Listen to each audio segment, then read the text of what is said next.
20. The star. It was on the first day of the new year that the announcement was made, almost simultaneously from 3 observatories, that the motion of the planet Neptune, the outermost of all the planets that wheel about the sun, had become very erratic. Ogilvy had already called attention to a suspected retardation in its velocity in December. Such a piece of news was scarcely calculated to interest a world the greater portion of whose inhabitants were unaware of the existence of the planet Neptune. Nor outside the astronomical profession did the subsequent discovery of a faint remote speck of light in the region of the perturbed planet cause any very great excitement. Scientific people, however, found the intelligence remarkable enough, even before it became known that the new body was rapidly growing larger and brighter, that its motion was quite different from the orderly progress of the planets, and that the deflection of Neptune and its satellite was becoming now of an unprecedented kind. Few people without a training in science can realize the huge isolation of the solar system. The sun, with its specks of planets, its dust of planetoids, and its impalpable comets, swims in a vacant immensity that almost defeats the imagination. Beyond the orbit of Neptune there is space, vacant so far as human observation has penetrated, without warmth or light or sound, blank emptiness, for 20 million times a million miles. That is the smallest estimate of the distance to be traversed before the very nearest of the stars is attained. And, saving a few comets more unsubstantial than the thinnest flame, no matter had ever to human knowledge crossed this gulf of space, until early in the 20th century this strange wanderer appeared. A vast mass of matter it was, bulky, heavy, rushing without warning out of the black mystery of the sky into the radiance of the sun. By the second day it was clearly visible to any decent instrument, as a speck with a barely sensible diameter, in the constellation Leo near Regulus. In a little while an opera glass could attain it. On the 3rd day of the new year, the newspaper readers of 2 hemispheres were made aware for the first time of the real importance of this unusual apparition in the heavens. A planetary collision, one London paper headed the news, and proclaimed Dutchin's opinion that this strange new planet would probably collide with Neptune.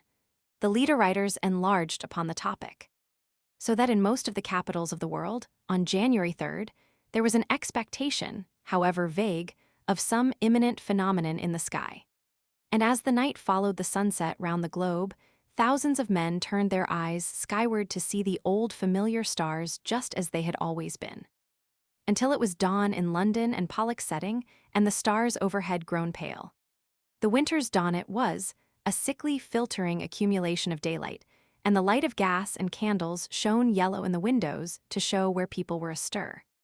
But the yawning policemen saw the thing, the busy crowds in the market stopped agape, workmen going to their work betimes, milkmen, the drivers of news carts, dissipation going home jaded and pale, homeless wanderers, sentinels on their beats, and in the country, laborers trudging afield, poachers slinking home.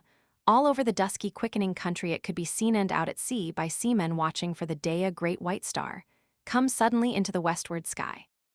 Brighter it was than any star in our skies, brighter than the evening star at its brightest. It still glowed out white and large, no mere twinkling spot of light, but a small, round, clear shining disk, an hour after the day had come. And where science has not reached, men stared and feared, telling one another of the wars and pestilences that are foreshadowed by these fiery signs in the heavens. Sturdy Boers, dusky Hottentots, Gold Coast Negroes, Frenchmen, Spaniards, Portuguese, stood in the warmth of the sunrise watching the setting of this strange new star.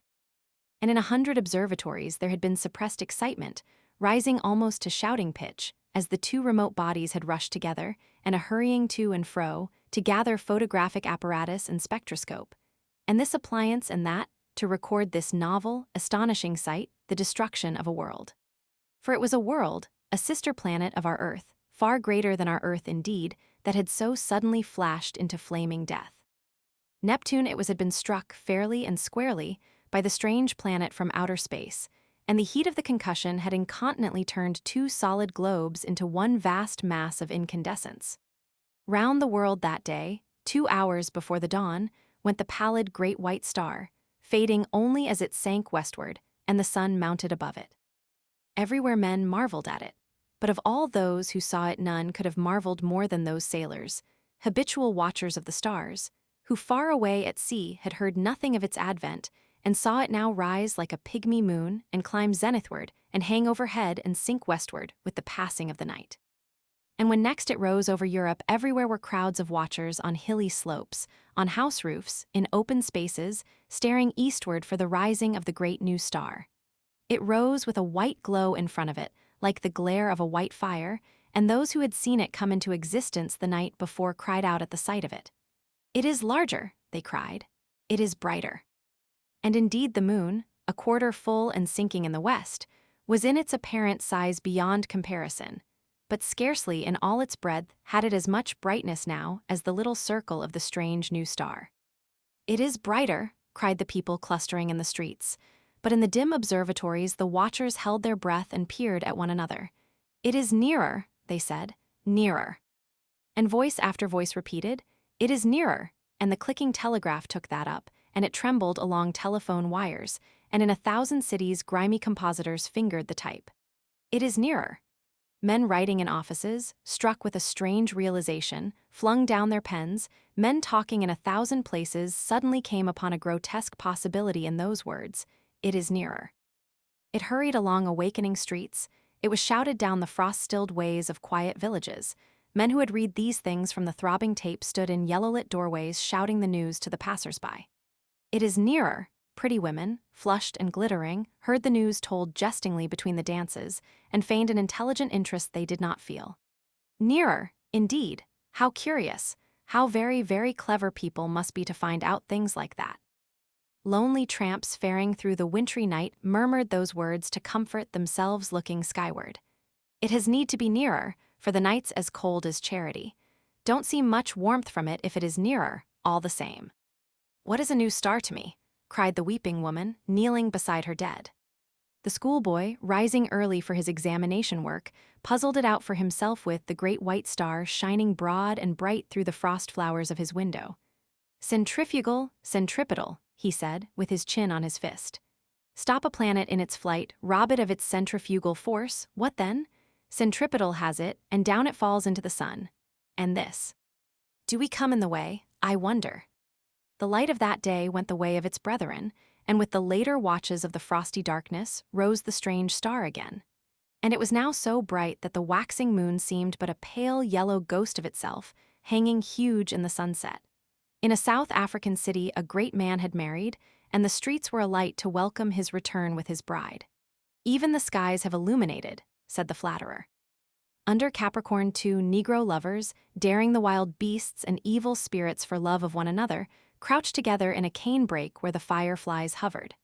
"That is our star," they whispered, and felt strangely comforted by the sweet brilliance of its light.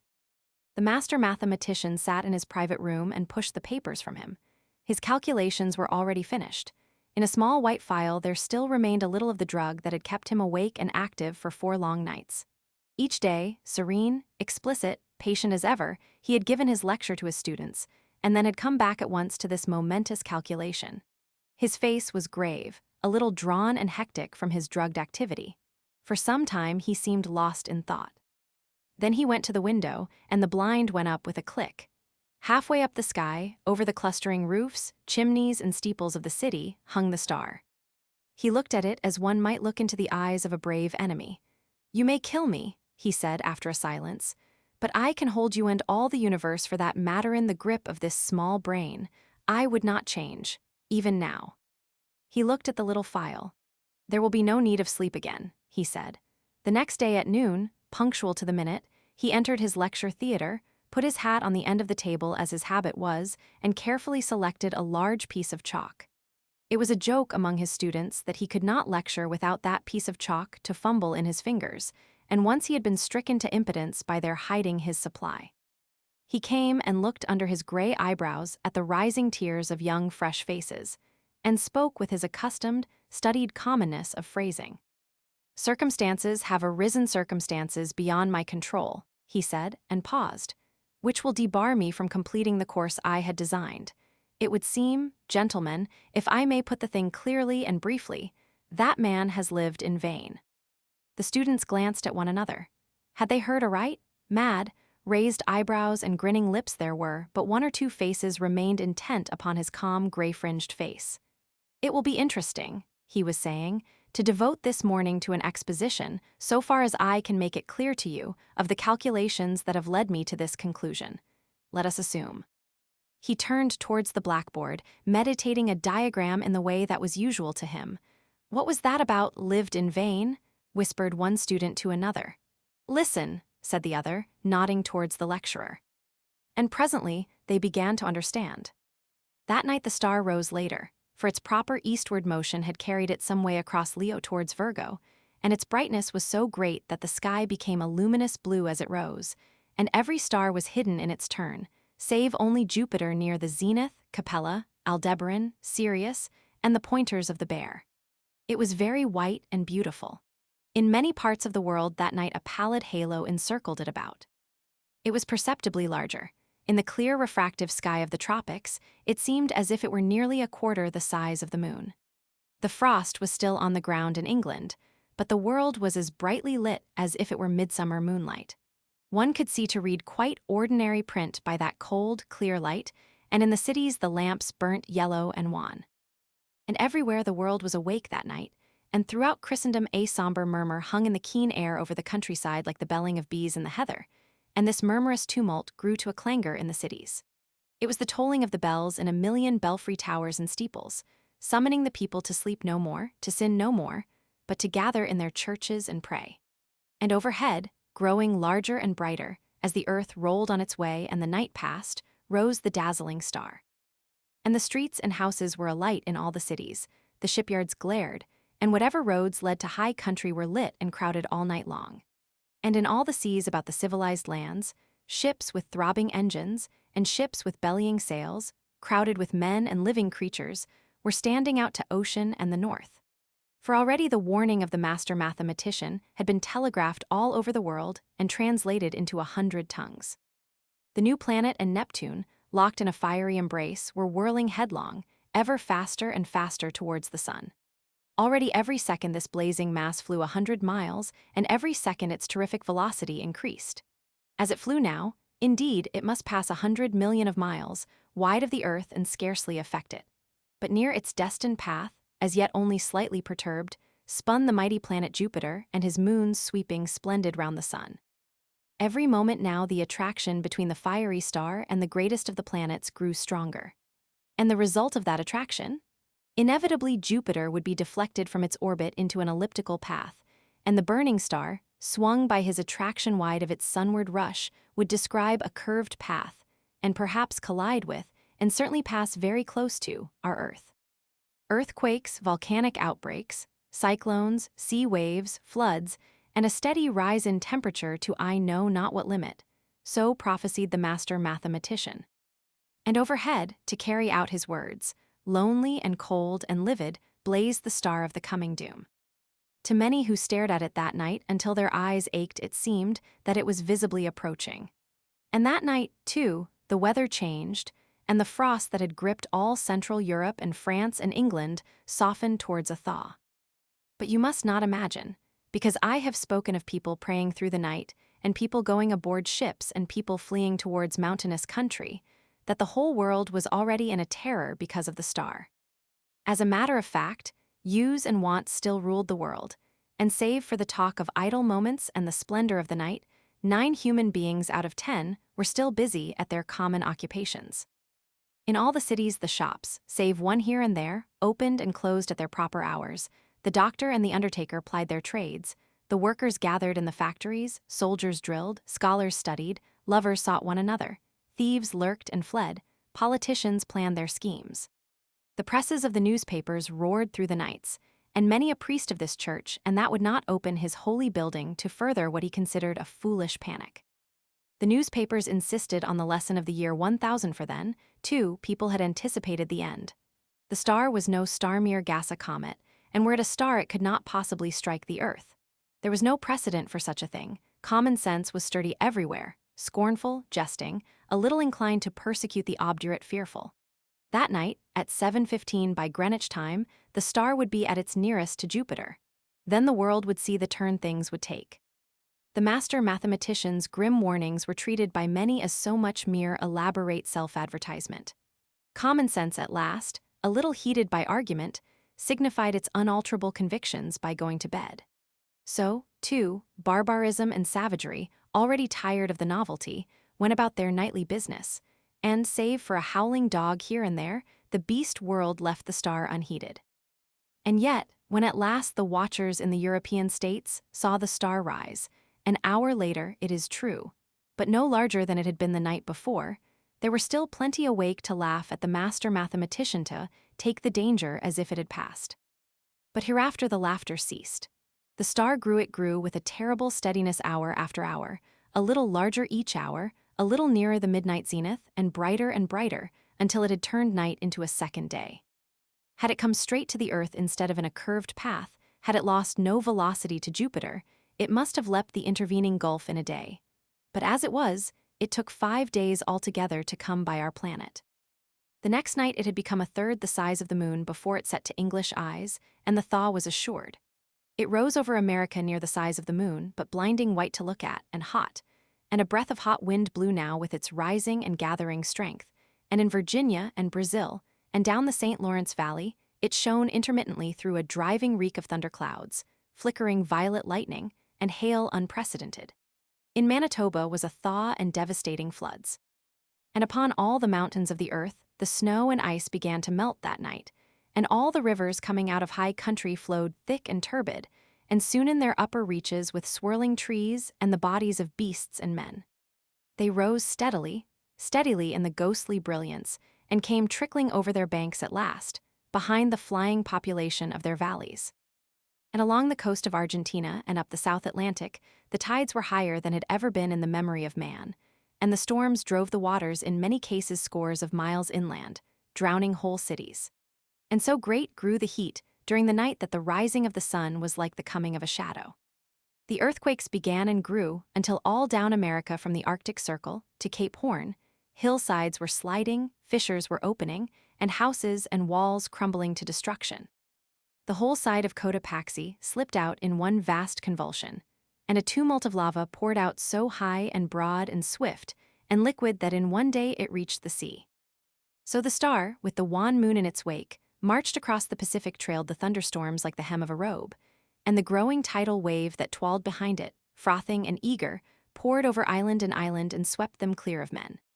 Until that wave came at last in a blinding light, and with the breath of a furnace, swift and terrible it came a wall of water, 50 feet high, roaring hungrily, upon the long coasts of Asia, and swept inland across the plains of China.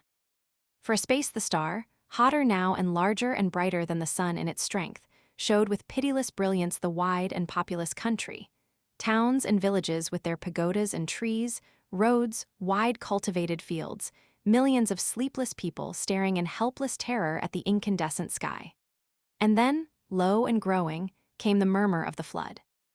And thus it was with millions of men that night a flight no hither, with limbs heavy with heat and breath fierce and scant, and the flood like a wall swift and white behind.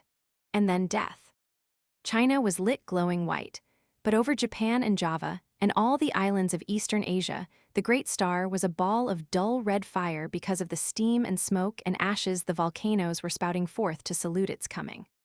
Above was the lava, hot gases and ash, and below the seething floods, and the whole earth swayed and rumbled with the earthquake shocks. Soon the immemorial snows of Thibet and the Himalaya were melting and pouring down by 10 million deepening converging channels upon the plains of Burma and Hindustan. The tangled summits of the Indian jungles were aflame in 1,000 places, and below the hurrying waters around the stems were dark objects that still struggled feebly and reflected the blood-red tongues of fire. And in a rudderless confusion, a multitude of men and women fled down the broad riverways to that one last hope of men, the open sea. Larger grew the star, and larger, hotter and brighter with a terrible swiftness now. The tropical ocean had lost its phosphorescence, and the whirling steam rose in ghostly wreaths from the black waves that plunged incessantly, speckled with storm-tossed ships. And then came a wonder. It seemed to those who in Europe watched for the rising of the star that the world must have ceased its rotation. In 1,000 open spaces of down and upland, the people who had fled thither from the floods and the falling houses and sliding slopes of hill watched for that rising in vain. Hour followed hour through a terrible suspense, and the star rose not. Once again men set their eyes upon the old constellations they had counted lost to them forever. In England it was hot and clear overhead, though the ground quivered perpetually, but in the tropics, Sirius and Capella and Aldebaran showed through a veil of steam.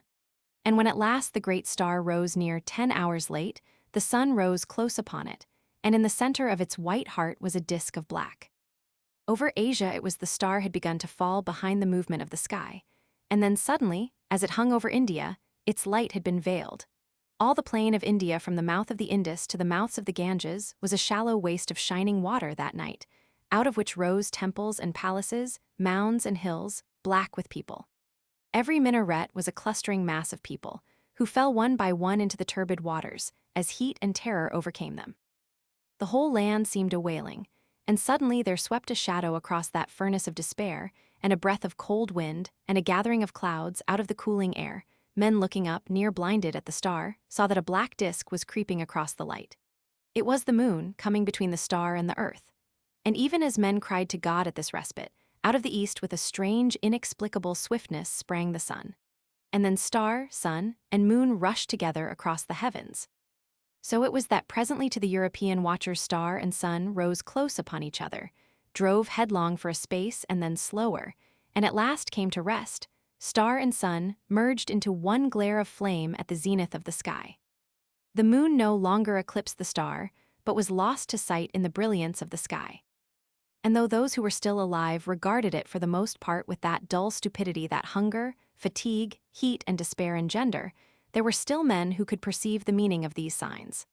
Star and earth had been at their nearest, had swung about one another, and the star had passed. Already it was receding, swifter and swifter, in the last stage of its headlong journey downward into the sun. And then the clouds gathered, blotting out the vision of the sky. The thunder and lightning wove a garment round the world. All over the earth was such a downpour of rain as men had never before seen, and where the volcanoes flared red against the cloud canopy, there descended torrents of mud. Everywhere the waters were pouring off the land, leaving mud-silted ruins, and the earth littered like a storm-worn beach with all that had floated, and the dead bodies of the men and brutes, its children. For days the water streamed off the land, sweeping away soil and trees and houses in the way, and piling huge dikes and scooping out titanic gullies over the countryside.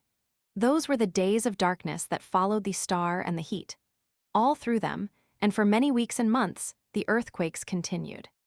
But the star had passed, and men, hunger-driven and gathering courage only slowly, might creep back to their ruined cities, buried granaries, and sodden fields. Such few ships as had escaped the storms of that time came stunned and shattered and sounding their way cautiously through the new marks and shoals of once familiar ports.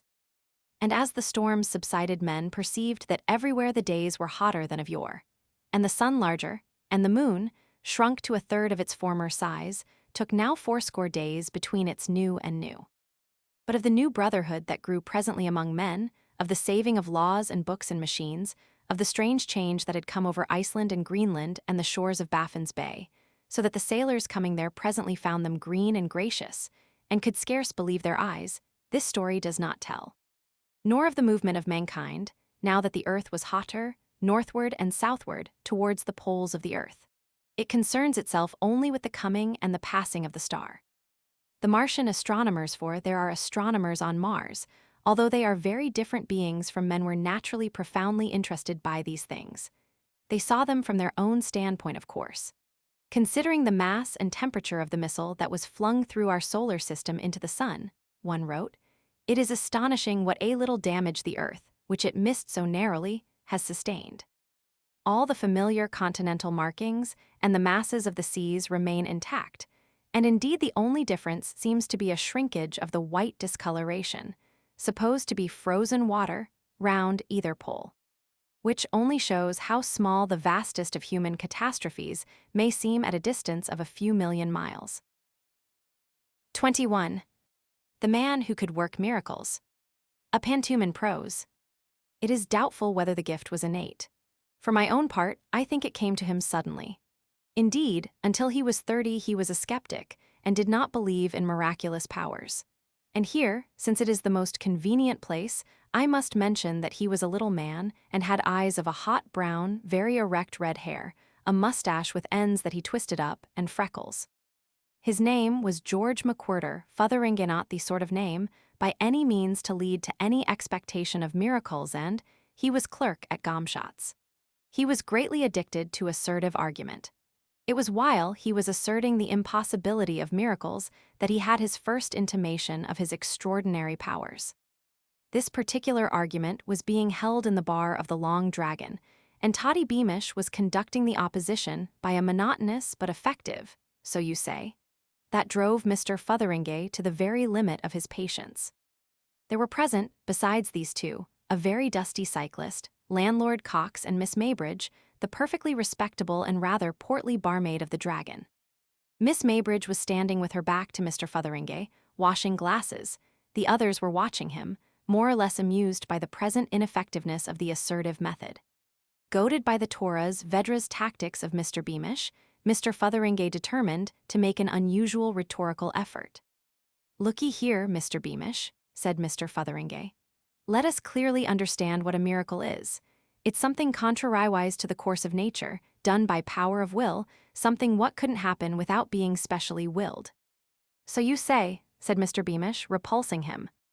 Mr. Fotheringe appealed to the cyclist, who had hitherto been a silent auditor, and received his assent given with a hesitating cough and a glance at Mr. Beamish. The landlord would express no opinion, and Mr. Fotheringe, returning to Mr. Beamish, received the unexpected concession of a qualified assent to his definition of a miracle. "For instance," said Mr. Fotheringe, greatly encouraged, "here would be a miracle. That lamp in the natural course of nature couldn't burn like that upsy down, could it, Beamish?" "You say it couldn't," said Beamish. "And you," said Fotheringe, "you don't mean to say, eh?" "No," said Beamish reluctantly, "no, it couldn't." "Very well," said Mr. Fotheringe. "Then here comes someone, as it might be me, along here and stands as it might be here, and says to that lamp, as I might do, collecting all my will turn upsy down without breaking, and go on burning steady and hullo." It was enough to make anyone say, "Hullo!" The impossible, the incredible was visible to them all. The lamp hung inverted in the air, burning quietly with its flame pointing down. It was as solid, as indisputable as ever a lamp was, the prosaic common lamp of the Long Dragon bar. Mr. Fotheringe stood with an extended forefinger and the knitted brows of one anticipating a catastrophic smash. The cyclist, who was sitting next the lamp, ducked and jumped across the bar. Everybody jumped, more or less. Miss Maybridge turned and screamed. For nearly 3 seconds the lamp remained still. A faint cry of mental distress came from Mr. Fotheringe. "I can't keep it up," he said, "any longer." He staggered back, and the inverted lamp suddenly flared, fell against the corner of the bar, bounced aside, smashed upon the floor, and went out. It was lucky it had a metal receiver, or the whole place would have been in a blaze. Mr. Cox was the first to speak, and his remark, shorn of needless excrescences, was to the effect that Fotheringe was a fool. Fotheringe was beyond disputing even so fundamental a proposition as that. He was astonished beyond measure at the thing that had occurred. The subsequent conversation threw absolutely no light on the matter so far as Fotheringe was concerned.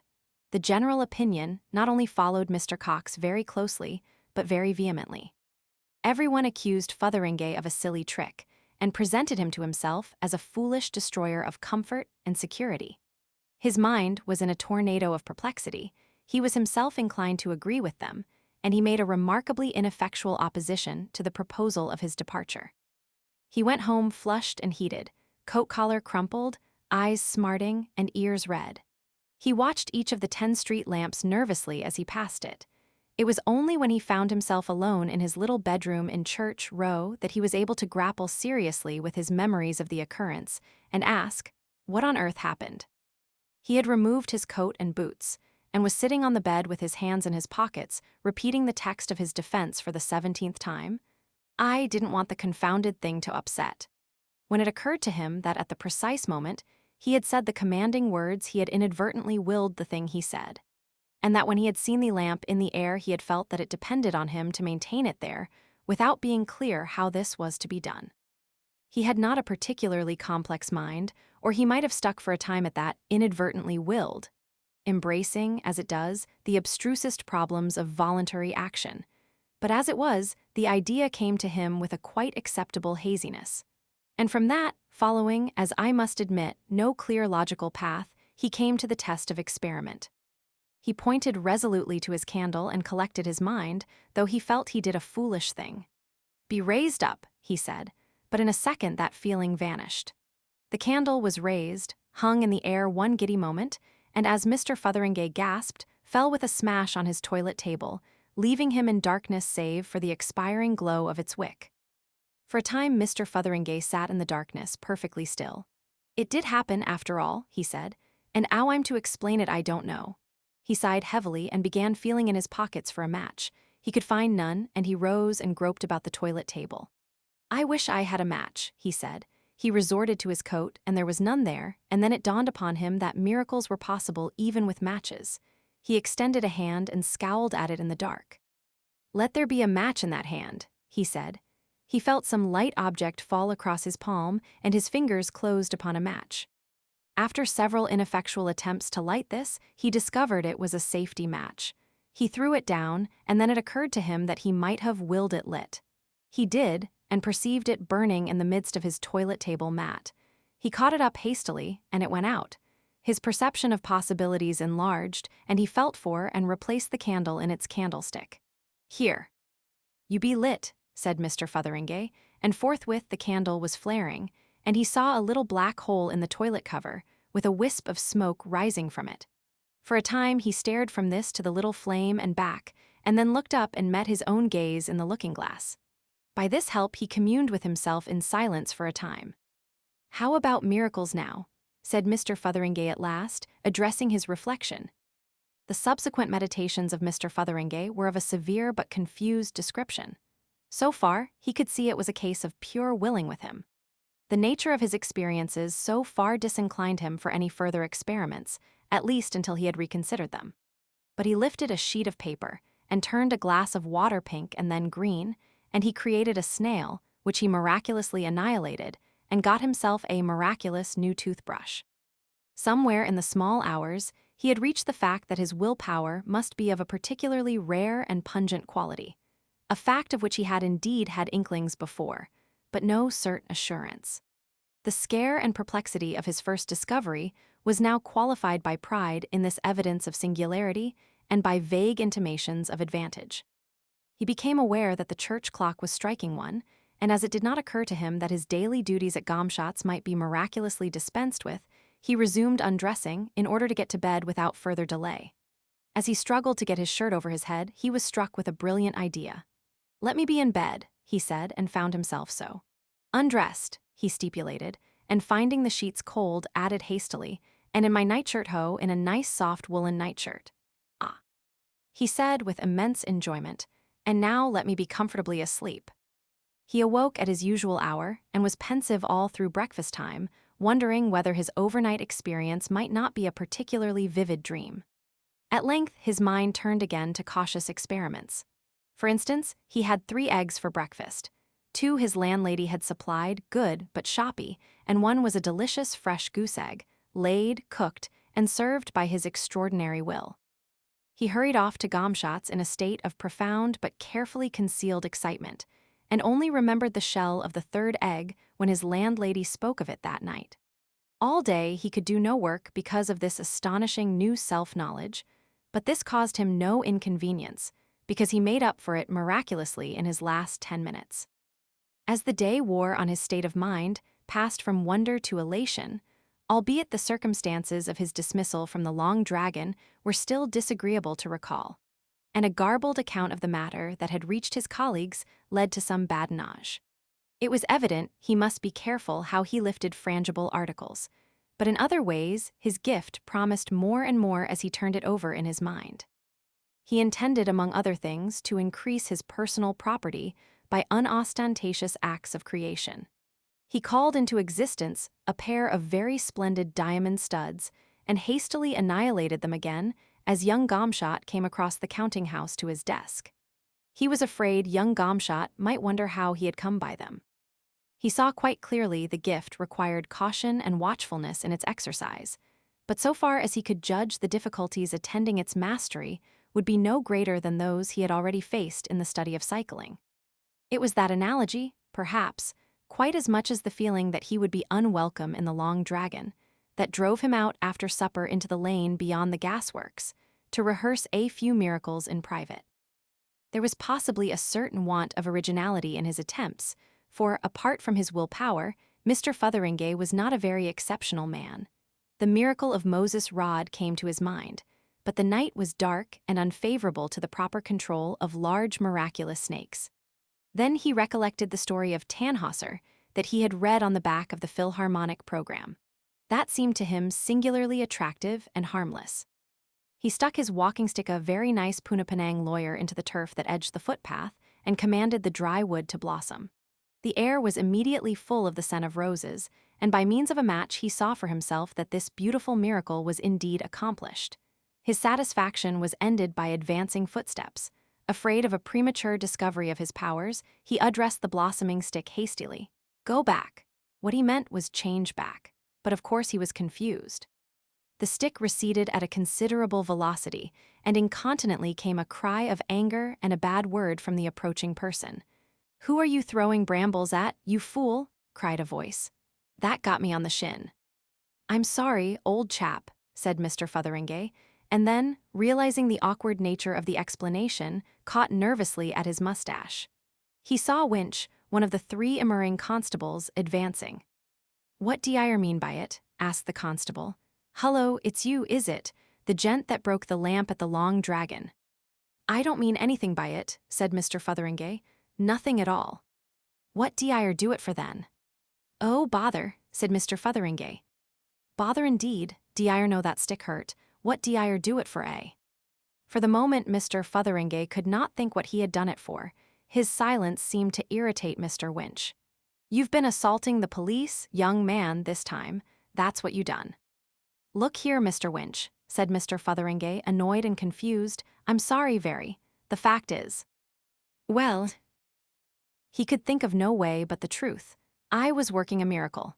He tried to speak in an offhand way, but try as he would he couldn't. "Working don't you talk rot. Working a miracle, indeed miracle. Well, that's downright funny. Why, use the chap that don't believe in miracles. Fact is, this is another of your silly conjuring tricks, that's what this is. Now, I tell you." But Mr. Fotheringay never heard what Mr. Winch was going to tell him. He realized he had given himself away, flung his valuable secret to all the winds of heaven. A violent gust of irritation swept him to action. He turned on the constable swiftly and fiercely. "Here," he said, "I've had enough of this, I have. I'll show you a silly conjuring trick. I will. Go to Hades. Go now." He was alone. Mr. Fotheringay performed no more miracles that night, nor did he trouble to see what had become of his flowering stick. He returned to the town, scared and very quiet, and went to his bedroom. "Lord," he said, "it's a powerful gift, an extremely powerful gift. I didn't hardly mean as much as that. Not really. I wonder what Hades is like." He sat on the bed, taking off his boots. Struck by a happy thought, he transferred the constable to San Francisco, and without any more interference with normal causation went soberly to bed. In the night, he dreamt of the anger of Winch. The next day, Mr. Fotheringay heard 2 interesting items of news. Someone had planted a most beautiful climbing rose against the elder Mr. Gomshot's private house in the Lullaborough Road, and the river as far as Rawlings Mill was to be dragged for Constable Winch. Mr. Fotheringay was abstracted and thoughtful all that day, and performed no miracles except certain provisions for Winch, and the miracle of completing his day's work with punctual perfection, in spite of all the bee-swarm of thoughts that hummed through his mind. And the extraordinary abstraction and meekness of his manner was remarked by several people, and made a matter for jesting. For the most part, he was thinking of Winch. On Sunday evening, he went to chapel, and oddly enough, Mr. Maydig, who took a certain interest in occult matters, preached about things that are not lawful. Mr. Fotheringay was not a regular chapelgoer, but the system of assertive skepticism, to which I have already alluded, was now very much shaken. The tenor of the sermon threw an entirely new light on these novel gifts, and he suddenly decided to consult Mr. Maydig immediately after the service. So soon as that was determined, he found himself wondering why he had not done so before. Mr. Maydig, a lean, excitable man with quite remarkably long wrists and neck, was gratified at a request for a private conversation from a young man whose carelessness in religious matters was a subject for general remark in the town. After a few necessary delays, he conducted him to the study of the manse, which was contiguous to the chapel, seated him comfortably, and, standing in front of a cheerful fire, his legs through a Rhodian arch of shadow on the opposite wall, requested Mr. Fotheringay to state his business. At first Mr. Fotheringay was a little abashed and found some difficulty in opening the matter. "You will scarcely believe me, Mr. Maydig, I am afraid," and so forth for some time. He tried a question at last and asked Mr. Maydig his opinion of miracles. Mr. Maydig was still saying, "Well," in an extremely judicial tone, when Mr. Fotheringay interrupted again. "You don't believe, I suppose, that some common sort of person like myself, for instance as it might be sitting here now, might have some sort of twist inside him that made him able to do things by his will?" "It's possible," said Mr. Maydig. "Something of the sort, perhaps, is possible.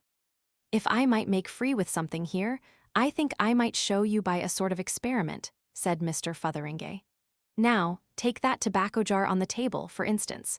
What I want to know is whether what I am going to do with it is a miracle or not. Just half a minute, Mr. Maydig, please." He knitted his brows, pointed to the tobacco jar, and said, "Be a bowl of violets." The tobacco jar did as it was ordered. Mr. Maydig started violently at the change and stood looking from the thaumaturgist to the bowl of flowers. He said nothing. Presently he ventured to lean over the table and smell the violets. They were fresh-picked and very fine ones. Then he stared at Mr. Fotheringay again. "How did you do that?" he asked. Mr. Fotheringay pulled his mustache. "Just told it, and there you are. Is that a miracle, or is it black art, or what is it? And what do you think's the matter with me? That's what I want to ask. It's a most extraordinary occurrence. And this day last week I knew no more that I could do things like that than you did. It came quite sudden. It's something odd about my will, I suppose, and that's as far as I can see." "Is that the only thing? Could you do other things besides that?" "Lord, yes," said Mr. Fotheringay. "Just anything," he thought, and suddenly recalled a conjuring entertainment he had seen. "Here," he pointed, "change into a bowl of fish. No, not that, change into a glass bowl full of water with goldfish swimming in it. That's better. You see that, Mr. Maydig? It's astonishing, it's incredible, you are either a most extraordinary, but no. I could change it into anything," said Mr. Fotheringay. "Just anything. Here, be a pigeon, will you?" In another moment a blue pigeon was fluttering round the room and making Mr. Maydig duck every time it came near him. "Stop there, will you?" said Mr. Fotheringay, and the pigeon hung motionless in the air. "I could change it back to a bowl of flowers," he said, and after replacing the pigeon on the table worked that miracle. "I expect you will want your pipe in a bit," he said, and restored the tobacco jar. Mr. Maydig had followed all these later changes in a sort of ejaculatory silence. He stared at Mr. Fotheringay and in a very gingerly manner picked up the tobacco jar, examined it, replaced it on the table. "Well," was the only expression of his feelings. "Now, after that it's easier to explain what I came about," said Mr. Fotheringay, and proceeded to a lengthy and involved narrative of his strange experiences, beginning with the affair of the lamp in the Long Dragon and complicated by persistent allusions to Winch. As he went on, the transient pride Mr. Maydig's consternation had caused passed away. He became the very ordinary Mr. Fotheringay of everyday intercourse again. Mr. Maydig listened intently, the tobacco jar in his hand, and his bearing changed also with the course of the narrative. Presently, while Mr. Fotheringay was dealing with the miracle of the third egg, the minister interrupted with a fluttering, extended hand. "It is possible," he said. "It is credible. It is amazing, of course, but it reconciles a number of amazing difficulties. The power to work miracles is a gift, a peculiar quality like genius or second sight. Hitherto it has come very rarely and to exceptional people, but in this case, I have always wondered at the miracles of Mahomet and at Yogi's miracles and the miracles of Madame Blavatsky. But of course, yes, it is simply a gift. It carries out so beautifully the arguments of that great thinker." Mr. Maydig's voice sank. "His Grace the Duke of Argyll. Here we plumb some profounder law deeper than the ordinary laws of nature. Yes, yes, go on, go on. Mr. Fotheringay proceeded to tell of his misadventure with Winch, and Mr. Maydig, no longer overawed or scared, began to jerk his limbs about and interject astonishment. "It's this what troubled me most," proceeded Mr. Fotheringay. "It's this I'm most midgetly in want of advice for. Of course he's at San Francisco, wherever San Francisco may be, but of course it's awkward for both of us, as you'll see, Mr. Maydig. I don't see how he can understand what has happened, and I dare say he's scared and exasperated something tremendous and trying to get at me. I dare say he keeps on starting off to come here. I send him back, by a miracle, every few hours when I think of it. And of course, that's a thing he won't be able to understand, and it's bound to annoy him. And of course, if he takes a ticket every time, it will cost him a lot of money. I done the best I could for him, but of course, it's difficult for him to put himself in my place. I thought afterwards that his clothes might have got scorched, if Hades is all it's supposed to be, before I shifted him. In that case, I suppose they'd have locked him up in San Francisco. Of course, I willed him a new suit of clothes on him directly I thought of it. But you see, I'm already in a deuce of a tangle." Mr. Maydig looked serious. "I see you are in a tangle. Yes, it's a difficult position. How you are to end it." He became diffuse and inconclusive. "However, we'll leave Winch for a little and discuss the larger question. I don't think this is a case of the black art or anything of the sort. I don't think there is any taint of criminality about it at all, Mr. Fotheringay, none whatever, unless you are suppressing material facts. No, it's miracles, pure miracles, miracles, if I may say so, of the very highest class." He began to pace the hearthrug and gesticulate, while Mr. Fotheringay sat with his arm on the table and his head on his arm, looking worried. "I don't see how I'm to manage about Winch," he said. "A gift of working miracles, apparently a very powerful gift," said Mr. Maydig. "We'll find a way about Winch, never fear. My dear sir, you are a most important man, a man of the most astonishing possibilities, as evidence, for example, and in other ways, the things you may do." "Yes, I've thought of a thing or two," said Mr. Fotheringay. "But some of the things came a bit twisty. You saw that fish at first? Wrong sort of bowl and wrong sort of fish, and I thought I'd ask someone." "A proper course," said Mr. Maydig, "a very proper course altogether, the proper course." He stopped and looked at Mr. Fotheringay. "It's practically an unlimited gift. Let us test your powers, for instance, if they really are all they seem to be." And so, incredible as it may seem, in the study of the little house behind the Congregational Chapel, on the evening of Sunday, Nov. 10, 1896, Mr. Fotheringay, egged on and inspired by Mr. Maydig, began to work miracles. The reader's attention is specially and definitely called to the date. He will object, probably has already objected, that certain points in this story are improbable, that if any things of the sort already described had indeed occurred, they would have been in all the papers at that time. The details immediately following he will find particularly hard to accept, because among other things, they involve the conclusion that he or she, the reader in question, must have been killed in a violent and unprecedented manner more than a year ago.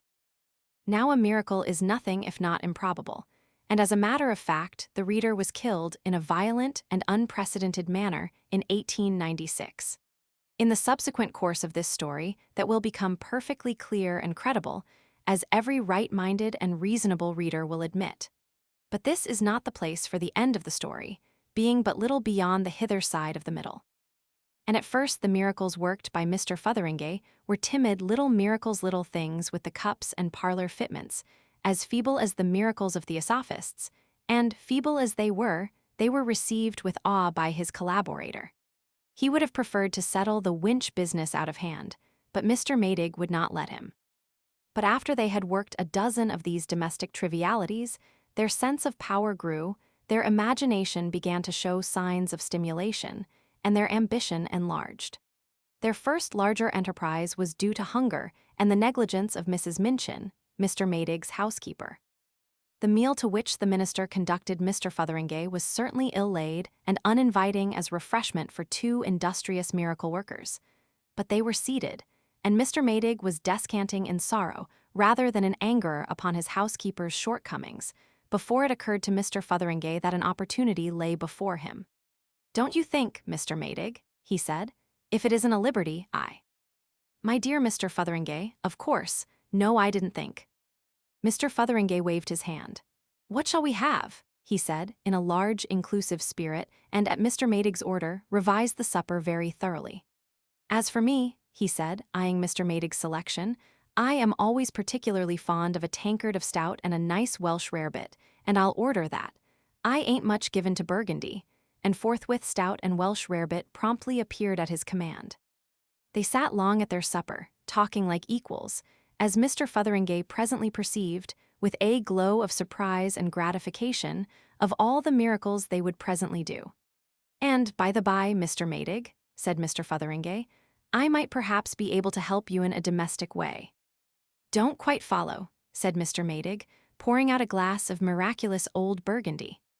Mr. Fotheringay helped himself to a second Welsh rarebit out of vacancy and took a mouthful. "I was thinking," he said, "I might be able chum to work chum a miracle with Mrs. Minchin, chum make her a better woman." Mr. Maydig put down the glass and looked doubtful. She strongly objects to interference, you know, Mr. Fotheringay, and as a matter of fact it's well past 11 and she's probably in bed and asleep. Do you think, on the whole?" Mr. Fotheringay considered these objections. "I don't see that it shouldn't be done in her sleep." For a time Mr. Maydig opposed the idea, and then he yielded.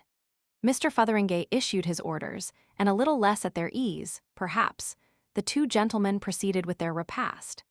Mr. Maydig was enlarging on the changes he might expect in his housekeeper next day, with an optimism that seemed even to Mr. Fotheringay's supper senses a little forced and hectic, when a series of confused noises from upstairs began. Their eyes exchanged interrogations, and Mr. Maydig left the room hastily. Mr. Fotheringay heard him calling up to his housekeeper, and then his footsteps going softly up to her. In a minute or so the minister returned, his step light, his face radiant. "Wonderful," he said, "and touching, most touching." He began pacing the hearthrug. A repentanza most touching repentance through the crack of the door. Poor woman, a most wonderful change. She had got up. She must have got up at once. She had got up out of her sleep to smash a private bottle of brandy in her box, and to confess it too, but this gives us it opens a most amazing vista of possibilities, if we can work this miraculous change in her. "The thing's unlimited seemingly," said Mr. Fotheringay, "and about Mr. Winch. Altogether unlimited." And from the hearthrug Mr. Maydig, waving the Winch difficulty aside, unfolded a series of wonderful proposals he invented as he went along. Now what those proposals were does not concern the essentials of this story. Suffice it that they were designed in a spirit of infinite benevolence, the sort of benevolence that used to be called postprandial. Suffice it, too, that the problem of Winch remained unsolved. Nor is it necessary to describe how far that series got to its fulfillment. There were astonishing changes. The small hours found Mr. Maydig and Mr. Fotheringay careering across the chilly market square under the still moon, in a sort of ecstasy of thaumaturgy, Mr. Maydig all flap and gesture, Mr. Fotheringay short and bristling, and no longer abashed at his greatness. They had reformed every drunkard in the parliamentary division, changed all the beer and alcohol to water. Mr. Maydig had overruled Mr. Fotheringay on this point. They had, further, greatly improved the railway communication of the place, drained Flinders Swamp, improved the soil of One Tree Hill, and cured the vicar's wart. And they were going to see what could be done with the injured pier at South Bridge. "The place," gasped Mr. Maydig, "won't be the same place tomorrow. How surprised and thankful everyone will be." And just at that moment, the church clock struck 3. "I say," said Mr. Fotheringay, "that's 3 o'clock. I must be getting back. I've got to be at business by 8. And besides, Mrs. Wims." "We're only beginning," said Mr. Maydig, full of the sweetness of unlimited power. "We're only beginning. Think of all the good we're doing, when people wake." "But," said Mr. Fotheringay. Mr. Maydig gripped his arm suddenly. His eyes were bright and wild. "My dear chap," he said, "there's no hurry. Look," he pointed to the moon at the zenith. "Joshua." "Joshua," said Mr. Fotheringay. "Joshua," said Mr. Maydig. "Why not stop it?" Mr. Fotheringay looked at the moon. "That's a bit tall," he said after a pause. "Why not?" said Mr. Maydig. "Of course it doesn't stop. You stop the rotation of the earth, time stops. It isn't as if we were doing harm. Said Mr. Fotheringay. Well, he sighed, I'll try, here. He buttoned up his jacket and addressed himself to the habitable globe with as good an assumption of confidence as lay in his power. Just stop rotating, will you? Said Mr. Fotheringay. Incontinently, he was flying head over heels through the air at the rate of dozens of miles a minute. In spite of the innumerable circles he was describing per second, he thought, for thought is wonderful sometimes as sluggish as flowing pitch, sometimes as instantaneous as light. He thought in a second and willed. Let me come down safe and sound. Whatever else happens, let me down safe and sound. He willed it only just in time, for his clothes, heated by his rapid flight through the air, were already beginning to singe. He came down with a forcible, but by no means injurious, bump in what appeared to be a mound of fresh-turned earth. A large mass of metal and masonry, extraordinarily like the clock tower in the middle of the market square, hit the earth near him, ricocheted over him, and flew into stonework, bricks, and cement like a bursting bomb. A hurtling cow hit one of the larger blocks and smashed like an egg. There was a crash that made all the most violent crashes of his past life seem like the sound of falling dust, and this was followed by a descending series of lesser crashes. A vast wind roared throughout earth and heaven so that he could scarcely lift his head to look. For a while, he was too breathless and astonished even to see where he was or what had happened. And his first movement was to feel his head and reassure himself that his streaming hair was still his own. Lord, gasped Mr. Fotheringay, scarce able to speak for the gale, I've had a squeak. What's gone wrong? Storms and thunder. And only a minute ago a fine night. It's Maydig set me on to this sort of thing. What a wind! If I go on fooling in this way, I'm bound to have a thundering accident. Where's Maydig? What a confounded mess everything's in. He looked about him so far as his flapping jacket would permit. The appearance of things was really extremely strange. The sky's all right anyhow, said Mr. Fotheringay. And that's about all that is all right, and even there it looks like a terrific gale coming up. But there's the moon overhead, just as it was just now, bright as midday. But as for the rest, where's the village? Where's anything? And what on earth set this wind a-blowing? I didn't order no wind. Mr. Fotheringay struggled to get to his feet in vain, and after one failure, remained on all fours, holding on. He surveyed the moonlit world to leeward, with the tails of his jacket streaming over his head. There's something seriously wrong, said Mr. Fotheringay, and what it is goodness knows. Far and wide nothing was visible in the white glare through the haze of dust that drove before a screaming gale, but tumbled masses of earth and heaps of inchoate ruins. No trees, no houses, no familiar shapes, only a wilderness of disorder, vanishing at last into the darkness beneath the whirling columns and streamers, the lightnings and thunderings of a swiftly rising storm.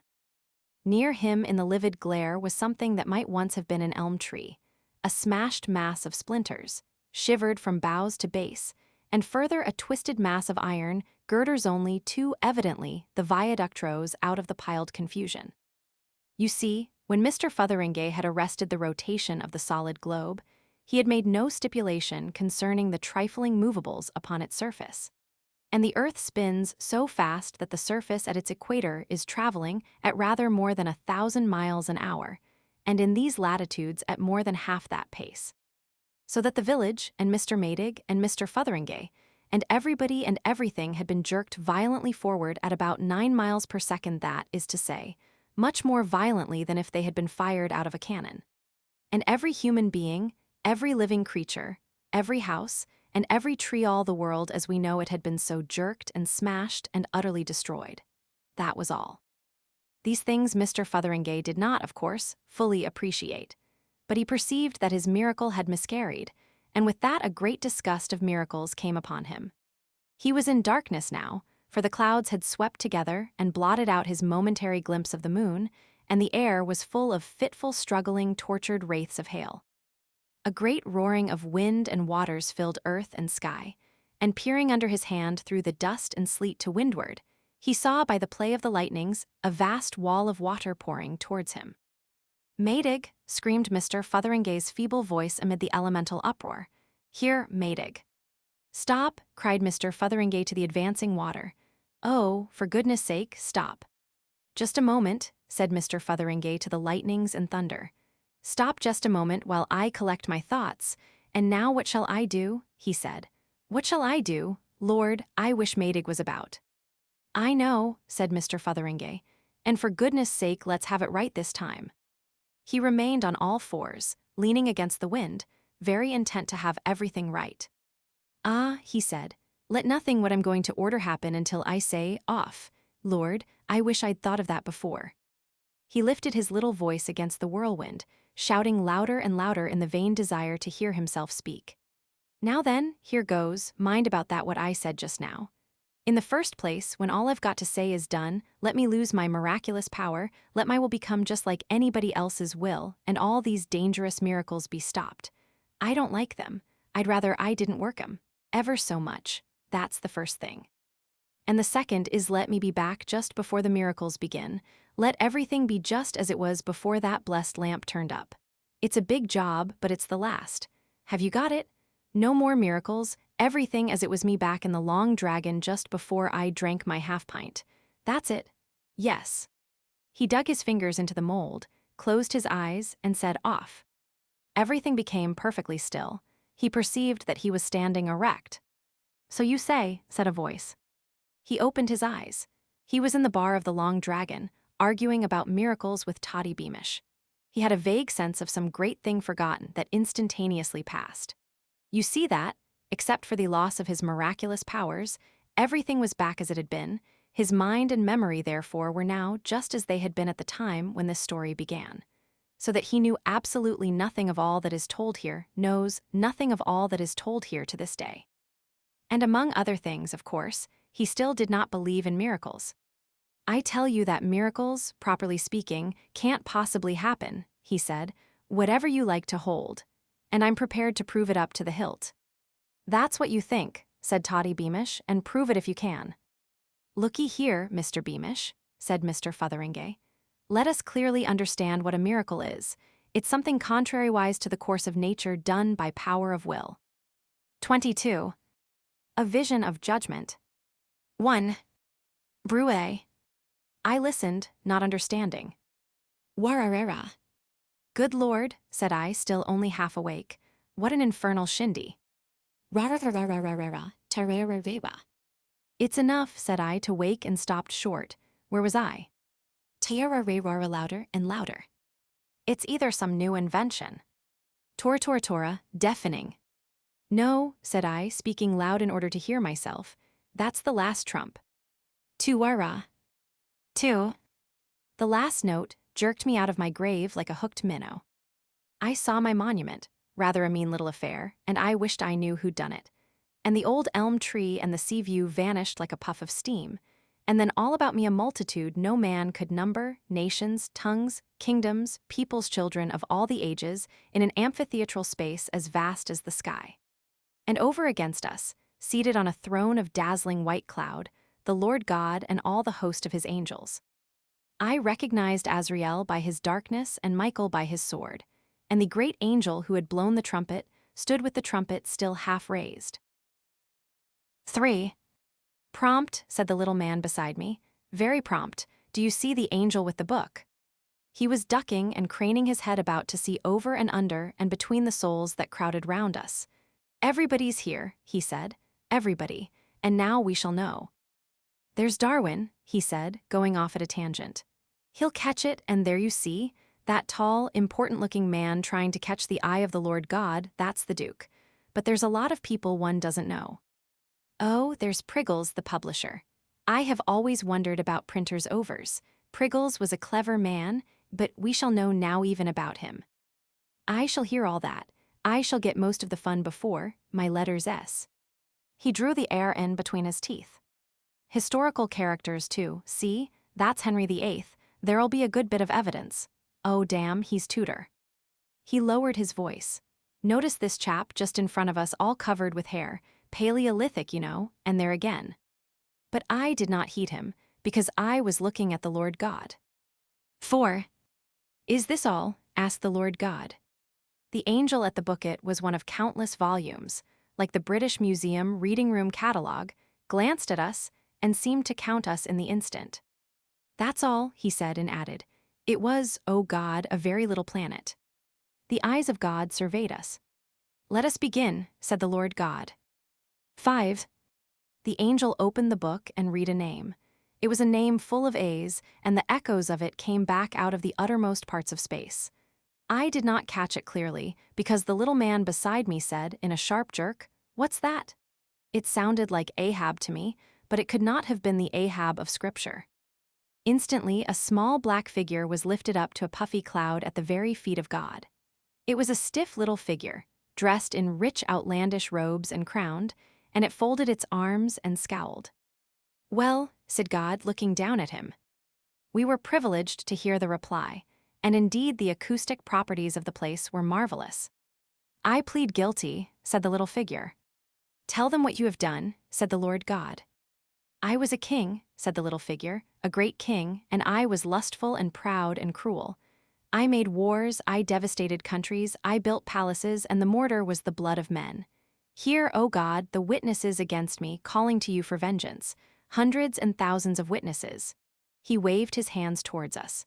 And worse, I took a prophet, one of your prophets. One of my prophets, said the Lord God.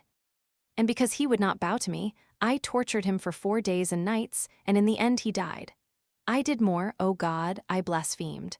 I robbed you of your honors. Robbed me of my honors, said the Lord God. I caused myself to be worshipped in your stead. No evil was there, but I practiced it, no cruelty wherewith I did not stain my soul. And at last you smote me, O God. God raised his eyebrows slightly. And I was slain in battle. And so I stand before you, meet for your nethermost hell.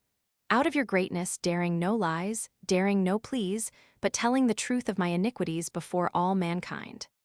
He ceased. His face I saw distinctly, and it seemed to me white and terrible and proud and strangely noble. I thought of Milton's Satan. Most of that is from the obelisk, said the recording angel, finger on page. It is, said the tyrannous man, with a faint touch of surprise. Then suddenly God bent forward and took this man in his hand and held him up on his palm as if to see him better. He was just a little dark stroke in the middle of God's palm. Did he do all this? Said the Lord God.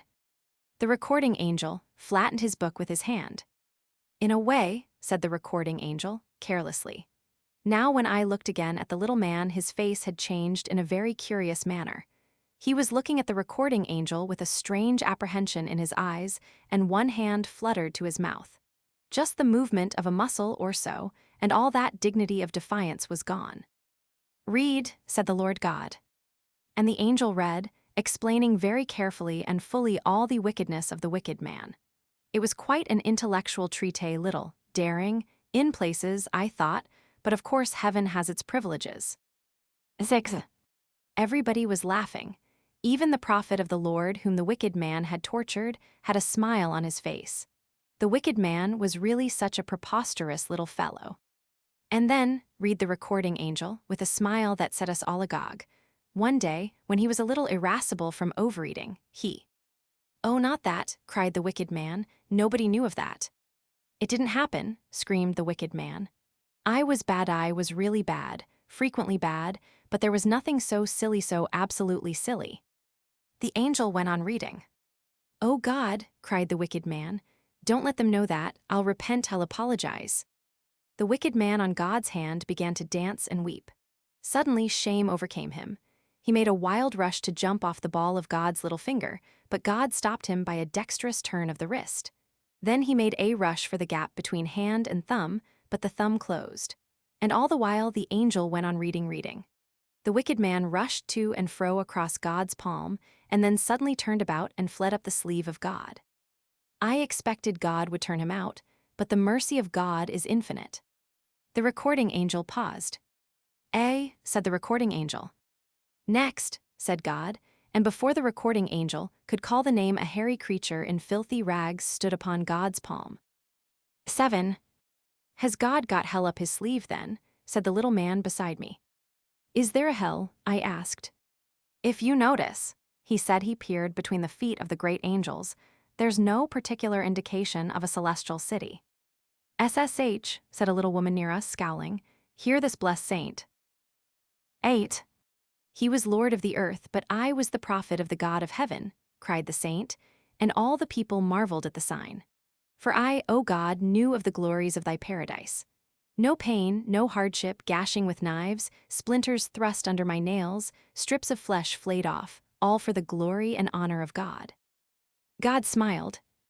And at last I went, I in my rags and sores, smelling of my holy discomforts. Gabriel laughed abruptly, and lay outside his gates, as a sign, as a wonder. As a perfect nuisance, said the recording angel, and began to read, heedless of the fact that the saint was still speaking of the gloriously unpleasant things he had done that paradise might be his. And behold, in that book the record of the saint also was a revelation, a marvel. It seemed not 10 seconds before the saint also was rushing to and fro over the great palm of God. Not 10 seconds. And at last he also shrieked beneath that pitiless and cynical exposition, and fled also, even as the wicked man had fled, into the shadow of the sleeve. And it was permitted us to see into the shadow of the sleeve. And the two sat side by side, stark of all delusions, in the shadow of the robe of God's charity, like brothers. And thither also I fled in my turn. 9. And now, said God, as he shook us out of his sleeve upon the planet he had given us to live upon, the planet that whirled about green Sirius for a sun, now that you understand me and each other a little better, try again. Then he and his great angels turned themselves about and suddenly had vanished. The throne had vanished. All about me was a beautiful land, more beautiful than any eye had ever seen before, waste, austere, and wonderful. And all about me were the enlightened souls of men in new clean bodies. 23. Jimmy Goggles the God. It isn't everyone who's been a god, said the sunburnt man, but it's happened to me among other things. I intimated my sense of his condescension. It don't leave much for ambition, does it? Said the sunburnt man. I was one of those men who were saved from the ocean pioneer. Gummy, how time flies, it's 20 years ago. I doubt if you'll remember anything of the ocean pioneer. The name was familiar, and I tried to recall when and where I had read it. The ocean pioneer? Something about gold dust, I said vaguely, but the precise. That's it, he said. In a beastly little channel she hadn't no business in dodging pirates. It was before they'd put the kibosh on that business, and there'd been volcanoes or something, and all the rocks was wrong. There's places about by Suna where you fair have to follow the rocks about to see where they're going next. Down she went in 20 fathoms before you could have dealt for whist, with 50,000 pounds worth of gold aboard, it was said, in one form or another. Survivors. 3. I remember the case now, I said. There was something about salvage.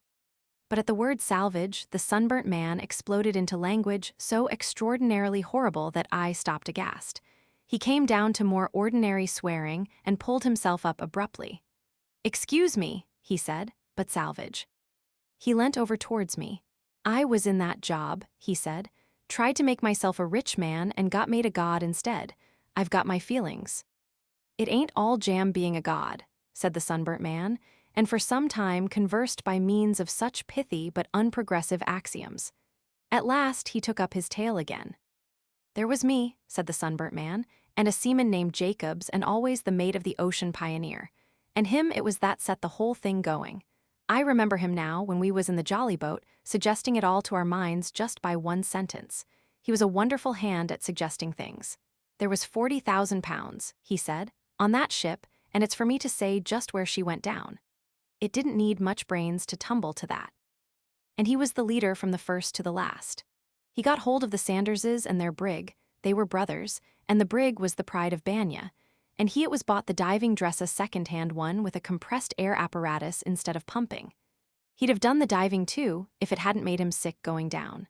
And the salvage people were mucking about with a chart he'd cooked up, as solemn as could be, at Star Race, 120 miles away. I can tell you we was a happy lot aboard that brig, jokes and drink and bright hopes all the time.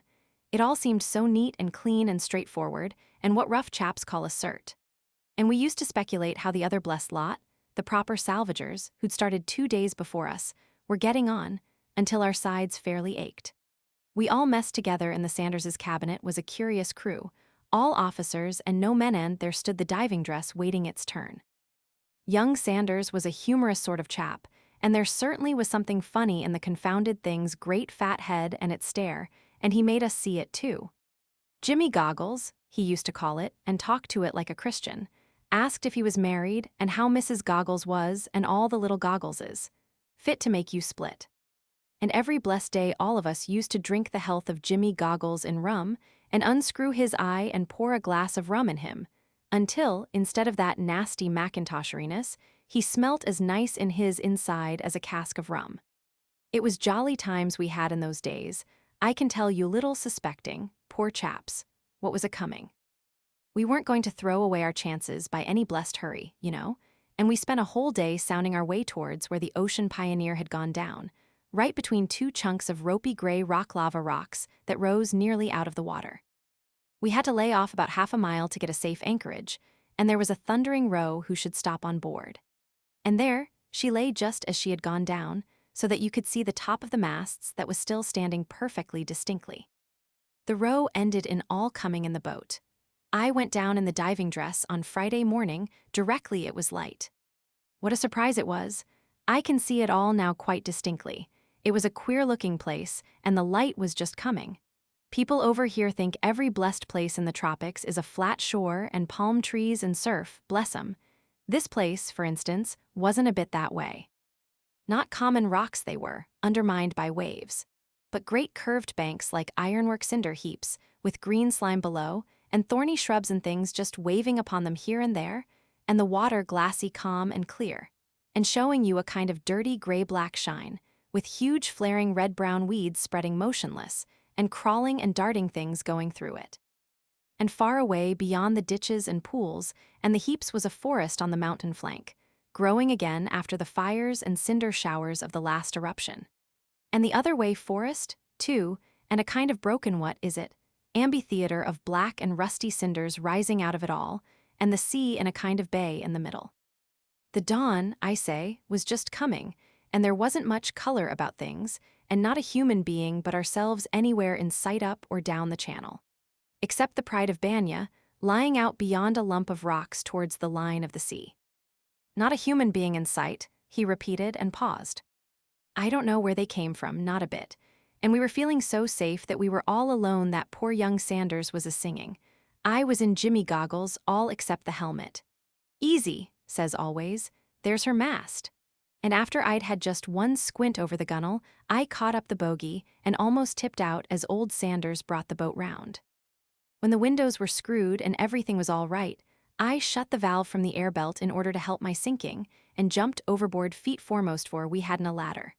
I left the boat pitching, and all of them staring down into water after me, as my head sank down into the weeds and blackness that lay about the mast. I suppose nobody, not the most cautious chap in the world, would have bothered about a lookout at such a desolate place. It stunk of solitude. Of course you must understand that I was a greenhorn at diving. None of us were divers. We'd had to muck about with the thing to get the way of it, and this was the first time I'd been deep. It feels damnable.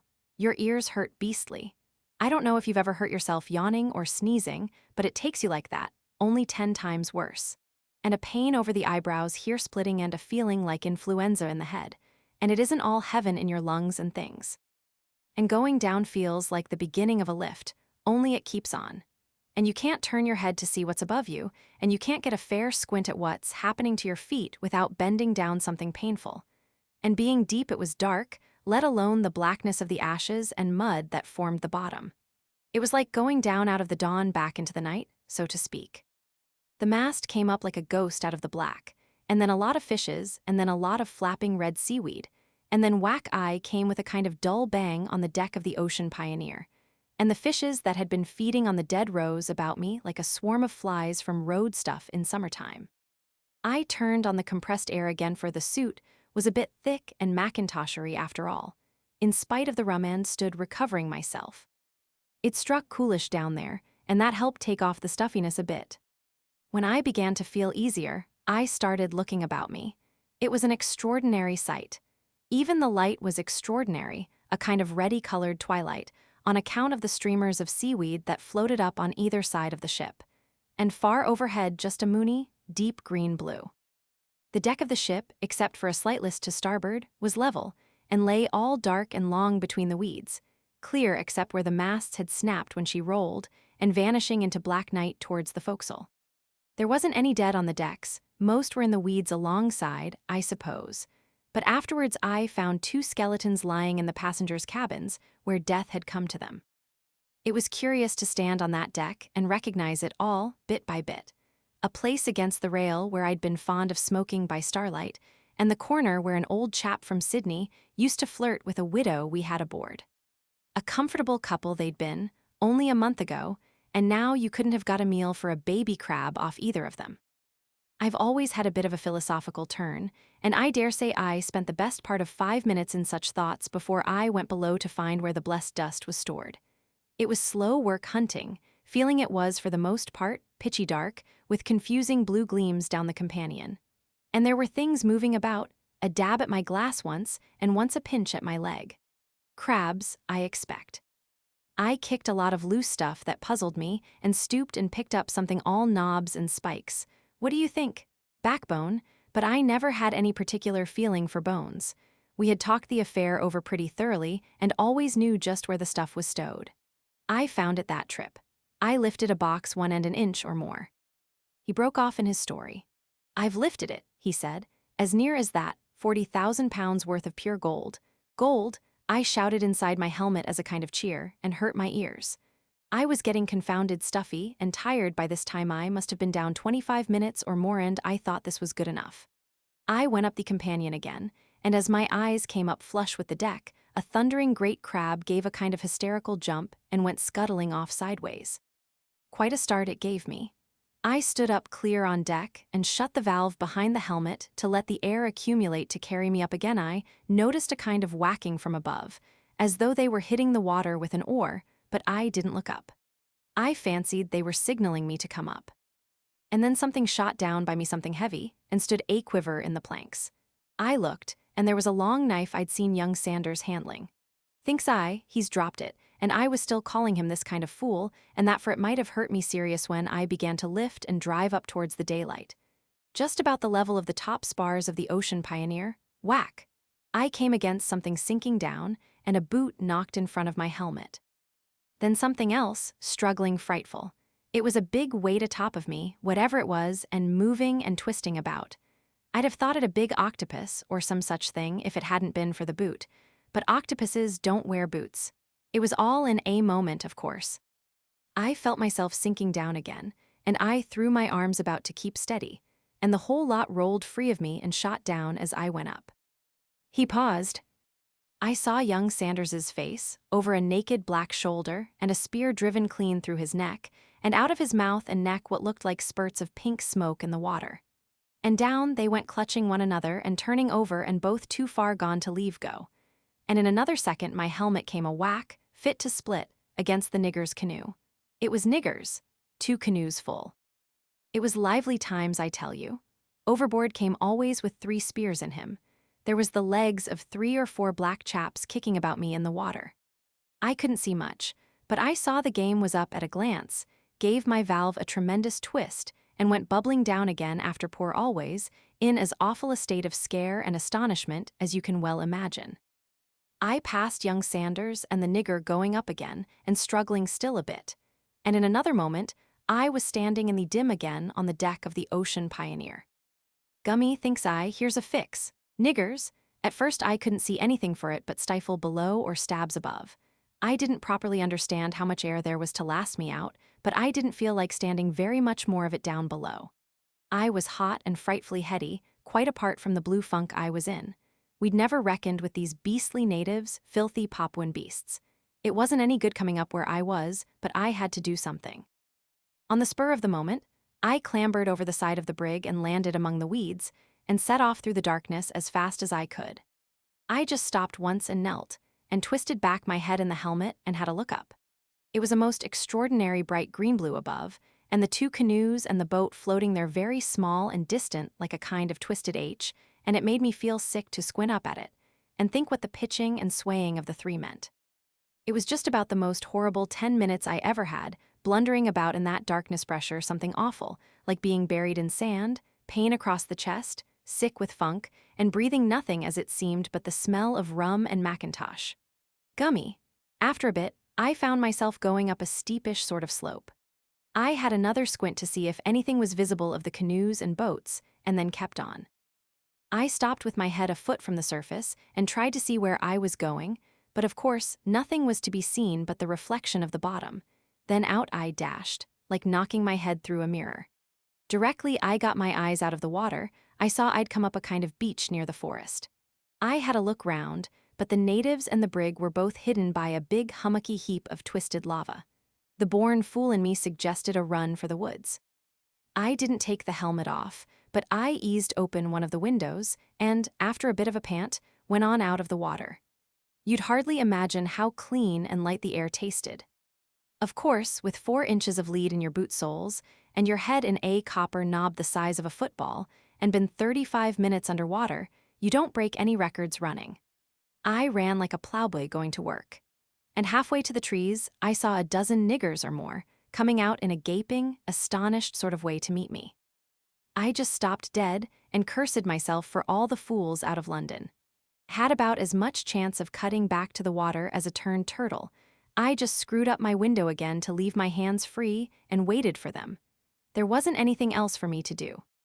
But they didn't come on very much. I began to suspect why. "Jimmy Goggles," I says, "it's your beauty does it." I was inclined to be a little lightheaded, I think, with all these dangers about and the change in the pressure of the blessed air. "Hooray ye staring at?" I said, as if the savages could hear me. "What d'ye take me for?"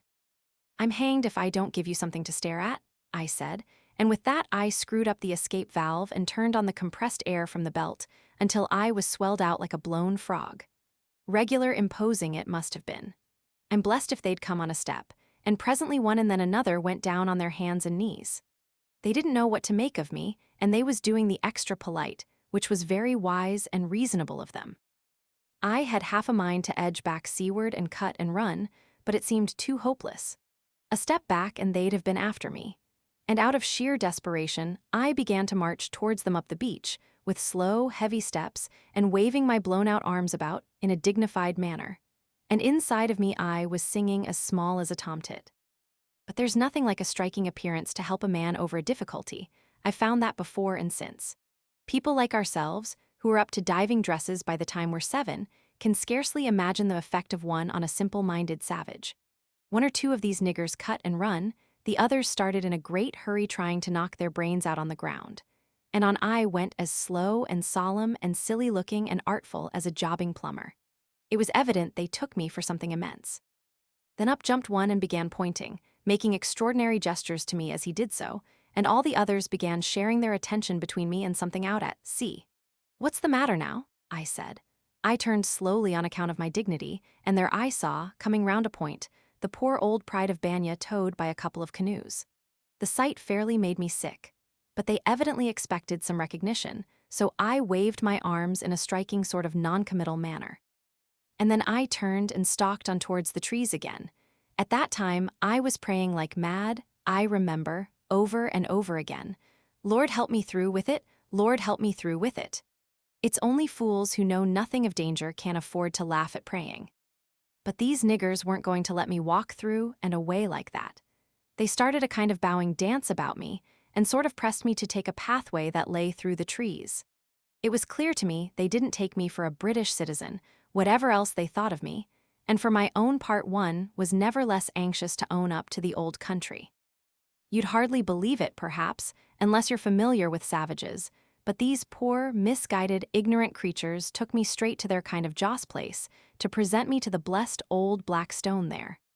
By this time, I was beginning to sort of realize the depth of their ignorance, and directly I set eyes on this deity, I took my cue. I started a baritone howl, wow wow, very long on one note, and began waving my arms about a lot, and then very slowly and ceremoniously turned their image over on its side and sat down on it. I wanted to sit down badly, for diving dresses ain't much wear in the tropics, or, to put it different like, they're a sight too much. It took away their breath, I could see, my sitting on their joss, but in less time than a minute they made up their minds and were hard at work worshipping me. And I can tell you I felt a bit relieved to see things turning out so well, in spite of the weight on my shoulders and feet. But what made me anxious was what the chaps in the canoes might think when they came back. If they'd seen me in the boat before I went down, and without the helmet on, for they might have been spying and hiding, since overnight they would very likely take a different view from the others. I was in a deuce of a stew about that for hours, as it seemed, until the shindy of the arrival began. But they took it down, the whole blessed village took it down. At the cost of sitting up stiff and stern, as much like those sitting Egyptian images one sees as I could manage, for pretty nearly 12 hours, I should guess at least, on end, I got over it. You'd hardly think what it meant in that heat and stink. I don't think any of them dreamt of the man inside. I was just a wonderful leathery great joss that had come up with luck out of the water. But the fatigue, the heat, the beastly closeness, the macintoshiness and the rum, and the fuss. They lit a stinking fire on a kind of lava slab there was before me, and brought in a lot of gory muck, the worst parts of what they were feasting on outside, the beasts, and burnt it all in my honor. I was getting a bit hungry, but I understand now how gods managed to do without eating, what with the smell of burnt offerings about them. And they brought in a lot of the stuff they'd got off the brig, and, among other stuff, what I was a bit relieved to see, the kind of pneumatic pump that was used for the compressed air affair, and then a lot of chaps and girls came in and danced about me something disgraceful. It's extraordinary the different ways different people have of showing respect. If I'd had a hatchet handy, I'd have gone for the lot of them. They made me feel that wild. All this time I sat as stiff as company, not knowing anything better to do. And at last, when nightfall came, and the Wattle Joss house place got a bit too shadowy for their taste, all these here savages are afraid of the dark, and I started a sort of moo noise. They built big bonfires outside and left me alone in peace in the darkness of my hut, free to unscrew my windows a bit and think things over and feel just as bad as I liked. And Lord, I was sick. I was weak and hungry, and my mind kept on behaving like a beetle on a pin, tremendous activity and nothing done at the end of it. Come round just where it was before. There was sorrowing for the other chaps, beastly drunkards certainly, but not deserving such a fate, and young Sanders with the spear through his neck wouldn't go out of my mind. There was the treasure down there in the Ocean Pioneer, and how one might get it and hide it somewhere safer, and get away and come back for it. And there was the puzzle where to get anything to eat. I tell you, I was fair rambling. I was afraid to ask by signs for food, for fear of behaving too human, and so there I sat and hungered until very near the dawn. Then the village got a bit quiet, and I couldn't stand it any longer, and I went out and got some stuff like artichokes in a bowl and some sour milk. What was left of these I put away among the other offerings, just to give them a hint of my tastes. And in the morning they came to worship, and found me sitting up stiff and respectable on their previous god, just as they'd left me overnight. I'd got my back against the central pillar of the hut, and practically, I was asleep. And that's how I became a god among the heathen false god, no doubt, and blasphemous, but one can't always pick and choose. Now, I don't want to crack myself up as a god beyond my merits, but I must confess that, while I was god to these people, they was extraordinary successful. I don't say there's anything in it, mind you. They won a battle with another tribe, got a lot of offerings I didn't want through it, they had wonderful fishing, and their crop of pora was exceptional fine. And they counted the capture of the brig among the benefits I brought 'em. I must say, I don't think that was a poor record for a perfectly new hand. And, though perhaps you'd scarcely credit it, I was the tribal god of those beastly savages for pretty nearly 4 months. What else could I do, man? But I didn't wear that diving dress all the time. I made 'em rig me up a sort of holy of holies, and a deuce of a time I had too, making them understand what it was I wanted them to do. That indeed was the great difficulty, making them understand my wishes. I couldn't let myself down by talking their lingo badly, even if I'd been able to speak at all, and I couldn't go flapping a lot of gestures at them. So I drew pictures in sand and sat down beside them and hooted like 1 o'clock. Sometimes they did the things I wanted all right, and sometimes they did them all wrong. They was always very willing, certainly. All the while I was puzzling how I was to get the confounded business settled. Every night before the dawn I used to march out in full rig and go off to a place where I could see the channel in which the Ocean Pioneer lay sunk, and once even, one moonlight night, I tried to walk out to her, but the weeds and rocks and dark clean beat me. I didn't get back till full day, and then I found all those silly niggers out on the beach praying their sea god to return to them. I was that vexed and tired, messing and tumbling about, and coming up and going down again, I could have punched their silly heads all round when they started rejoicing. Hanged if I like so much ceremony. And then came the missionary. That missionary, what a guy. Gummy, it was in the afternoon, and I was sitting in state in my outer temple place, sitting on that old black stone of theirs when he came. I heard a row outside and jabbering, and then his voice speaking to an interpreter. They worship stocks and stones, he said, and I knew what was up in a flash. I had one of my windows out for comfort, and I sang out straight away on the spur of the moment. Stocks and stones, I says. You come inside, I says, and I'll punch your blooming Exeter Hall of a head. There was a kind of silence and more jabbering, and in he came, Bible in hand, after the manner of them a little sandy chap in specs and a pith helmet. I flatter myself that me sitting there in the shadows, with my copper head and my big goggles, struck him a bit of a heap at first. Well, I says, how's the trade in scissors? For I don't hold with missionaries. I had a lark with that missionary. He was a raw hand and quite outclassed by a man like me. He gasped out who was I, and I told him to read the inscription at my feet if he wanted to know. There wasn't no inscription, why should there be? But down he goes to read, and his interpreter, being of course as superstitious as any of them, more so by reason of his seeing missionary close to, took it for an act of worship and plumped down like a shot. All my people gave a howl of triumph, and there wasn't any more business to be done in my village after that journey, not by the likes of him. But of course, I was a fool to choke him off like that. If I'd had any sense, I should have told him straight away of the treasure and taken him into Co. I've no doubt he'd have come into Co. a child, with a few hours to think it over, could have seen the connection between my diving dress and the loss of the ocean pioneer.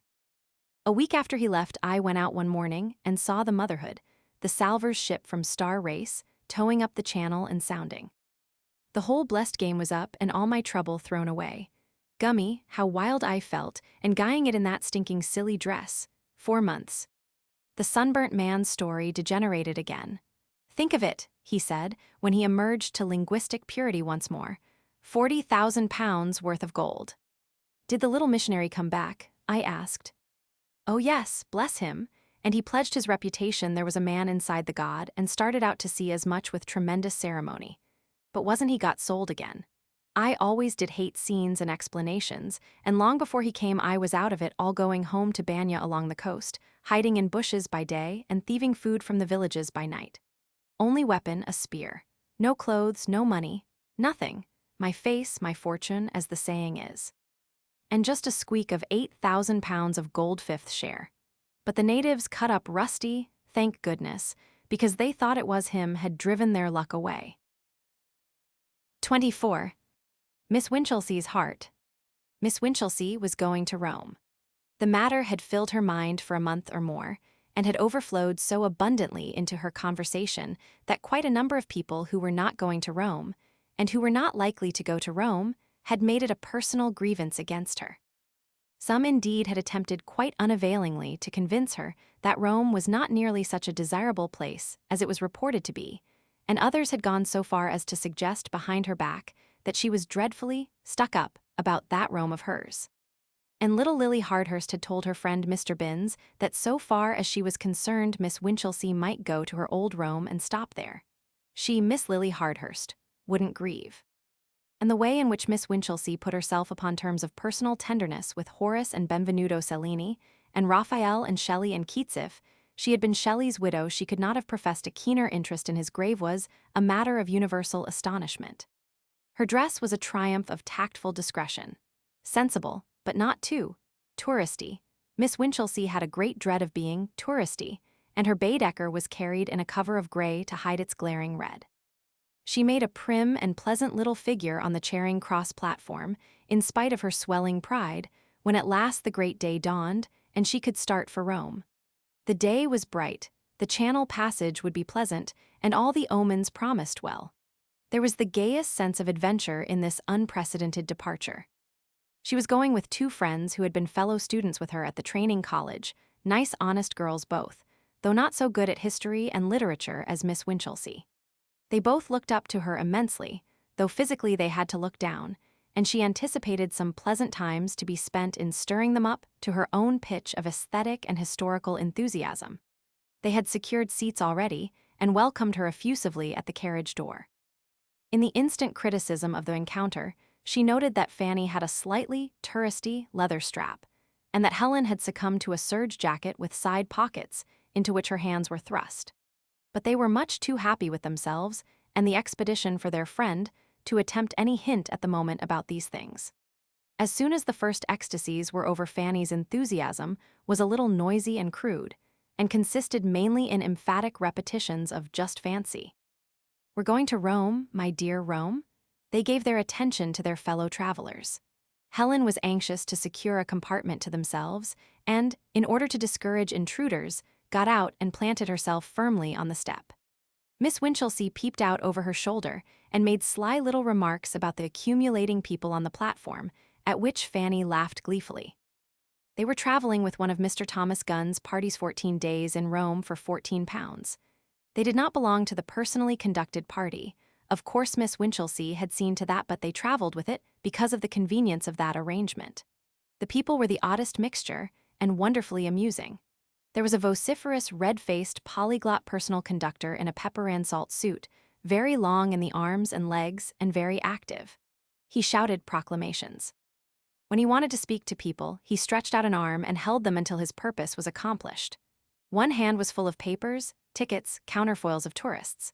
The people of the personally conducted party were, it seemed, of two sorts: people the conductor wanted and could not find, and people he did not want and who followed him in a steadily growing tail up and down the platform. These people seemed, indeed, to think that their one chance of reaching Rome lay in keeping close to him. 3 little old ladies were particularly energetic in his pursuit, and at last maddened him to the pitch of clapping them into a carriage and daring them to emerge again. For the rest of the time, 1, 2, or 3 of their heads protruded from the window, wailing inquiries about a little wickerwork box whenever he drew near. There was a very stout man with a very stout wife in shiny black. There was a little old man like an aged hostler. "What can such people want in Rome?" asked Miss Winchelsea. "What can it mean to them?" There was a very tall curate in a very small straw hat, and a very short curate encumbered by a long camera stand. The contrast amused Fanny very much. Once they heard someone calling for Snooks. "I always thought that name was invented by novelists," said Miss Winchelsea. "Fancy, Snooks! I wonder which is Mr. Snooks." Finally, they picked out a very stout and resolute little man in a large check suit. "If he isn't Snooks, he ought to be," said Miss Winchelsea. Presently the conductor discovered Helen's attempt at a corner in carriages. "Room for 5, he bawled with a parallel translation on his fingers. A party of 4 together, mother, father, and 2 daughters blundered in, all greatly excited. "It's all right, ma, you let me," said one of the daughters, hitting her mother's bonnet with a handbag she struggled to put in the rack. Miss Winchelsea detested people who banged about and called their mother ma. A young man traveling alone followed. He was not at all touristy in his costume, Miss Winchelsea observed. His Gladstone bag was of good pleasant leather with labels reminiscent of Luxembourg and Ostend, and his boots, though brown, were not vulgar. He carried an overcoat on his arm. Before these people had properly settled in their places, came an inspection of tickets and a slamming of doors, and behold, they were gliding out of Charing Cross Station on their way to Rome. "Fancy," cried Fanny, "we are going to Rome, my dear. Rome, I don't seem to believe it even now." Miss Winchelsea suppressed Fanny's emotions with a little smile, and the lady who was called Ma explained to people in general why they had cut it so close at the station. The 2 daughters called her Ma several times, toned her down in a tactless, effective way, and drove her at last to the muttered inventory of a basket of traveling requisites. Presently she looked up. "Lor," she said, "I didn't bring them." Both the daughters said, "Oh, Ma," but what them was did not appear. Presently Fanny produced Hare's Walks in Rome, a sort of mitigated guidebook very popular among Roman visitors, and the father of the 2 daughters began to examine his books of tickets minutely, apparently in a search after English words. When he had looked at the tickets for a long time right way up, he turned them upside down. Then he produced a fountain pen and dated them with considerable care. The young man, having completed an unostentatious survey of his fellow travelers, produced a book and fell to reading. When Helen and Fanny were looking out of the window at Chisleyhurst, the place interested Fanny, because the poor dear Empress of the French used to live there. Miss Winchelsea took the opportunity to observe the book the young man held. It was not a guidebook, but a little thin volume of poetry bound. She glanced at his face. It seemed a refined, pleasant face to her hasty glance. He wore a little gilt pince-nez. "Do you think she lives there now?" said Fanny, and Miss Winchelsea's inspection came to an end.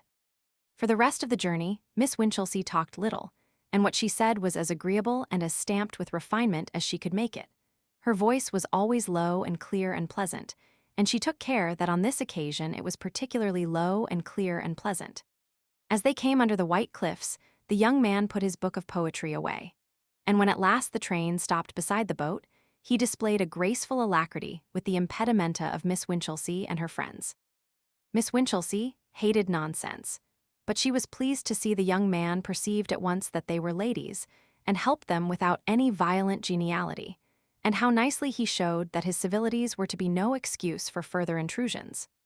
None of her little party had been out of England before, and they were all excited and a little nervous at the Channel passage.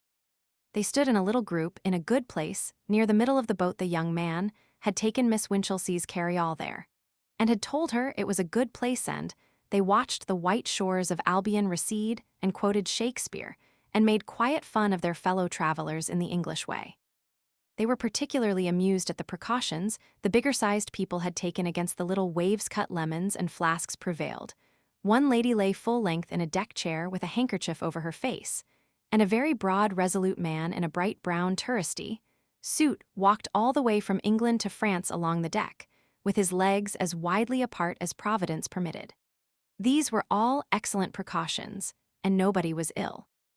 The personally conducted party pursued the conductor about the deck with inquiries, in a manner that suggested to Helen's mind the rather vulgar image of hens with a piece of bacon rind, until at last he went into hiding below. And the young man with the thin volume of poetry stood at the stern watching England receding, looking rather lonely and sad to Miss Winchelsea's eye. And then came Calais and tumultuous novelties, and the young man had not forgotten Miss Winchelsea's hold-all and the other little things. All three girls, though they had passed government examinations in French to any extent, were stricken with a dumb shame of their accents, and the young man was very useful. And he did not intrude. He put them in a comfortable carriage and raised his hat and went away. Miss Winchelsea thanked him in her best manner, a pleasing, cultivated manner, and Fanny said he was nice almost before he was out of earshot. "I wonder what he can be," said Helen. "He's going to Italy, because I noticed green tickets in his book." Miss Winchelsea almost told them of the poetry, and decided not to do so. And presently the carriage windows seized hold upon them, and the young man was forgotten. It made them feel that they were doing an educated sort of thing to travel through a country whose commonest advertisements were in idiomatic French, and Miss Winchelsea made unpatriotic comparisons, because there were weedy little signboard advertisements by the rail side instead of the broad hoardings that deface the landscape in our land.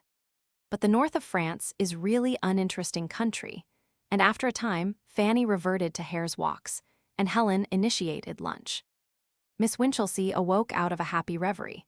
She had been trying to realize, she said, that she was actually going to Rome, but she perceived at Helen's suggestion that she was hungry, and they lunched out of their baskets very cheerfully. In the afternoon they were tired and silent until Helen made tea. Miss Winchelsea might have dozed, only she knew Fanny slept with her mouth open, and as their fellow passengers were two rather nice, critical-looking ladies of uncertain age, who knew French well enough to talk it, she employed herself in keeping Fanny awake. The rhythm of the train became insistent, and the streaming landscape outside became at last quite painful to the eye. They were already dreadfully tired of traveling before their night's stoppage came. The stoppage for the night was brightened by the appearance of the young man, and his manners were all that could be desired, and his French quite serviceable.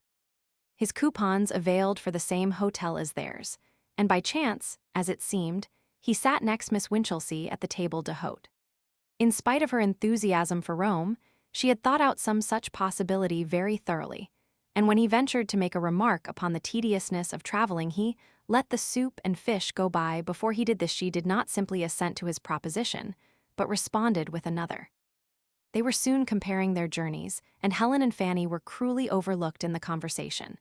It was to be the same journey, they found, one day for the galleries at Florence. "From what I hear," said the young man, "it is barely enough, and the rest at Rome." He talked of Rome very pleasantly. He was evidently quite well read, and he quoted Horace about Soracte. Miss Winchelsea had done that book of Horace for her matriculation and was delighted to cap his quotation.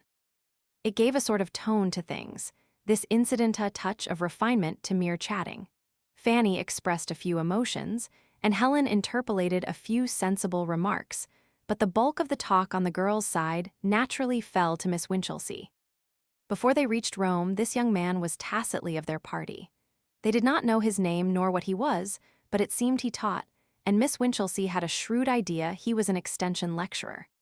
At any rate, he was something of that sort, something gentlemanly and refined without being opulent and impossible. She tried once or twice to ascertain whether he came from Oxford or Cambridge, but he missed her timid opportunities. She tried to get him to make remarks about those places to see if he would say, "Come up" to them instead of "go down." She knew that was how you told a varsity man. He used the word varsity, not university, in quite the proper way. They saw as much of Mr. Ruskin's Florence as the brief time permitted. He met them in the pity gallery and went round with them, chatting brightly and evidently very grateful for their recognition. He knew a great deal about art, and all four enjoyed the morning immensely. It was fine to go round recognizing old favorites and finding new beauties, especially while so many people fumbled helplessly with Baedeker. Nor was he a bit of a prig, Miss Winchelsea said, and indeed she detested prigs. He had a distinct undertone of humor, and was funny, for example, without being vulgar, at the expense of the quaint work of Beto and Jellicoe. He had a grave seriousness beneath it all, and was quick to seize the moral lessons of the pictures. Fanny went softly among these masterpieces. She admitted she knew so little about them, and she confessed that to her they were all beautiful. Fanny's beautiful inclined to be a little monotonous, Miss Winchelsea thought. She had been quite glad when the last sunny Alp had vanished, because of the staccato of Fanny's admiration. Helen said little, but Miss Winchelsea had found her a trifle wanting on the aesthetic side in the old days and was not surprised. Sometimes she laughed at the young man's hesitating, delicate jests, and sometimes she didn't, and sometimes she seemed quite lost to the art about them in the contemplation of the dresses of the other visitors. At Rome, the young man was with them intermittently. A rather touristy friend of his took him away at times. He complained comically to Miss Winchelsea. "I have only 2 short weeks in Rome," he said, "and my friend Leonard wants to spend a whole day at Tivoli looking at a waterfall." "What is your friend Leonard?" asked Miss Winchelsea abruptly. "He's the most enthusiastic pedestrian I ever met," the young man replied amusingly, but a little unsatisfactorily, Miss Winchelsea thought. They had some glorious times, and Fanny could not think what they would have done without him. Miss Winchelsea's interest and Fanny's enormous capacity for admiration were insatiable. They never flagged through pictures and sculpture galleries, immense crowded churches, ruins and museums, Judas trees and prickly pears, wine carts and palaces. They admired their way unflinchingly. They never saw a stone pine or a eucalyptus, but they named and admired it. They never glimpsed Soracte, but they exclaimed. Their common ways were made wonderful by imaginative play. "Here Caesar may have walked," they would say. "Raphael may have seen Soracte from this very point. They happened on the tomb of Bibulus." "Old Bibulus," said the young man. "The oldest monument of Republican Rome," said Miss Winchelsea. "I'm dreadfully stupid," said Fanny, "but who was Bibulus?" There was a curious little pause. "Wasn't he the person who built the wall?" said Helen. The young man glanced quickly at her and laughed. "That was Balbus," he said. Helen reddened, but neither he nor Miss Winchelsea threw any light upon Fanny's ignorance about Bibulus. Helen was more taciturn than the other three, but then she was always taciturn, and usually she took care of the tram tickets and things like that, or kept her eye on them if the young man took them, and told him where they were when he wanted them. Glorious times they had, these young people, in that pale, brown, cleanly city of memories that was once the world. Their only sorrow was the shortness of the time. They said indeed that the electric trams and the 70 buildings, and that criminal advertisement that glares upon the Forum, outraged their aesthetic feelings unspeakably. But that was only part of the fun. And indeed Rome is such a wonderful place that it made Miss Winchelsea forget some of her most carefully prepared enthusiasms at times, and Helen, taken unawares, would suddenly admit the beauty of unexpected things. Yet Fanny and Helen would have liked a shop window or so in the English Quarter, if Miss Winchelsea's uncompromising hostility to all other English visitors had not rendered that district impossible. The intellectual and aesthetic fellowship of Miss Winchelsea and the scholarly young man passed insensibly towards a deeper feeling. The exuberant Fanny did her best to keep pace with their recondite admiration by playing her beautiful with vigor and saying, "Oh, let's go," with enormous appetite whenever a new place of interest was mentioned. But Helen developed a certain want of sympathy towards the end that disappointed Miss Winchelsea a little. She refused to see anything in the face of Beatrice Cenci Shelley's Beatrice Cenci in the Barberini Gallery, and one day, when they were deploring the electric trams, she said rather snappishly that people must get about somehow, and it's better than torturing horses up these horrid little hills. She spoke of the 7 hills of Rome as horrid little hills. And the day they went on the Palatine, though Miss Winchelsea did not know of this, she remarked suddenly to Fanny, "Don't hurry like that, my dear. They don't want us to overtake them. And we don't say the right things for them when we do get near." "I wasn't trying to overtake them," said Fanny, slackening her excessive pace. "I wasn't indeed." And for a minute she was short of breath. But Miss Winchelsea had come upon happiness. It was only when she came to look back across an intervening tragedy that she quite realized how happy she had been pacing among the cypress-shadowed ruins, and exchanging the very highest class of information the human mind can possess, the most refined impressions it is possible to convey. Insensibly, emotion crept into their intercourse, sunning itself openly and pleasantly at last when Helen's modernity was not too near. Insensibly, their interest drifted from the wonderful associations about them to their more intimate and personal feelings. In a tentative way, information was supplied. She spoke allusively of her school, of her examination successes, of her gladness that the days of cram were over. He made it quite clear that he also was a teacher. They spoke of the greatness of their calling, of the necessity of sympathy to face its irksome details, of a certain loneliness they sometimes felt. That was in the Colosseum, and it was as far as they got that day, because Helen returned with Fanny. She had taken her into the upper galleries. Yet the private dreams of Miss Winchelsea, already vivid and concrete enough, became now realistic in the highest degree. She figured that pleasant young man lecturing in the most edifying way to his students, herself modestly prominent as his intellectual mate and helper. She figured a refined little home, with 2 bureaus, with white shelves of high-class books, and autotypes of the pictures of Rossetti and Burne-Jones, with Morris's wallpapers and flowers in pots of beaten copper. Indeed, she figured many things. On the Pincio, the two had a few precious moments together, while Helen marched Fanny off to see the Muro Tordo, and he spoke at once plainly. He said he hoped their friendship was only beginning, that he already found her company very precious to him, that indeed it was more than that. He became nervous, thrusting at his glasses with trembling fingers as though he fancied his emotions made them unstable. "I should, of course," he said, "tell you things about myself. I know it is rather unusual my speaking to you like this. Only our meeting has been so accidental or providential, and I am snatching at things. I came to Rome expecting a lonely tour, and I have been so very happy, so very happy.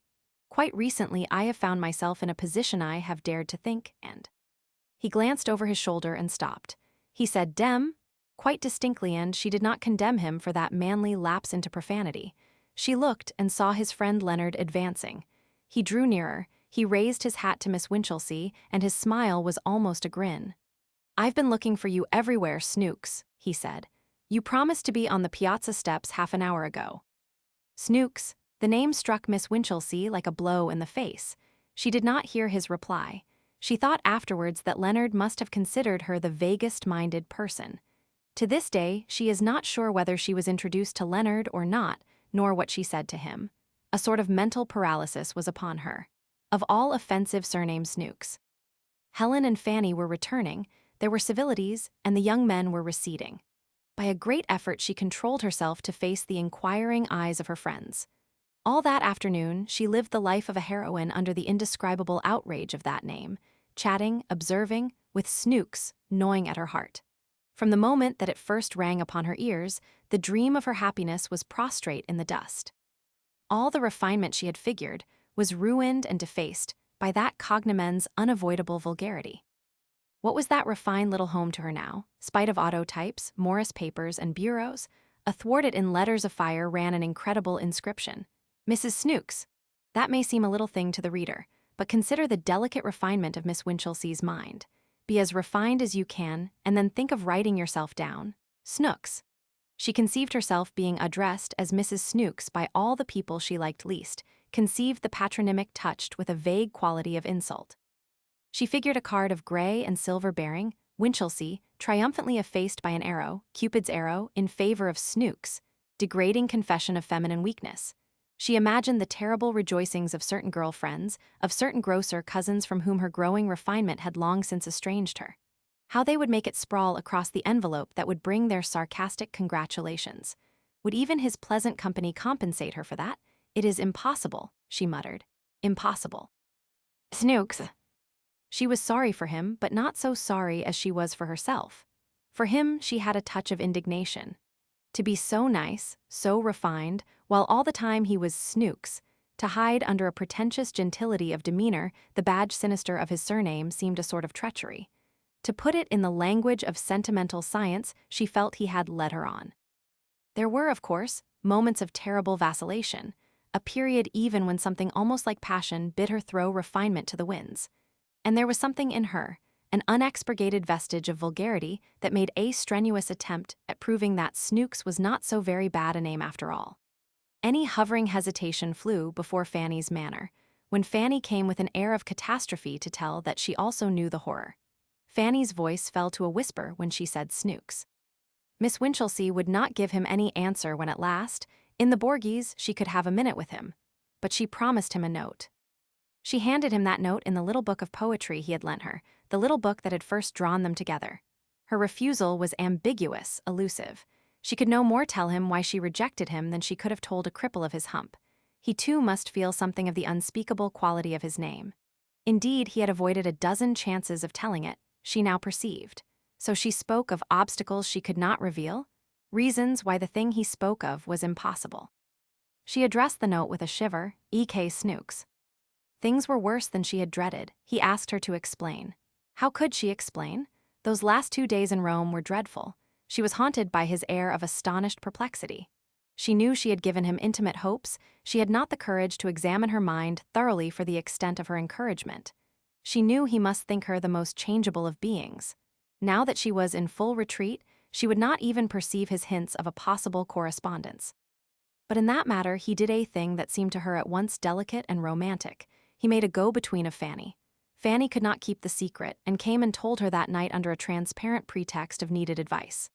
"Mr. Snooks," said Fanny, "wants to write to me. Fancy, I had no idea, but should I let him?" They talked it over long and earnestly, and Miss Winchelsea was careful to keep the veil over her heart. She was already repenting his disregarded hints. Why should she not hear of him, sometimes painful though his name must be to her? Miss Winchelsea decided it might be permitted, and Fanny kissed her good night with unusual emotion. After she had gone, Miss Winchelsea sat for a long time at the window of her little room. It was moonlight, and down the street a man sang Santa Lucia with almost heart-dissolving tenderness. She sat very still. She breathed a word very softly to herself. The word was Snooks. Then she got up with a profound sigh and went to bed. The next morning he said to her meaningly, "I shall hear of you through your friend." Mr. Snooks saw them off from Rome with that pathetic interrogative perplexity still on his face, and if it had not been for Helen, he would have retained Miss Winchelsea's hold, all in his hand, as a sort of encyclopedic keepsake. On their way back to England, Miss Winchelsea on 6 separate occasions made Fanny promise to write to her the longest of long letters. Fanny, it seemed, would be quite near Mr. Snooks. Her new school she was always going to New Schools would be only 5 miles from Steelybank, and it was in the Steelybank Polytechnic, and 1 or 2 first-class schools, that Mr. Snooks did his teaching. He might even see her at times. They could not talk much of him. She and Fanny always spoke of him, never of Mr. Snooks, because Helen was apt to say unsympathetic things about him. Her nature had coarsened very much, Miss Winchelsea perceived, since the old training college days. She had become hard and cynical. She thought he had a weak face, mistaking refinement for weakness as people of her stamp are apt to do, and when she heard his name was Snooks, she said she had expected something of the sort. Miss Winchelsea was careful to spare her own feelings after that, but Fanny was less circumspect. The girls parted in London, and Miss Winchelsea returned, with a new interest in life, to the girls' high school in which she had been an increasingly valuable assistant for the last 3 years. Her new interest in life was Fanny as a correspondent, and to give her a lead, she wrote her a lengthy descriptive letter within a fortnight of her return. Fanny answered, very disappointingly. Fanny indeed had no literary gift, but it was new to Miss Winchelsea to find herself deploring the want of gifts in a friend. That letter was even criticized aloud in the safe solitude of Miss Winchelsea's study, and her criticism, spoken with great bitterness, was twaddle. It was full of just the things Miss Winchelsea's letter had been full of, particulars of the school. And of Mr. Snooks, only this much. I have had a letter from Mr. Snooks, and he has been over to see me on 2 Saturday afternoons running. He talked about Rome and you, we both talked about you. Your ears must have burnt, my dear. Miss Winchelsea repressed a desire to demand more explicit information, and wrote the sweetest long letter again. Tell me all about yourself, dear. That journey has quite refreshed our ancient friendship, and I do so want to keep in touch with you. About Mr. Snooks, she simply wrote on the 5th page that she was glad Fanny had seen him, and that if he should ask after her, she was to be remembered to him very kindly, underlined. And Fanny replied, most obtusely in the key of that ancient friendship, reminding Miss Winchelsea of a dozen foolish things of those old schoolgirl days at the training college, and saying not a word about Mr. Snooks. For nearly a week Miss Winchelsea was so angry at the failure of Fanny as a go-between that she could not write to her. And then she wrote less effusively, and in her letter she asked point-blank, have you seen Mr. Snooks? Fanny's letter was unexpectedly satisfactory. I have seen Mr. Snooks, she wrote, and having once named him she kept on about him. It was all Snooks this and Snooks that. He was to give a public lecture, said Fanny, among other things. Yet Miss Winchelsea, after the first glow of gratification, still found this letter a little unsatisfactory. Fanny did not report Mr. Snooks as saying anything about Miss Winchelsea, nor as looking a little white and worn, as he ought to have been doing. And behold, before she had replied, came a second letter from Fanny on the same theme, quite a gushing letter, and covering 6 sheets with her loose feminine hand. And about this second letter was a rather odd little thing that Miss Winchelsea only noticed as she reread it the 3rd time. Fanny's natural femininity had prevailed even against the round and clear traditions of the training college. She was one of those creatures born to make all her MS and NS and US and RS and ES alike, and to leave her OS and AS open and her IS undotted.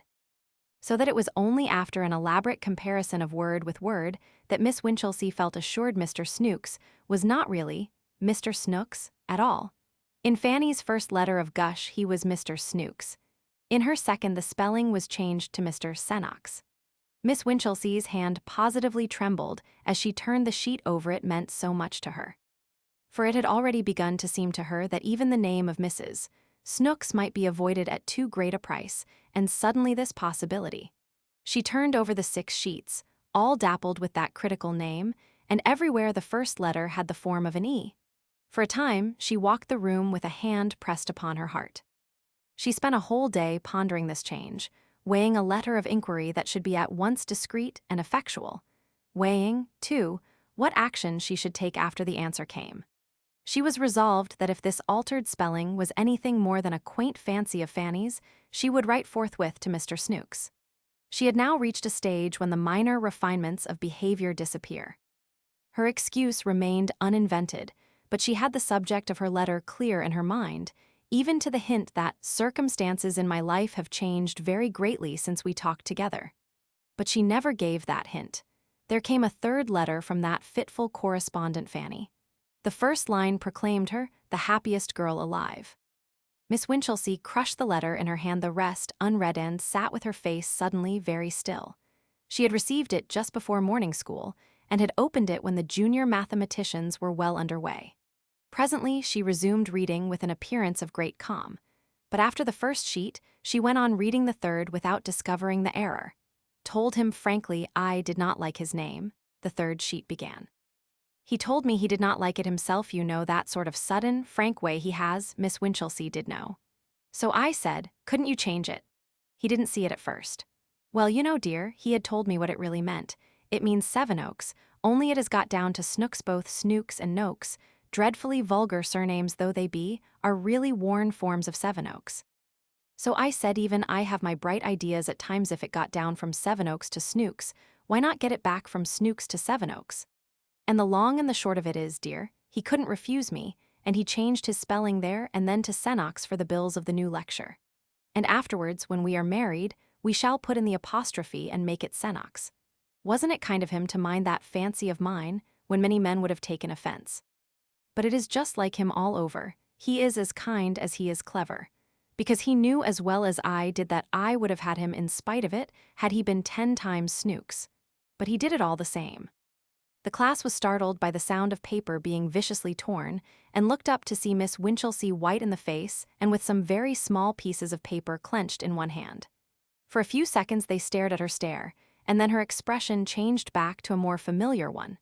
"Has anyone finished number 3?" she asked in an even tone. She remained calm after that, but impositions ruled high that day.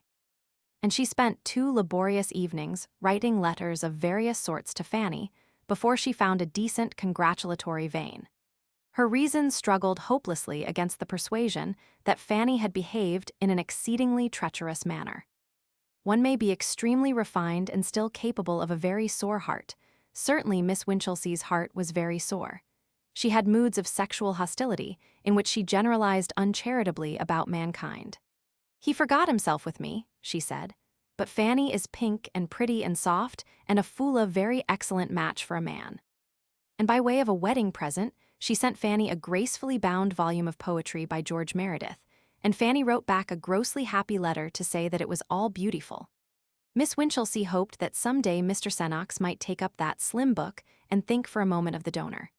Fanny wrote several times before and about her marriage, pursuing that fond legend of their ancient friendship, and giving her happiness in the fullest detail. And Miss Winchelsea wrote to Helen for the first time after the Roman journey, saying nothing about the marriage, but expressing very cordial feelings. They had been in Rome at Easter, and Fanny was married in the August vacation. She wrote a garrulous letter to Miss Winchelsea, describing her homecoming and the astonishing arrangements of their teeny, weeny little house. Mr. Senoks was now beginning to assume a refinement in Miss Winchelsea's memory out of all proportion to the facts of the case, and she tried in vain to imagine his cultured greatness in a teeny-weeny little house. "I'm busy enameling a cozy corner," said Fanny, sprawling to the end of her 3rd sheet, "so excuse more." Miss Winchelsea answered in her best style, gently poking fun at Fanny's arrangements and hoping intensely that Mr. Senoks might see the letter. Only this hope enabled her to write at all, answering not only that letter but one in November and one at Christmas. The 2 latter communications contained urgent invitations for her to come to Steely Bank on a visit during the Christmas holidays. She tried to think that he had told her to ask that, but it was too much like Fanny's opulent good nature. She could not but believe that he must be sick of his blunder by this time, and she had more than a hope that he would presently write her a letter beginning, "Dear friend." Something subtly tragic in the separation was a great support to her, a sad misunderstanding. To have been jilted would have been intolerable, but he never wrote that letter beginning, "Dear friend." For 2 years, Miss Winchelsea could not go to see her friends. In spite of the reiterated invitations of Mrs. Sevenoaks, it became full Sevenoaks in the 2nd year. Then one day near the Easter rest, she felt lonely and without a soul to understand her in the world, and her mind ran once more on what is called platonic friendship. Fanny was clearly happy and busy in her new sphere of domesticity, but no doubt he had his lonely hours. Did he ever think of those days in Rome, gone now beyond recalling? No one had understood her as he had done, no one in all the world. It would be a sort of melancholy pleasure to talk to him again, and what harm could it do? Why should she deny herself? That night she wrote a sonnet, all but the last 2 lines of the octave which would not come, and the next day she composed a graceful little note to tell Fanny she was coming down. And so she saw him again. Even at the first encounter, it was evident he had changed. He seemed stouter and less nervous, and it speedily appeared that his conversation had already lost much of its old delicacy. There even seemed a justification for Helen's description of weakness in his face. In certain lights it was weak. He seemed busy and preoccupied about his affairs, and almost under the impression that Miss Winchelsea had come for the sake of Fanny. He discussed his dinner with Fanny in an intelligent way.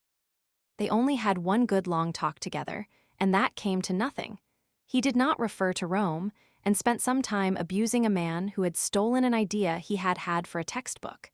It did not seem a very wonderful idea to Miss Winchelsea. She discovered he had forgotten the names of more than half the painters whose work they had rejoiced over in Florence.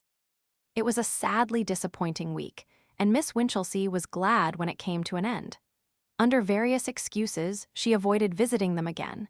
After a time, the visitors' room was occupied by their two little boys, and Fanny's invitations ceased. The intimacy of her letters had long since faded away. 25. A Dream of Armageddon. The man with the white face entered the carriage at Rugby. He moved slowly in spite of the urgency of his porter, and even while he was still on the platform I noted how ill he seemed. He dropped into the corner over against me with a sigh, made an incomplete attempt to arrange his traveling shawl, and became motionless, with his eyes staring vacantly. Presently he was moved by a sense of my observation, looked up at me, and put out a spiritless hand for his newspaper. Then he glanced again in my direction. I feigned to read. I feared I had unwittingly embarrassed him, and in a moment I was surprised to find him speaking. "I beg your pardon," said I. "That book," he repeated, pointing a lean finger, "is about dreams." "Obviously," I answered, for it was Fortnum Roscoe's Dream States, and the title was on the cover. He hung silent for a space as if he sought words. "Yes," he said at last, "but they tell you nothing." I did not catch his meaning for a second. "They don't know," he added. I looked a little more attentively at his face. "There are dreams," he said, "and dreams.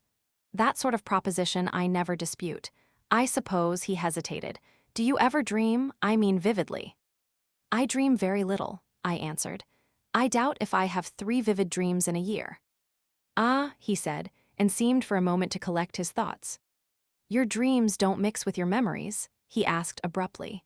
"You don't find yourself in doubt, did this happen or did it not?" "Hardly ever, except just for a momentary hesitation now and then. I suppose few people do." "Does he say," he indicated the book.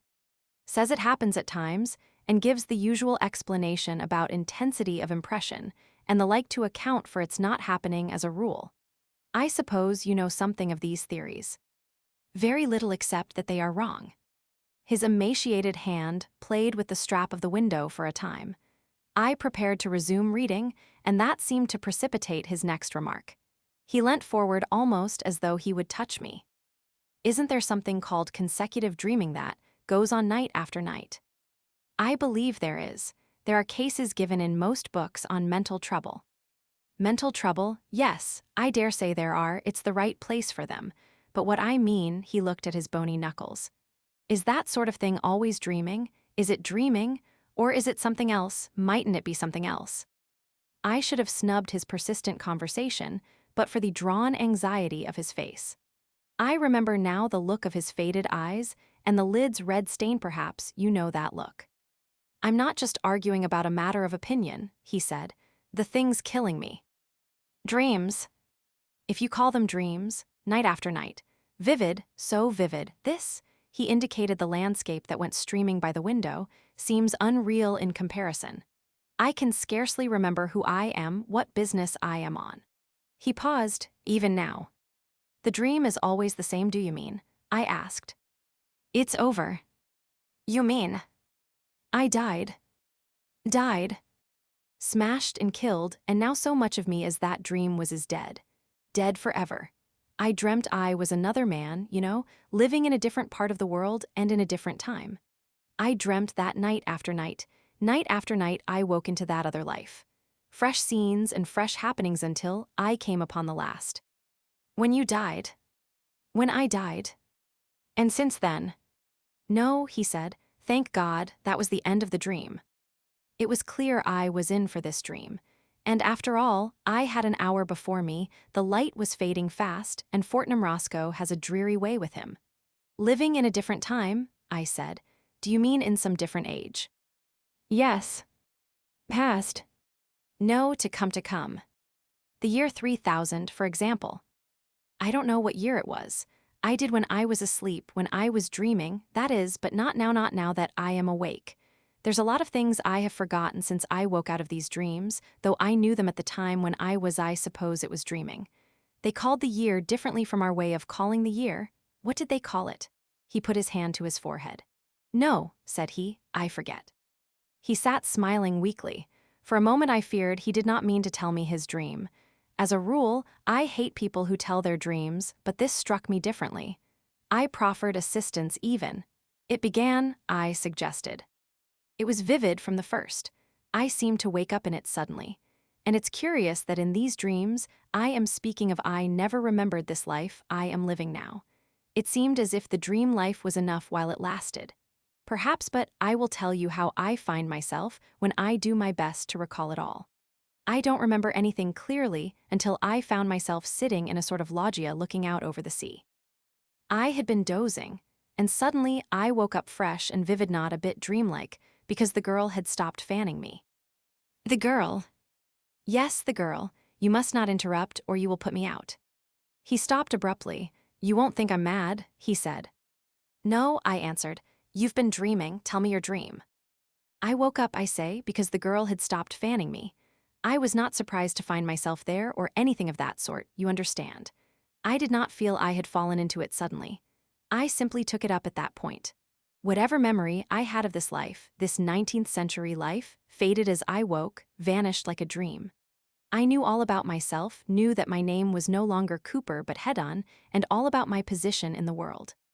I've forgotten a lot, since I woke there's a want of connection, but it was all quite clear, and matter of fact then. He hesitated again, gripping the window strap, putting his face forward, and looking up to me appealingly. This seems bosh to you. No, no, I cried. Go on, tell me what this loggia was like. It was not really a loggia, I don't know what to call it. It faced south. It was small. It was all in shadow except the semicircle above the balcony that showed the sky and sea and the corner where the girl stood. I was on a couch. It was a metal couch with light striped cushions, and the girl was leaning over the balcony with her back to me. The light of the sunrise fell on her ear and cheek. Her pretty white neck and the little curls that nestled there, and her white shoulder were in the sun, and all the grace of her body was in the cool blue shadow. She was dressed, how can I describe it? It was easy and flowing. And altogether there she stood, so that it came to me how beautiful and desirable she was, as though I had never seen her before. And when at last I sighed and raised myself upon my arm, she turned her face to me. He stopped. I have lived 53 years in this world. I have had mother, sisters, friends, wife and daughters, all their faces, the play of their faces, I know. But the face of this girl, it is much more real to me. I can bring it back into memory so that I see it again. I could draw it or paint it. And after all. He stopped, but I said nothing. The face of a dream, the face of a dream. She was beautiful. Not that beauty which is terrible, cold, and worshipful, like the beauty of a saint, nor that beauty that stirs fierce passions, but a sort of radiation, sweet lips that softened into smiles, and grave gray eyes. And she moved gracefully. She seemed to have part with all pleasant and gracious things. He stopped, and his face was downcast and hidden. Then he looked up at me and went on, making no further attempt to disguise his absolute belief in the reality of his story. You see, I had thrown up my plans and ambitions, thrown up all I had ever worked for or desired for her sake. I had been a master man away there in the north, with influence and property and a great reputation, but none of it had seemed worth having beside her. I had come to the place, this city of sunny pleasures, with her, and left all those things to wreck and ruin just to save a remnant at least of my life. While I had been in love with her before I knew that she had any care for me, before I had imagined that she would dare, that we should dare, all my life had seemed vain and hollow, dust and ashes. It was dust and ashes. Night after night, and through the long days I had longed and desired, my soul had beaten against the thing forbidden. But it is impossible for one man to tell another just these things. It's emotion, it's a tint, a light that comes and goes. Only while it's there, everything changes, everything. The thing is, I came away and left them in their crisis to do what they could. Left whom? I asked, puzzled. The people up in the north there. You see, in this dream, anyhow, I had been a big man, the sort of man men come to trust in, to group themselves about. Millions of men who had never seen me were ready to do things and risk things because of their confidence in me. I had been playing that game for years, that big, laborious game, that vague, monstrous political game amidst intrigues and betrayals, speech and agitation. It was a vast, weltering world, and at last I had a sort of leadership against the gang, you know. It was called the gang, a sort of compromise of scoundrelly projects and base ambitions, and vast public emotional stupidities, and catchwords the gang that kept the world noisy and blind year by year, and all the while that it was drifting towards infinite disaster. But I can't expect you to understand the shades and complications of the year something or other ahead. I had it all down to the smallest details in my dream. I suppose I had been dreaming of it before I awoke, and the fading outline of some queer new development I had imagined still hung about me as I rubbed my eyes. It was some grubby affair that made me thank God for the sunlight. I sat up on the couch and remained looking at the woman, and rejoicing that I had come away out of all that tumult and folly and violence before it was too late. After all, I thought, this is life, love and beauty, desire and delight. Are they not worth all those dismal struggles for vague, gigantic ends? And I blamed myself for having ever sought to be a leader when I might have given my days to love. But then, thought I, if I had not spent my early days sternly and austerely, I might have wasted myself upon vain and worthless women. And at the thought, all my being went out in love and tenderness to my dear mistress, my dear lady, who had come at last and compelled me by her invincible charm for me to lay that life aside. "You are worth it," I said, speaking without intending her to hear. "You are worth it, my dearest one, worth pride and praise and all things. Love, to have you is worth them altogether." And at the murmur of my voice she turned about. "Come and see," she cried. "I can hear her now. Come and see the sunrise upon Monte Solero." I remember how I sprang to my feet and joined her at the balcony. She put a white hand upon my shoulder and pointed towards great masses of limestone flushing, as it were, into life. I looked. But first I noted the sunlight on her face caressing the lines of her cheeks and neck. How can I describe to you the scene we had before us? We were at Capri. "I have been there," I said. "I have clambered up Monte Solero and drunk Vero Caprimudi stuff like cider at the summit." "Ah," said the man with the white face. "Then perhaps you can tell me. You will know if this was indeed Capri. For in this life I have never been there. Let me describe it. We were in a little room, one of a vast multitude of little rooms, very cool and sunny, hollowed out of the limestone of a sort of cape, very high above the sea. The whole island, you know, was one enormous hotel, complex beyond explaining, and on the other side there were miles of floating hotels and huge floating stages to which the flying machines came. They called it a pleasure city. Of course, there was none of that in your time. Rather, I should say, is none of that now. Of course. Now, yes. Well, this room of ours was at the extremity of the cape, so that one could see east and west. Eastward was a great cliff 1,000 feet high perhaps, coldly gray except for one bright edge of gold, and beyond it the Isle of the Sirens, and a falling coast that faded and passed into the hot sunrise. And when one turned to the west, distinct and near was a little bay, a little beach still in shadow. And out of that shadow rose Solero, straight and tall, flushed and golden crested, like a beauty throned, and the white moon was floating behind her in the sky. And before us from east to west stretched the many-tinted sea, all dotted with little sailing boats. To the eastward, of course, these little boats were gray and very minute and clear, but to the westward they were little boats of gold, shining gold almost like little flames. And just below us was a rock with an arch worn through it. The blue sea water broke to green and foam all round the rock, and a galley came gliding out of the arch. "I know that rock," I said. "I was nearly drowned there. It is called the Faraglione." "Faraglione, yes, she called it that," answered the man with the white face. "There was some story but that." He put his hand to his forehead again. "No," he said, "I forget that story." Well, that is the first thing I remember, the first dream I had, that little shaded room and the beautiful air and sky, and that dear lady of mine, with her shining arms and her graceful robe, and how we sat and talked in half whispers to one another. We talked in whispers, not because there was anyone to hear, but because there was still such a freshness of mind between us that our thoughts were a little frightened, I think, to find themselves at last in words. And so they went softly. Presently we were hungry, and we went from our apartment, going by a strange passage with a moving floor, until we came to the great breakfast room. There was a fountain and music. A pleasant and joyful place it was, with its sunlight and splashing, and the murmur of plucked strings. And we sat and ate and smiled at one another, and I would not heed a man who was watching me from a table nearby. And afterwards we went on to the dancing hall. But I cannot describe that hall. The place was enormous, larger than any building you have ever seen, and in one place there was the old gate of Capri, caught into the wall of a gallery high overhead. Light girders, stems, and threads of gold burst from the pillars like fountains, streamed like an aurora across the roof, and interlaced like conjuring tricks. All about the great circle for the dancers there were beautiful figures, strange dragons, and intricate and wonderful grotesques bearing lights. The place was inundated with artificial light that shamed the newborn day. And as we went through the throng, the people turned about and looked at us, for all through the world my name and face were known, and how I had suddenly thrown up pride and struggled to come to this place. And they looked also at the lady beside me, though half the story of how at last she had come to me was unknown or mistold. And few of the men who were there, I know, but judged me a happy man, in spite of all the shame and dishonor that had come upon my name. The air was full of music, full of harmonious sense, full of the rhythm of beautiful motions.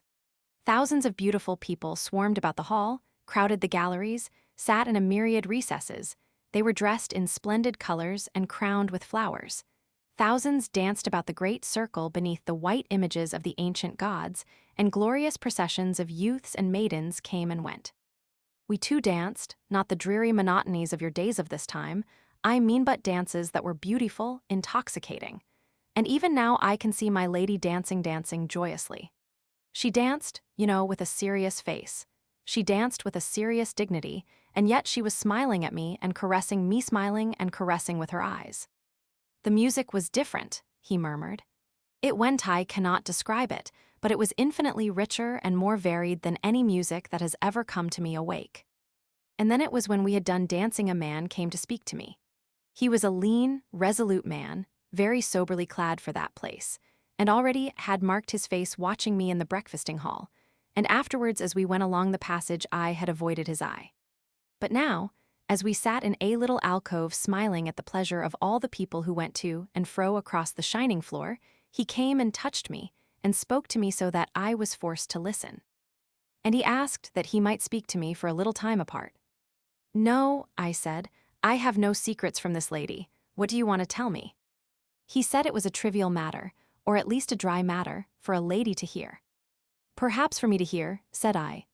He glanced at her, as though almost he would appeal to her. Then he asked me suddenly if I had heard of a great and avenging declaration that Gresham had made. Now, Gresham had always before been the man next to myself in the leadership of that great party in the North. He was a forcible, hard, and tactless man, and only I had been able to control and soften him. It was on his account, even more than my own, I think, that the others had been so dismayed at my retreat. So this question about what he had done reawakened my old interest in the life I had put aside just for a moment. I have taken no heed of any news for many days, I said. What has Gresham been saying? And with that the man began, nothing loth, and I must confess ever. I was struck by Gresham's reckless folly in the wild and threatening words he had used. And this messenger they had sent to me not only told me of Gresham's speech, but went on to ask counsel and to point out what need they had of me. While he talked, my lady sat a little forward and watched his face and mine. My old habits of scheming and organizing reasserted themselves. I could even see myself suddenly returning to the North, and all the dramatic effect of it. All that this man said witnessed to the disorder of the party indeed, but not to its damage. I should go back stronger than I had come. And then I thought of my lady. You see, how can I tell you? There were certain peculiarities of our relationship as things, or I need not tell about that which would render her presence with me impossible. I should have had to leave her. Indeed, I should have had to renounce her clearly and openly if I was to do all that I could do in the North. And the man knew that, even as he talked to her and me, knew it as well as she did, that my steps to duty were first separation, then abandonment. At the touch of that thought my dream of a return was shattered. I turned on the man suddenly, as he was imagining his eloquence was gaining ground with me. What have I to do with these things now? I said. I have done with them. Do you think I am coquetting with your people in coming here? No, he said, but why cannot you leave me alone? I have done with these things. I have ceased to be anything but a private man. Yes, he answered, but have you thought, this talk of war, these reckless challenges, these wild aggressions? I stood up. No, I cried, I won't hear you. I took count of all those things, I weighed them and I have come away. He seemed to consider the possibility of persistence. He looked from me to where the lady sat regarding us. War, he said, as if he were speaking to himself, and then turned slowly from me and walked away. I stood, caught in the whirl of thoughts his appeal had set going.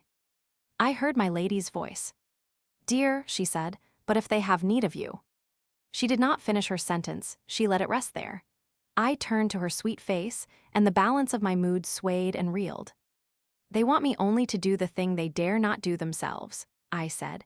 If they distrust Gresham, they must settle with him themselves. She looked at me doubtfully. But war, she said. I saw a doubt on her face that I had seen before, a doubt of herself and me, the first shadow of the discovery that, seen strongly and completely, must drive us apart forever. Now, I was an older mind than hers, and I could sway her to this belief or that. My dear one, I said, you must not trouble over these things, there will be no war. Certainly there will be no war. The age of wars is past, trust me to know the justice of this case. They have no right upon me, dearest, and no one has a right upon me. I have been free to choose my life, and I have chosen this.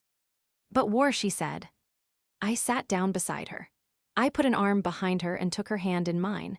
I set myself to drive that doubt away. I set myself to fill her mind with pleasant things again. I lied to her, and in lying to her I lied also to myself.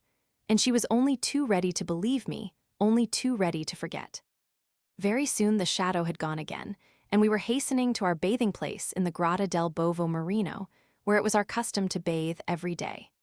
We swam and splashed one another, and in that buoyant water I seemed to become something lighter and stronger than a man. And at last we came out dripping and rejoicing and raced among the rocks.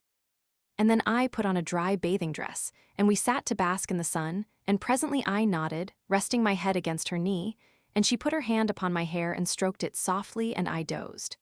And behold, as it were with the snapping of the string of a violin, I was awakening, and I was in my own bed in Liverpool, in the life of today. Only for a time, I could not believe that all these vivid moments had been no more than the substance of a dream. In truth, I could not believe it a dream, for all the sobering reality of things about me. I bathed and dressed as it were by habit, and as I shaved I argued why I of all men should leave the woman I loved to go back to fantastic politics in the hard and strenuous North. Even if Gresham did force the world back to war, what was that to me? I was a man, with the heart of a man, and why should I feel the responsibility of a deity for the way the world might go? You know that is not quite the way I think about affairs, about my real affairs. I am a solicitor, you know, with a point of view. The vision was so real, you must understand, so utterly unlike a dream, that I kept perpetually recalling little irrelevant details. Even the ornament of a book cover that lay on my wife's sewing machine in the breakfast room recalled with the utmost vividness the gilt line that ran about the seat in the alcove where I had talked with the messenger from my deserted party. Have you ever heard of a dream that had a quality like that? Liked. So that afterwards, you remembered little details you had forgotten. I thought I had never noticed the point before, but he was right. Never, I said. That is what you never seem to do with dreams. No, he answered. But that is just what I did. I am a solicitor, you must understand, in Liverpool, and I could not help wondering what the clients and business people I found myself talking to in my office would think if I told them suddenly I was in love with a girl who would be born a couple of 100 years or so hence, and worried about the politics of my great-great-great-grandchildren. I was chiefly busy that day negotiating a 99-year building lease. It was a private builder in a hurry, and we wanted to tie him in every possible way. I had an interview with him, and he showed a certain want of temper that sent me to bed still irritated. That night I had no dream, nor did I dream the next night, at least, to remember. Something of that intense reality of conviction vanished. I began to feel sure it was a dream, and then it came again. When the dream came again, nearly 4 days later, it was very different. I think it's certain that 4 days had also elapsed in the dream. Many things had happened in the north, and the shadow of them was back again between us, and this time it was not so easily dispelled. I began, I know, with moody musings. Why, in spite of all, should I go back for all the rest of my days, to toil and stress, insults, and perpetual dissatisfaction, simply to save hundreds of millions of common people, whom I did not love, whom too often I could not do other than despise, from the stress and anguish of war and infinite misrule? And after all, I might fail. They all sought their own narrow ends, and why should not I also live as a man? And out of such thoughts her voice summoned me, and I lifted my eyes. I found myself awake and walking. We had come out above the pleasure city, we were near the summit of Monte Solaro, and looking towards the bay. It was the late afternoon and very clear.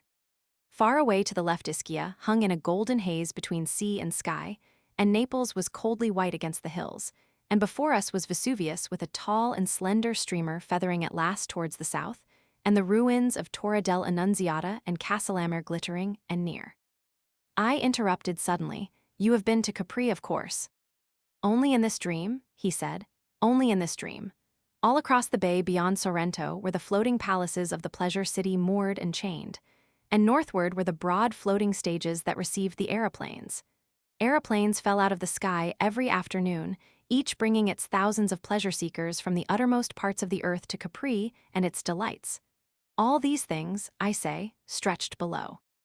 But we noticed them only incidentally because of an unusual sight that evening had to show. 5 war aeroplanes that had long slumbered useless in the distant arsenals of the Rhine mouth were maneuvering now in the eastward sky. Gresham had astonished the world by producing them and others, and sending them to circle here and there. It was the threat material in the great game of bluff he was playing, and it had taken even me by surprise. He was one of those incredibly stupid, energetic people who seem sent by heaven to create disasters. His energy to the first glance seemed so wonderfully like capacity, but he had no imagination, no invention, only a stupid, vast, driving force of will, and a mad faith in his stupid idiot luck to pull him through. I remember how we stood out upon the headland watching the squadron circling far away, and how I weighed the full meaning of the sight, seeing clearly the way things must go. And then even it was not too late. I might have gone back, I think, and saved the world. The people of the North would follow me, I knew, granted only that in one thing I respected their moral standards. The East and South would trust me as they would trust no other northern man, and I knew I had only to put it to her and she would have let me go. Not because she did not love me. Only I did not want to go. My will was all the other way about. I had so newly thrown off the incubus of responsibility. I was still so fresh a renegade from duty that the daylight clearness of what I ought to do had no power at all to touch my will. My will was to live, to gather pleasures, and make my dear lady happy. But though this sense of vast neglected duties had no power to draw me, it could make me silent and preoccupied. It robbed the days I had spent of half their brightness, and roused me into dark meditations in the silence of the night.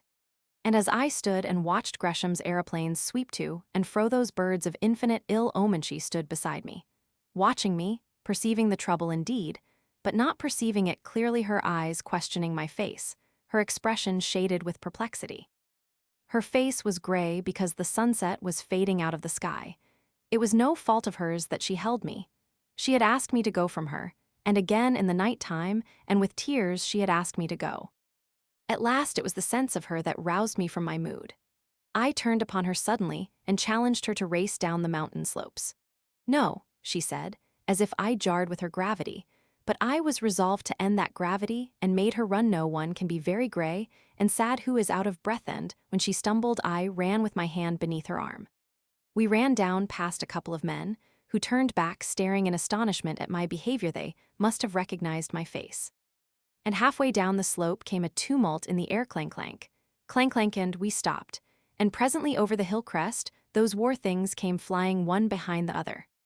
The man seemed hesitating, on the verge of a description. What were they like? I asked. They had never fought, he said. They were just like our ironclads are nowadays, they had never fought. No one knew what they might do, with excited men inside them. Few even cared to speculate. They were great driving things shaped like spearheads without a shaft, with a propeller in the place of the shaft. Steel. Not steel. Aluminum. No, no, nothing of that sort. An alloy that was very common as brass, for example. It was called, let me see. He squeezed his forehead with the fingers of one hand. I am forgetting everything, he said. And they carried guns. Little guns firing high explosive shells. They fired the guns backwards, out of the base of the leaf, so to speak, and rammed with the beak. That was the theory, but they had never been fought. No one could tell exactly what was going to happen. And meanwhile, I suppose, it was very fine to go whirling through the air like a flight of young swallows, swift and easy. I guess the captains tried not to think too clearly what the real thing would be like. And these flying war machines, were only one sort of the endless war contrivances that had been invented and had fallen into abeyance during the long peace. There were all sorts of these things that people were routing out and furbishing up. Infernal things, silly things, things that had never been tried, big engines, terrible explosives, great guns. You know the silly way of these ingenious sort of men who make these things. They turn 'em out as beavers build dams, and with no more sense of the rivers they're going to divert and the lands they're going to flood. As we went down the winding stepway to our hotel again in the twilight, I foresaw it all. I saw how clearly and inevitably things were driving for war in Gresham's silly, violent hands, and I had some inkling of what war was bound to be under these new conditions. And even then, though I knew it was drawing near the limit of my opportunity, I could find no will to go back. He sighed. That was my last chance. We did not go into the city until the sky was full of stars, so we walked out upon the high terrace, to and fro, and she counseled me to go back. My dearest, she said, and her sweet face looked up to me, this is death. This life you lead is death. Go back to them, go back to your duty. She began to weep, saying between her sobs and clinging to my arm as she said it, go back, go back. Then suddenly she fell mute, and glancing down at her face, I read in an instant the thing she had thought to do. It was one of those moments when one sees. No, I said. No, she asked in surprise, and I think a little fearful at the answer to her thought. Nothing, I said, shall send me back. Nothing, I have chosen. Love, I have chosen, and the world must go. Whatever happens, I will live this life, I will live for you. It nothing shall turn me aside, nothing, my dear one. Even if you died. Yes, she murmured softly. Then I also would die. And before she could speak again, I began to talking eloquently as I could do in that life, talking to exalt love, to make the life we were living seem heroic and glorious. And the thing I was deserting something hard and enormously ignoble that it was a fine thing to set aside. I bent all my mind to throw that glamour upon it, seeking not only to convert her but myself to that. We talked, and she clung to me, torn too between all that she deemed noble and all that she knew was sweet. And at last I did make it heroic, made all the thickening disaster of the world only a sort of glorious setting to our unparalleled love, and we two poor foolish souls strutted there at last, clad in that splendid delusion, drunken rather with that glorious delusion, under the still stars. And so my moment passed. It was my last chance. Even as we went to and fro there, the leaders of the South and East were gathering their resolve, and the hot answer that shattered Gresham's bluffing forever took shape and waited. And all over Asia, and the ocean, and the South, the air and the wires were throbbing with their warnings to prepare. No one living, knew what war was. No one could imagine, with all these new inventions, what horror war might bring. I believe most people still believed it would be a matter of bright uniforms, and shouting charges and triumphs and flags, and bands in a time when half the world drew its food supply from regions 10,000 miles away. The man with the white face paused. I glanced at him, and his face was intent on the floor of the carriage. A little railway station, a string of loaded trucks, a signal box, and the back of a cottage shot by the carriage window, and a bridge passed with a clap of noise, echoing the tumult of the train. After that, he said, I dreamt often. For 3 weeks of nights that dream was my life. And the worst of it was there were nights when I could not dream, when I lay tossing on a bed in this accursed life. and there somewhere lost to me things were happening momentous, terrible things. I lived at nights my days, my waking days, this life I am living now, became a faded, faraway dream, a drab setting, the cover of the book. He thought, I could tell you all, tell you every little thing in the dream, but as to what I did in the daytime, no. I could not tell, I do not remember. My memory has gone. The business of life slips from me. He leant forward and pressed his hands upon his eyes. For a long time he said nothing. And then, said I, the war burst like a hurricane. He stared before him at unspeakable things. And then, I urged again. One touch of unreality, he said, in the low tone of a man who speaks to himself, and they would have been nightmares. But they were not nightmares, they were not nightmares. No. He was silent for so long that it dawned upon me that there was a danger of losing the rest of the story. But he went on talking again in the same tone of questioning self-communion. What was there to do but flight? I had not thought the war would touch Capri. I had seemed to see Capri as being out of it all, as the contrast to it all. But 2 nights after the whole place was shouting and bawling. Every woman almost and every other man wore a badge. Gresham's badge, and there was no music but a jangling war song over and over again, and everywhere men enlisting, and in the dancing halls they were drilling. The whole island was awhirl with rumors. It was said again and again that fighting had begun. I had not expected this.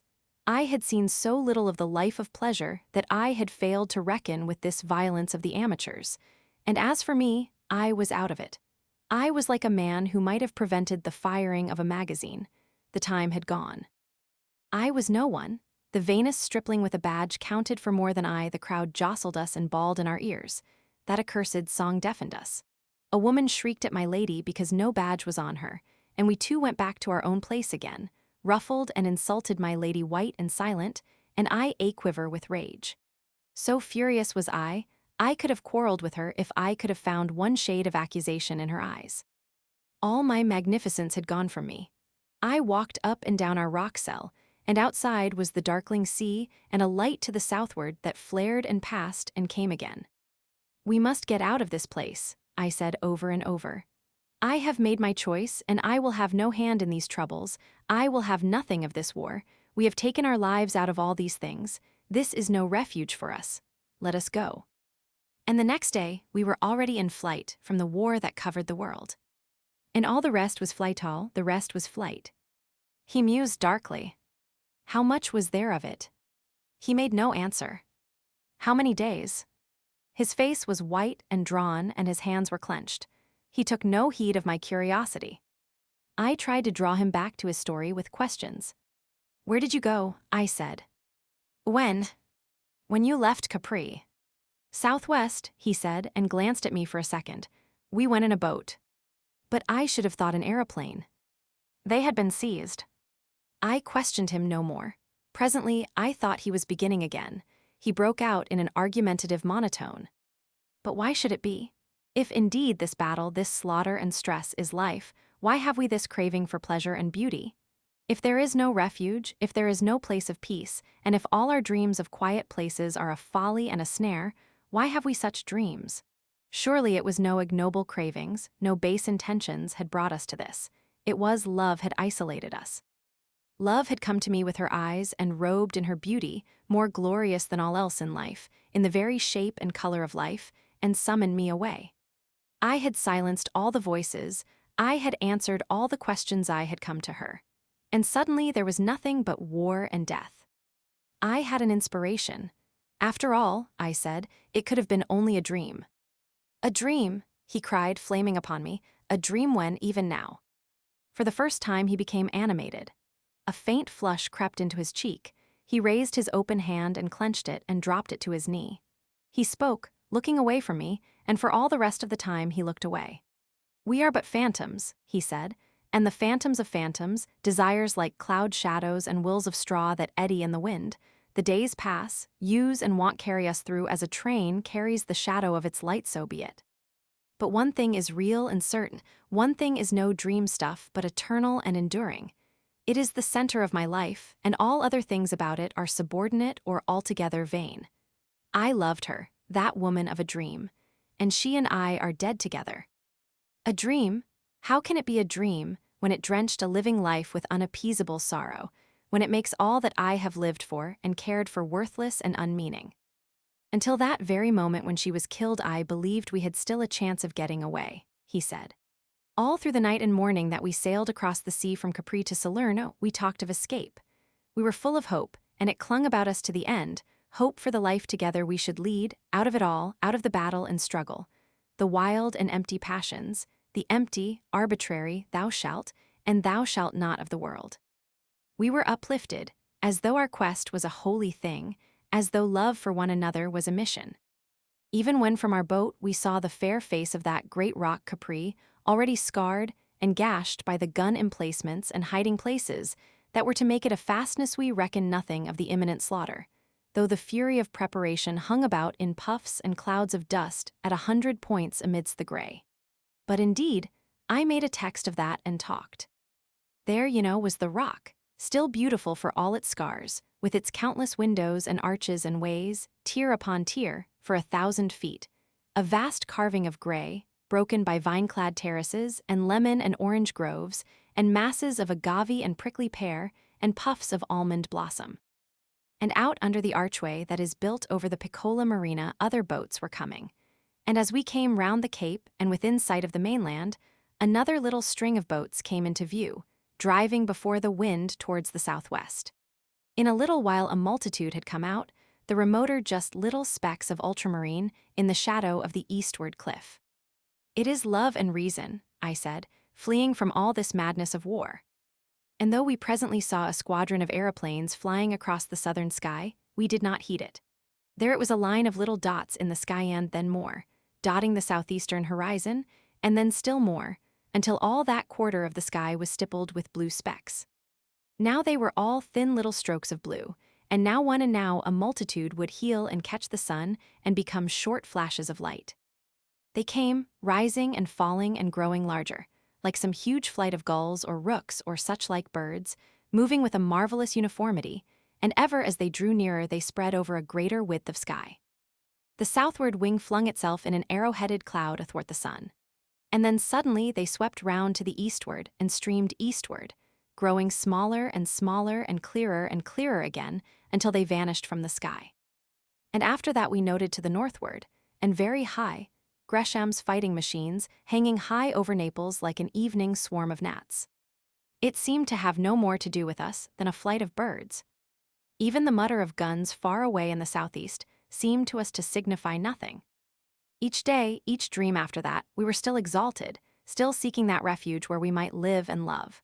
Fatigue had come upon us, pain and many distresses. For though we were dusty and stained by our toilsome tramping, and half-starved, and with the horror of the dead men we had seen and the flight of the peasants, for very soon a gust of fighting swept up the peninsula with these things haunting our minds, it still resulted only in a deepening resolution to escape. Oh, but she was brave and patient.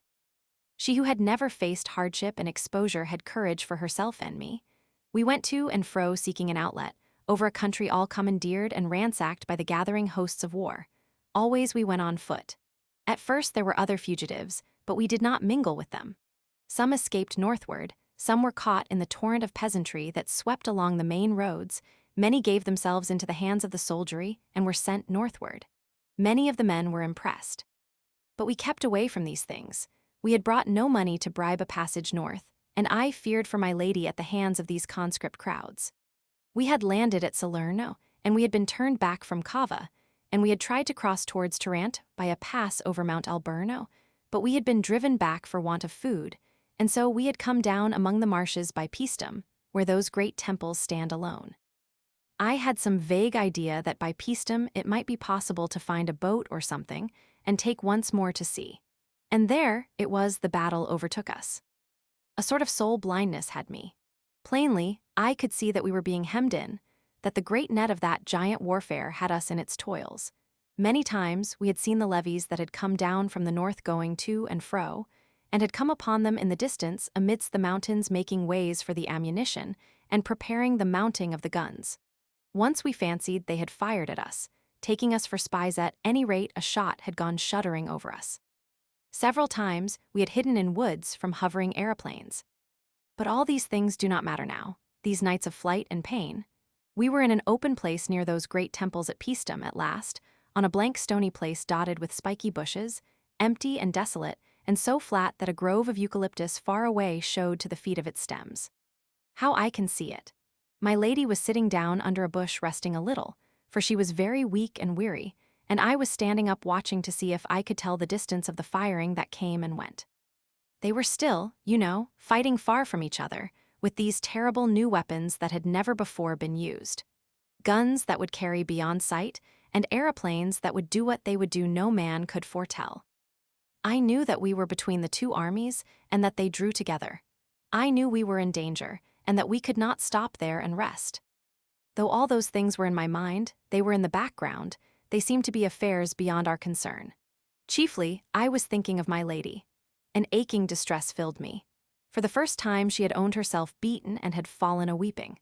Behind me, I could hear her sobbing, but I would not turn round to her because I knew she had need of weeping and had held herself so far and so long for me. It was well, I thought, that she would weep and rest, and then we would toil on again, for I had no inkling of the thing that hung so near. Even now I can see her as she sat there, her lovely hair upon her shoulder, can mark again the deepening hollow of her cheek. "If we had parted," she said, "if I had let you go." "No," said I, "even now I do not repent. I will not repent, I made my choice, and I will hold on to the end."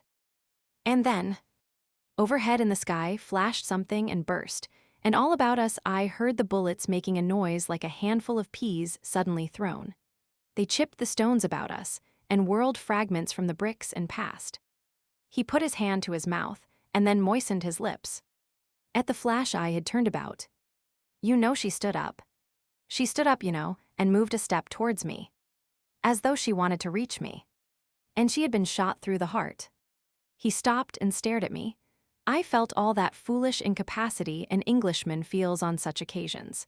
I met his eyes for a moment, and then stared out of the window.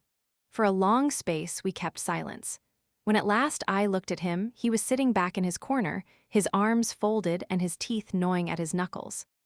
He bit his nail suddenly and stared at it. "I carried her," he said, "towards the temples, in my arms as though it mattered. I don't know why. They seemed a sort of sanctuary, they had lasted so long, I suppose. She must have died almost instantly, only I talked to her all the way." Silence again. "I have seen those temples," I said abruptly, and indeed he had brought those still, sunlit arcades of worn sandstone very vividly before me. It was the brown one, the big brown one. I sat down on a fallen pillar and held her in my arms, silent after the first babble was over. And after a little while the lizards came out and ran about again, as though nothing unusual was going on, as though nothing had changed. It was tremendously still there, the sun high and the shadows still. Even the shadows of the weeds upon the entablature were still in spite of the thudding and banging that went all about the sky. I seemed to remember that the aeroplanes came up out of the south, and that the battle went away to the west. One aeroplane was struck and overset and fell. I remember that though it didn't interest me in the least, it didn't seem to signify. It was like a wounded gull, flapping for a time in the water. I could see it down the aisle of the temple, a black thing in the bright blue water. 3 or 4 times shells burst about the beach, and then that ceased. Each time that happened all the lizards scuttled in and hid for a space. That was all the mischief done, except that once a stray bullet gashed the stone hard by made just a fresh bright surface. As the shadows grew longer, the stillness seemed greater. "The curious thing," he remarked, with the manner of a man who makes a trivial conversation, "is that I didn't think at all. I sat with her in my arms amidst the stones in a sort of lethargy stagnant. And I don't remember waking up. I don't remember dressing that day. I know I found myself in my office, with my letters all slit open in front of me, and how I was struck by the absurdity of being there, seeing that in reality I was sitting, stunned, in that Paestum temple with a dead woman in my arms. I read my letters like a machine. I have forgotten what they were about." He stopped, and there was a long silence. Suddenly, I perceived that we were running down the incline from Chalk Farm to Euston. I started at this passing of time. I turned on him with a brutal question with the tone of now or never. "And did you dream again?" "Yes." He seemed to force himself to finish. His voice was very low. once more, and as it were only for a few instants. I seemed to have suddenly awakened out of a great apathy, to have risen into a sitting position, and the body lay there on the stones beside me. A gaunt body, not her, so soon it was not her. I may have heard voices. I do not know. Only I knew clearly that men were coming into the solitude and that was a last outrage. I stood up and walked through the temple, and then there came into sight first one man with a yellow face, dressed in a uniform of dirty white, trimmed with blue, and then several, climbing to the crest of the old wall of the vanished city and crouching there. They were little bright figures in the sunlight, and there they hung, weapon in hand, peering cautiously before them. And further away I saw others, and then more at another point in the wall. It was a long, lax line of men in open order. Presently the man I had first seen stood up and shouted a command, and his men came tumbling down the wall and into the high weeds towards the temple. He scrambled down with them and led them. He came facing towards me, and when he saw me, he stopped. At first I had watched these men with a mere curiosity, but when I had seen they meant to come to the temple, I was moved to forbid them. I shouted to the officer. "You must not come here," I cried. "I am here. I am here with my dead." He stared, and then shouted a question back to me in some unknown tongue. I repeated what I had said. He shouted again, and I folded my arms and stood still. Presently he spoke to his men and came forward. He carried a drawn sword. I signed to him to keep away, but he continued to advance. I told him again very patiently and clearly, "You must not come here. These are old temples, and I am here with my dead." Presently he was so close I could see his face clearly. It was a narrow face with dull gray eyes and a black mustache. He had a scar on his upper lip, and he was dirty and unshaven. He kept shouting unintelligible things, questions perhaps, at me. I know now that he was afraid of me, but at the time that did not occur to me. As I tried to explain to him, he interrupted me in imperious tones, bidding me, I suppose, stand aside. He made to go past me, and I caught hold of him. I saw his face change at my grip. "You fool," I cried, "don't you know she is dead?" He started back, he looked at me with cruel eyes. I saw a sort of exultant resolve leap into them delight. Then suddenly, with a scowl, he swept his sword back so and thrust. He stopped abruptly. I became aware of a change in the rhythm of the train. The brakes lifted their voices and the carriage jarred and jerked. This present world insisted upon itself, became clamorous. I saw through the steamy window huge electric lights glaring down from tall masts upon a fog, saw rows of stationary empty carriages passing by, and then a signal box, hoisting its constellation of green and red into the murky London twilight, marched after them. I looked again at his drawn features. He ran me through the heart. It was with a sort of astonishment, no fear, no pain but just amazement, that I felt it pierce me, felt the sword drive home into my body. It didn't hurt, It didn't hurt at all. The yellow platform lights came into the field of view, passing first rapidly, then slowly, and at last stopping with a jerk. Dim shapes of men passed to and fro without. "Euston," cried a voice. "Do you mean?" There was no pain, no sting or smart. Amazement and then darkness sweeping over everything. The hot, brutal face before me, the face of the man who had killed me, seemed to recede. It swept out of existence. "Euston," clamored the voices outside. "Euston." The carriage door opened, admitting a flood of sound, and a porter stood regarding us. The sounds of doors slamming and the hoof clatter of cab horses, and behind these things the featureless remote roar of the London cobblestones, came to my ears. A truckload of lighted lamps blazed along the platform. A flood of darkness that opened and spread and blotted out all things. "Any luggage, sir?" said the porter. "And that was the end?" I asked. He seemed to hesitate, then almost inaudibly he answered, "No." "You mean?" I couldn't get to her. She was there on the other side of the temple, and then. "Yes," I insisted, "yes." "Nightmares," he cried. "Nightmares indeed, my God, great birds that fought and tore." 26. The Valley of Spiders. Towards midday the three pursuers came abruptly round a bend in the torrent bed, upon the sight of a very broad and spacious valley. The difficult and winding trench of pebbles along which they had tracked the fugitives for so long expanded to a broad slope. and with a common impulse the three men left the trail and rode to a little eminence set with olive-dun trees, and there halted, the two others, as became them, a little behind the man with the silver-studded bridle.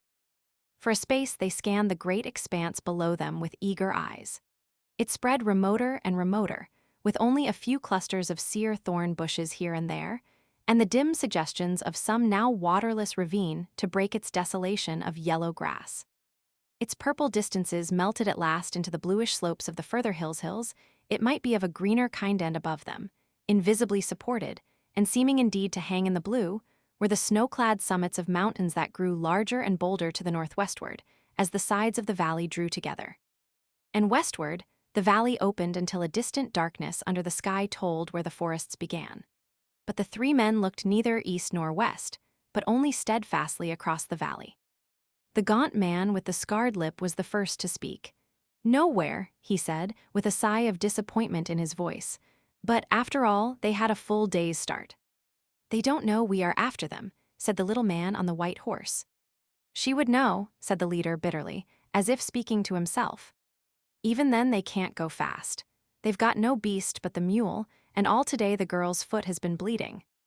The man with the silver bridle flashed a quick intensity of rage on him. "Do you think I haven't seen that?" he snarled. "It helps anyhow," whispered the little man to himself. The gaunt man with the scarred lips stared impassively. "They can't be over the valley," he said, "if we ride hard." He glanced at the white horse and paused. "Curse all white horses," said the man with the silver bridle, and turned to scan the beast, his curse included. The little man looked down between the melancholy ears of his steed. "I did my best," he said. The two others stared again across the valley for a space. The gaunt man passed the back of his hand across the scarred lip. "Come up," said the man who owned the silver bridle, suddenly. The little man started and jerked his rein, and the horse hoofs of the three made a multitudinous feint, pattering upon the withered grass as they turned back towards the trail. They rode cautiously down the long slope before them, and so came through a waste of prickly twisted bushes and strange dry shapes of thorny branches that grew amongst the rocks, into the levels below. And there the trail grew faint, for the soil was scanty, and the only herbage was this scorched dead straw that lay upon the ground. Still, by hard scanning, by leaning beside the horses' necks and pausing ever and again, even these white men could contrive to follow after their prey. There were trodden places, bent and broken blades of the coarse grass, and ever and again the sufficient intimation of a footmark. And once the leader saw a brown smear of blood where the half-caste girl may have trod, and at that under his breath he cursed her for a fool. The gaunt man checked his leader's tracking, and the little man on the white horse rode behind, a man lost in a dream. They rode one after another, the man with the silver bridle led the way, and they spoke never a word. After a time it came to the little man on the white horse that the world was very still. He started out of his dream. Besides the little noises of their horses and equipment, the whole great valley kept the brooding quiet of a painted scene. Before him went his master and his fellow, each intently leaning forward to the left, each impassively moving with the paces of his horse. Their shadows went before them still, noiseless, tapering attendants, and nearer a crouched cool shape was his own. He looked about him. What was it had gone? Then he remembered the reverberation from the banks of the gorge and the perpetual accompaniment of shifting, jostling pebbles. And moreover, there was no breeze. That was it. What a vast, still place it was, a monotonous afternoon slumber. And the sky open and blank except for a somber veil of haze that had gathered in the upper valley. He straightened his back, fretted with his bridle, puckered his lips to whistle, and simply sighed. He turned in his saddle for a time and stared at the throat of the mountain gorge out of which they had come. Blank slopes on either side, with never a sign of a decent beast or tree, much less a man. What a land it was! What a wilderness! He dropped again into his former pose. It filled him with a momentary pleasure to see a rye stick of purple-black flash out into the form of a snake and vanish amidst the brown. After all, the infernal valley was alive. And then, to rejoice him still more, came a little breath across his face, a whisper that came and went, the faintest inclination of a stiff black-antlered bush upon a little crest, the first intimations of a possible breeze. Idly he wetted his finger and held it up. He pulled up sharply to avoid a collision with the gaunt man, who had stopped at fault upon the trail. Just at that guilty moment, he caught his master's eye looking towards him. For a time, he forced an interest in the tracking. Then, as they rode on again, he studied his master's shadow and hat and shoulder, appearing and disappearing behind the gaunt man's nearer contours.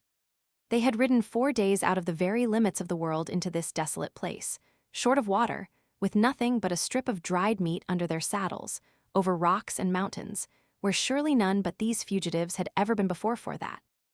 And all this was for a girl, a mere willful child. And the man had whole cityfuls of people to do his basest bidding, girls, women. Why in the name of passionate folly this one in particular? Asked the little man, and scowled at the world and licked his parched lips with a blackened tongue. It was the way of the master, and that was all he knew, just because she sought to evade him. His eye caught a whole row of high-plumed canes bending in unison, and then the tails of silk that hung before his neck flapped and fell. The breeze was growing stronger. Somehow it took the stiff stillness out of things, and that was well. "Hello," said the gaunt man. All three stopped abruptly. "What?" asked the master. "What?" "Over there," said the gaunt man, pointing up the valley. "What?" "Something coming towards us." And as he spoke, a yellow animal crested a rise and came bearing down upon them. It was a big wild dog, coming before the wind, tongue out, at a steady pace, and running with such an intensity of purpose that he did not seem to see the horsemen he approached. He ran with his nose up, following, it was plain, neither scent nor quarry. As he drew nearer, the little man felt for his sword. "He's mad," said the gaunt rider. "Shout," said the little man, and shouted. The dog came on. Then when the little man's blade was already out, it swerved aside and went panting by them and passed. The eyes of the little man followed its flight. There was no foam, he said. For a space the man with the silver-studded bridle stared up the valley. "Oh, come on," he cried at last. "What does it matter?" and jerked his horse into movement again. The little man left the insoluble mystery of a dog that fled from nothing but the wind and lapsed into profound musings on human character. "Come on," he whispered to himself. Why should it be given to one man to say, "Come on," with that stupendous violence of effect? Always, all his life, the man with the silver bridle has been saying that. If I said it, thought the little man. But people marveled when the master was disobeyed even in the wildest things. This half-caste girl seemed to everyone, mad blasphemous almost. The little man, by way of comparison, reflected on the gaunt rider with the scarred lip, as stalwart as his master, as brave and indeed perhaps braver, and yet for him there was obedience, nothing but to give obedience duly and stoutly. Certain sensations of the hands and knees called the little man back to more immediate things. He became aware of something. He rode up beside his gaunt fellow. "Do you notice the horses?" he said in an undertone. The gaunt face looked interrogation. "They don't like this wind," said the little man, and dropped behind as the man with the silver bridle turned upon him. "It's all right," said the gaunt-faced man. They rode on again for a space in silence. The foremost two rode downcast upon the trail. The hindmost man watched the haze that crept down the vastness of the valley, nearer and nearer, and noted how the wind grew in strength moment by moment. Far away on the left he saw a line of dark bulks wild hog, perhaps, galloping down the valley, but of that he said nothing, nor did he remark again upon the uneasiness of the horses. And then he saw first one and then a second great white ball, a great shining white ball like a gigantic head of thistledown, that drove before the wind athwart the path. These balls soared high in the air, and dropped and rose again and caught for a moment, and hurried on and passed, but at the sight of them the restlessness of the horses increased. Then presently he saw that more of these drifting globes end, then soon very many more were hurrying towards him down the valley. They became aware of a squealing. Athwart the path a huge boar rushed, turning his head but for one instant to glance at them, and then hurling on down the valley again. And at that, all three stopped and sat in their saddles, staring into the thickening haze that was coming upon them. "If it were not for this thistledown," began the leader. But now a big globe came drifting past within a score of yards of them. It was really not an even sphere at all, but a vast, soft, ragged, filmy thing, a sheet gathered by the corners, an aerial jellyfish, as it were, but rolling over and over as it advanced, and trailing long cobwebby threads and streamers that floated in its wake. "It isn't thistledown," said the little man. "I don't like the stuff," said the gaunt man. And they looked at one another. "Curse it," cried the leader. "The air's full of lit up there. If it keeps on at this pace long, it will stop us altogether." An instinctive feeling, such as lines out a herd of deer at the approach of some ambiguous thing, prompted them to turn their horses to the wind, ride forward for a few paces, and stare at that advancing multitude of floating masses. They came on before the wind with a sort of smooth swiftness, rising and falling noiselessly, sinking to earth, rebounding high, soaring all with a perfect unanimity, with a still, deliberate assurance. Right and left of the horsemen the pioneers of this strange army passed, at one that rolled along the ground, breaking shapelessly and trailing out reluctantly into long grappling ribbons and bands. All three horses began to shy and dance. The master was seized with a sudden, unreasonable impatience. He cursed the drifting globes roundly.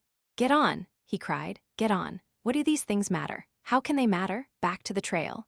He fell swearing at his horse and sawed the bit across its mouth. He shouted aloud with rage. "I will follow that trail, I tell you," he cried. "Where is the trail?" He gripped the bridle of his prancing horse and searched amidst the grass. A long and clinging thread fell across his face. A gray streamer dropped about his bridle arm. Some big, active thing with many legs ran down the back of his head. He looked up to discover one of those gray masses anchored as it were above him by these things and flapping out ends as a sail flaps when a boat comes about but noiselessly. He had an impression of many eyes, of a dense crew of squat bodies, of long, many-jointed limbs hauling at their mooring ropes to bring the thing down upon him. For a space he stared up, reining in his prancing horse with the instinct born of years of horsemanship. Then the flat of a sword smote his back, and a blade flashed overhead and cut the drifting balloon of spiderweb free, and the whole mass lifted softly and drove clear and away. "Spiders," cried the voice of the gaunt man.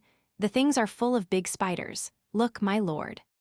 The man with the silver bridle still followed the mass that drove away. "Look, my lord." The master found himself staring down at a red smashed thing on the ground that, in spite of partial obliteration, could still wriggle unavailing legs. Then, when the gaunt man pointed to another mass that bore down upon them, he drew his sword hastily. Up the valley now, it was like a fog bank torn to rags. He tried to grasp the situation. "Ride for it," the little man was shouting. "Ride for it down the valley." What happened then was like the confusion of a battle. The man with the silver bridle saw the little man go past him, slashing furiously at imaginary cobwebs, saw him cannon into the horse of the gaunt man and hurl it and its rider to earth. His own horse went a dozen paces before he could rein it in.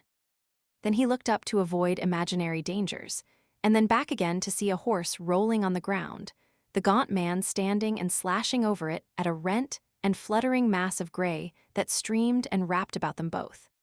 And thick and fast as thistledown on wasteland on a windy day in July, the cobweb masses were coming on. The little man had dismounted, but he dared not release his horse. He was endeavoring to lug the struggling brute back with the strength of one arm, while with the other he slashed aimlessly. The tentacles of a second gray mass had entangled themselves with the struggle, and this second gray mass came to its moorings and slowly sank. The master set his teeth, gripped his bridle, lowered his head, and spurred his horse forward. The horse on the ground rolled over, there was blood and moving shapes upon the flanks, and the gaunt man, suddenly leaving it, ran forward towards his master, perhaps 10 paces. His legs were swathed and encumbered with gray. He made ineffectual movements with his sword. Gray streamers waved from him. There was a thin veil of gray across his face. With his left hand, he beat at something on his body, and suddenly he stumbled and fell. He struggled to rise and fell again, and suddenly, horribly, began to howl, "Oh, oh-hoo, oh-hoo." The master could see the great spiders upon him, and others upon the ground. As he strove to force his horse nearer to this gesticulating, screaming gray object that struggled up and down, there came a clatter of hoofs, and the little man, in act of mounting, swordless, balanced on his belly athwart the white horse, and clutching its mane, whirled past. And again a clinging thread of gray gossamer swept across the master's face. All about him, and over him, it seemed this drifting, noiseless cobweb circled and drew nearer him. To the day of his death, he never knew just how the event of that moment happened. Did he, indeed, turn his horse, or did it really of its own accord stampede after its fellow? Suffice it that in another second he was galloping full tilt down the valley with his sword whirling furiously overhead. And all about him on the quickening breeze, the spider's airships, their air bundles and air sheets, seemed to him to hurry in a conscious pursuit. Clatter, clatter, thud, thud the man with the silver bridle rode, heedless of his direction, with his fearful face looking up now right, now left, and his sword arm ready to slash. And a few hundred yards ahead of him, with a tail of torn cobweb trailing behind him, rode the little man on the white horse, still but imperfectly in the saddle. The reeds bent before them, the wind blew fresh and strong. Over his shoulder the master could see the webs hurrying to overtake. He was so intent to escape the spider's webs that only as his horse gathered together for a leap did he realize the ravine ahead. And then he realized it only to misunderstand and interfere. He was leaning forward on his horse's neck and sat up and back all too late. But if in his excitement he had failed to leap, at any rate he had not forgotten how to fall. He was horseman again in midair. He came off clear with a mere bruise upon his shoulder, and his horse rolled, kicking spasmodic legs, and lay still. But the master's sword drove its point into the hard soil and snapped clean across, as though chance refused him any longer as her knight, and the splintered end missed his face by an inch or so. He was on his feet in a moment, breathlessly scanning the onrushing spiderwebs. For a moment he was minded to run, and then thought of the ravine and turned back. He ran aside once to dodge one drifting terror, and then he was swiftly clambering down the precipitous sides and out of the touch of the gale. There, under the lee of the dry torrent's steeper banks, he might crouch and watch these strange, gray masses pass and pass in safety till the wind fell, and it became possible to escape. And there, for a long time he crouched, watching the strange, gray, ragged masses trail their streamers across his narrowed sky. Once a stray spider fell into the ravine close beside him a full foot, it measured from leg to leg, and its body was half a man's hand end after he had watched its monstrous alacrity of search and escape for a little while and tempted it to bite his broken sword. He lifted up his iron-heeled boot and smashed it into a pulp. He swore as he did so, and for a time sought up and down for another. Then presently, when he was surer these spider swarms could not drop into the ravine, he found a place where he could sit down, and sat and fell into deep thought and began, after his manner, to gnaw his knuckles and bite his nails. And from this he was moved by the coming of the man with the white horse. He heard him long before he saw him, as a clattering of hoofs, stumbling footsteps, and a reassuring voice. Then the little man appeared, a rueful figure, still with a tail of white cobweb trailing behind him. They approached each other without speaking, without a salutation. The little man was fatigued and shamed to the pitch of hopeless bitterness, and came to a stop at last, face to face with his seated master. The latter winced a little under his dependent's eye. "Well," he said at last, with no pretense of authority. "You left him." "My horse bolted." "I know, so did mine." He laughed at his master mirthlessly. "I say my horse bolted," said the man who once had a silver-studded bridle. "Cowards both," said the little man. The other gnawed his knuckle through some meditative moments, with his eye on his inferior. "Don't call me a coward," he said at length. "You are a coward like myself. A coward possibly. There is a limit beyond which every man must fear, that I have learnt at last, but not like yourself. That is where the difference comes in. I never could have dreamt you would have left him. He saved your life 2 minutes before. Why are you our lord?" The master gnawed his knuckles again, and his countenance was dark. "No man calls me a coward," he said. "No, a broken sword is better than none. One spavined white horse cannot be expected to carry 2 men a 4 days' journey. I hate white horses, but this time it cannot be helped. You begin to understand me? I perceive that you are minded, on the strength of what you have seen and fancy, to taint my reputation. It is men of your sort who unmake kings, besides which I never liked you." "My lord," said the little man. "No," said the master, "no." He stood up sharply as the little man moved. For a minute perhaps they faced one another. Overhead the spider's balls went driving. There was a quick movement among the pebbles, a running of feet, a cry of despair, a gasp and a blow. Towards nightfall the wind fell. The sun set in a calm serenity, and the man who had once possessed the silver bridle came at last very cautiously, and by an easy slope out of the ravine again. But now he led the white horse that once belonged to the little man. He would have gone back to his horse to get his silver-mounted bridle again, but he feared night and a quickening breeze might still find him in the valley. And besides, he disliked greatly to think he might discover his horse all swathed in cobwebs and perhaps unpleasantly eaten. And as he thought of those cobwebs, and of all the dangers he had been through, and the manner in which he had been preserved that day, his hand sought a little reliquary that hung about his neck, and he clasped it for a moment with heartfelt gratitude. As he did so, his eyes went across the valley. "I was hot with passion," he said, "and now she has met her reward. They also, no doubt." And behold, far away out of the wooded slopes across the valley, but in the clearness of the sunset, distinct and unmistakable, he saw a little spire of smoke. At that his expression of serene resignation changed to an amazed anger. Smoke? He turned the head of the white horse about and hesitated, and as he did so, a little rustle of air went through the grass about him. Far away upon some reeds swayed a tattered sheet of gray. He looked at the cobwebs, he looked at the smoke. "Perhaps, after all, it is not them," he said at last. But he knew better. After he had stared at the smoke for some time, he mounted the white horse. As he rode, he picked his way amidst stranded masses of web. For some reason there were many dead spiders on the ground, and those that lived feasted guiltily on their fellows. At the sound of his horse's hoofs they fled. Their time had passed.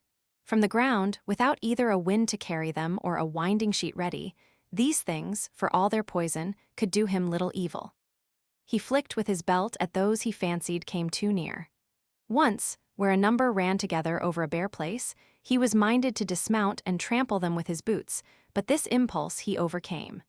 Ever and again he turned in his saddle and looked back at the smoke. "Spiders," he muttered over and over again. "Spiders, well, well, the next time I must spin a web." 27. The new accelerator. Certainly, if ever a man found a guinea when he was looking for a pin, it is my good friend Professor Gibbern. I have heard before of investigators overshooting the mark, but never quite to the extent that he has done. He has really, this time at any rate, without any touch of exaggeration in the phrase, found something to revolutionize human life. And that when he was simply seeking an all-round nervous stimulant to bring languid people up to the stresses of these pushful days. I have tasted the stuff now several times, and I cannot do better than describe the effect the thing had on me. That there are astonishing experiences in store for all in search of new sensations will become apparent enough. Professor Gibbern, as many people know, is my neighbor in Folkestone.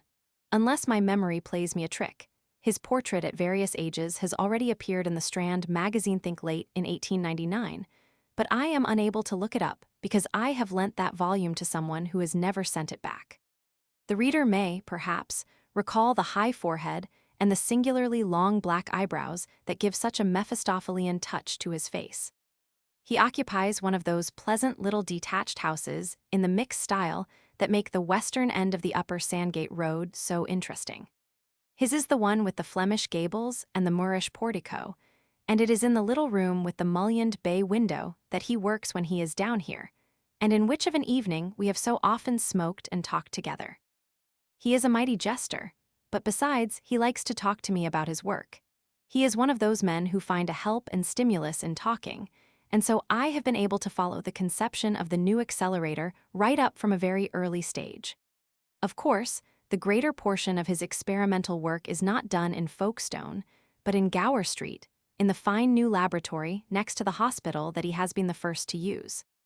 As everyone knows, or at least as all intelligent people know, the special department in which Gibbern has gained so great and deserved a reputation among physiologists is the action of drugs upon the nervous system. Upon soporifics, sedatives, and anesthetics he is, I am told, unequaled. He is also a chemist of considerable eminence, and I suppose in the subtle and complex jungle of riddles that centers about the ganglion cell and the axis fiber, there are little cleared places of his making, little glades of illumination, that, until he sees fit to publish his results, are still inaccessible to every other living man. And in the last few years, he has been particularly assiduous upon this question of nervous stimulants, and already, before the discovery of the new accelerator, very successful with them. Medical science has to thank him for at least 3 distinct and absolutely safe invigorators of unrivaled value to practicing men. In cases of exhaustion, the preparation known as Gibberne's bee syrup has, I suppose, saved more lives already than any lifeboat round the coast. But none of these little things begin to satisfy me yet, he told me nearly a year ago. Either they increase the central energy without affecting the nerves, or they simply increase the available energy by lowering the nervous conductivity, and all of them are unequal and local in their operation. One wakes up the heart and viscera and leaves the brain stupefied. One gets at the brain champagne fashion and does nothing good for the solar plexus. And what I want and what, if it's an earthly possibility, I mean to have as a stimulant that stimulates all round. That wakes you up for a time from the crown of your head to the tip of your great toe, and makes you go 2 or even 3 to everybody else's one. That's the thing I'm after. It would tire a man, I said. Not a doubt of it. And you'd eat double or treble and all that. But just think what the thing would mean. Imagine yourself with a little phial like this. He held up a little bottle of green glass and marked his points with it. And in this precious phial is the power to think twice as fast, move twice as quickly, do twice as much work in a given time as you could otherwise do. But is such a thing possible? I believe so. If it isn't, I've wasted my time for a year. These various preparations of the hypophosphites, for example, seem to show that something of the sort, even if it was only 1.5 times as fast it would do. It would do, I said. If you were a statesman in a corner, for example, time rushing up against you, something urgent to be done, He could dose his private secretary, I said. And gain double time. And think if you, for example, wanted to finish a book. Usually, I said, I wish I'd never begun 'em. Or a doctor, driven to death, wants to sit down and think out a case. Or a barrister or a man cramming for an examination. Worth a guinea a drop, said I, and more to men like that. And in a duel again, said Gibberne, where it all depends on your quickness in pulling the trigger. Or in fencing, I echoed. You see, said Gibberne, if I get it as an all-round thing, it will really do you no harm at all except perhaps to an infinitesimal degree it brings you nearer old age. You will just have lived twice to other people's once. I suppose, I meditated, in a duel it would be fair. That's a question for the seconds, said Gibberne. I harked back further, and you really think such a thing is possible, I said. As possible, said Gibberne, and glanced at something that went throbbing by the window, as a motor bus. As a matter of fact. He paused and smiled at me deeply, and tapped slowly on the edge of his desk with the green file. I think I know the stuff. Already I've got something coming. The nervous smile upon his face betrayed the gravity of his revelation. He rarely talked of his actual experimental work unless things were very near the end. And it may be I shouldn't be surprised it may even do the thing at a greater rate than twice. It will be rather a big thing, I hazarded. It will be, I think, rather a big thing. But I don't think he quite knew what a big thing it was to be, for all that. I remember we had several talks about the stuff after that. The new accelerator, he called it, and his tone about it grew more confident on each occasion. Sometimes he talked nervously of unexpected physiological results its use might have, and then he would get a little unhappy. At others he was frankly mercenary, and we debated long and anxiously how the preparation might be turned to commercial account. It's a good thing, said Gibberne, a tremendous thing. I know I'm giving the world something, and I think it only reasonable we should expect the world to pay. The dignity of science is all very well, but I think somehow I must have the monopoly of the stuff for, say, 10 years. I don't see why all the fun in life should go to the dealers in ham. My own interest in the coming drug certainly did not wane in the time. I have always had a queer little twist towards metaphysics in my mind. I have always been given to paradoxes about space and time, and it seemed to me that Gibberne was really preparing no less than the absolute acceleration of life. Suppose a man repeatedly dosed with such a preparation. He would live an active and record life indeed, but he would be an adult at 11, middle-aged at 25, and by 30 well on the road to senile decay. It seemed to me that so far Gibberne was only going to do for anyone who took his drug exactly what nature has done for the Jews and Orientals, who are men in their teens and aged by 50, and quicker in thought and act than we are all the time. The marvel of drugs has always been great to my mind.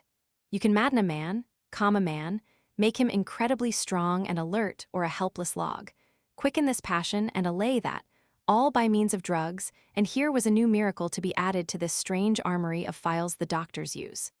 But Gibbern was far too eager upon his technical points to enter very keenly into my aspect of the question.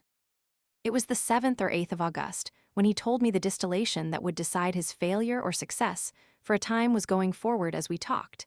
And it was on the 10th that he told me the thing was done and the new accelerator a tangible reality in the world. I met him as I was going up the Sandgate Hill towards Folkestone. I think I was going to get my hair cut. And he came hurrying down to meet me. I suppose he was coming to my house to tell me at once of his success. I remember that his eyes were unusually bright and his face flushed, and I noted even then the swift alacrity of his step. "It's done," he cried and gripped my hand, speaking very fast. "It's more than done. Come up to my house and see." "Really? Really?" he shouted. "Incredibly, come up and see." "And it does twice. It does more, much more. It scares me. Come up and see the stuff. Taste it. Try it. It's the most amazing stuff on earth." He gripped my arm and, walking at such a pace that he forced me into a trot, went shouting with me up the hill. A whole charabanc full of people turned and stared at us in unison after the manner of people in Charzabank. It was one of those hot, clear days that Folkestone sees so much of, every color incredibly bright and every outline hard. There was a breeze, of course, but not so much breeze as sufficed under these conditions to keep me cool and dry. I panted for mercy. "I'm not walking fast, am I?" cried Gibbern, and slackened his pace to a quick march. "You've been taking some of this stuff," I puffed. "No," he said. "At the utmost a drop of water that stood in a beaker from which I had washed out the last traces of the stuff. I took some last night, you know, but that is ancient history now." "And it goes twice," I said, nearing his doorway in a grateful perspiration. "It goes 1,000 times, many thousand times," cried Gibbern with a dramatic gesture, flinging open his early English carved oak gate. "Phew," said I, and followed him to the door. "I don't know how many times it goes," he said, with his latchkey in his hand. "And you?" "It throws all sorts of light on nervous physiology. It kicks the theory of vision into a perfectly new shape. Heaven knows how many thousand times. We'll try all that after the thing is to try the stuff now." "Try the stuff," I said as we went along the passage. "Rather," said Gibbern, turning on me in his study. "There it is in that little green file there, unless you happen to be afraid." I am a careful man by nature and only theoretically adventurous. I was afraid, but on the other hand there is pride. "Well," I haggled, "you say you've tried it." "I've tried it," he said, "and I don't look hurt by it, do I? I don't even look livery, and I feel." I sat down. "Give me the potion," I said. "If the worst comes to the worst, it will save having my hair cut, and that, I think, is one of the most hateful duties of a civilized man.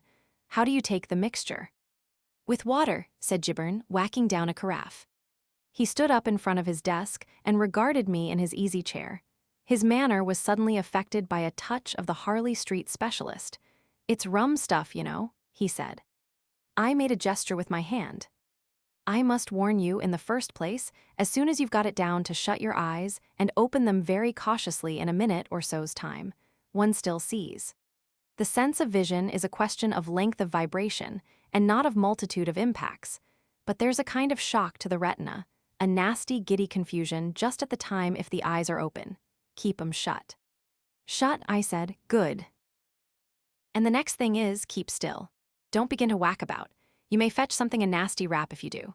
Remember, you will be going several thousand times faster than you ever did before. Heart, lungs, muscles, brain, everything, and you will hit hard without knowing it.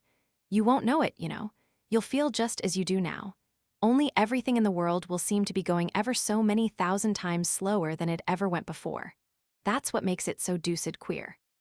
"Lor," I said, "and you mean?" "You'll see," said he, and took up a little measure. He glanced at the material on his desk. "Glasses," he said, "water, all here. Mustn't take too much for the first attempt." The little phial glucked out its precious contents. "Don't forget what I told you," he said. turning the contents of the measure into a glass in the manner of an Italian waiter measuring whiskey. "Sit with the eyes tightly shut and in absolute stillness for 2 minutes," he said. "Then you will hear me speak." He added an inch or so of water to the little dose in each glass. "By the by," he said, "don't put your glass down.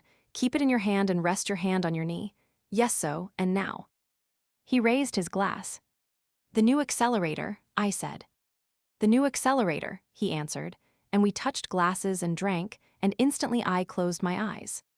You know that blank non-existence into which one drops when one has taken gas. For an indefinite interval it was like that. Then I heard Gibbern telling me to wake up, and I stirred and opened my eyes. There he stood as he had been standing, glass still in hand. It was empty, that was all the difference. "Well," said I, "nothing out of the way." "Nothing, a slight feeling of exhilaration perhaps, nothing more." "Sounds." "Things are still," I said. "By Jove, yes, they are still. Except the sort of faint pat-patter like rain falling on different things. What is it?" "Analyzed sounds," I think he said, but I am not sure. He glanced at the window. "Have you ever seen a curtain before a window fixed in that way before?" I followed his eyes, and there was the end of the curtain, frozen, as it were, corner high, in the act of flapping briskly in the breeze. "No," said I, "that's odd." "And here," he said, and opened the hand that held the glass. Naturally I winced, expecting the glass to smash. But so far from smashing, it did not even seem to stir. It hung in midair motionless. "Roughly speaking," said Gibbern, "an object in these latitudes falls 16 feet in the first second. This glass is falling 16 feet in a second now. Only, you see, it hasn't been falling yet for the 100th part of a second. That gives you some idea of the pace of my accelerator." And he waved his hand round and round, over and under the slowly sinking glass. Finally, he took it by the bottom, pulled it down and placed it very carefully on the table. "Eh," he said to me, and laughed. "That seems all right," I said, and began very gingerly to raise myself from my chair. I felt perfectly well, very light and comfortable and quite confident in my mind. I was going fast all over. My heart, for example, was beating 1,000 times a second, but that caused me no discomfort at all. I looked out of the window. An immovable cyclist, head down and with a frozen puff of dust behind his driving wheel, scorched to overtake a galloping char-a-banc that did not stir. I gaped in amazement at this incredible spectacle. "Gibbern," I cried, "how long will this confounded stuff last?" "Heaven knows," he answered. "Last time I took it I went to bed and slept it off. I tell you, I was frightened. It must have lasted some minutes, I think it seemed like hours. But after a bit it slows down rather suddenly, I believe." I was proud to observe that I did not feel frightened, I suppose, because there were 2 of us. "Why shouldn't we go out?" I asked. "Why not?" "They'll see us." "Not they, goodness no. Why, we shall be going 1,000 times faster than the quickest conjuring trick that was ever done. Come along, which way shall we go, window or door?" And out by the window we went.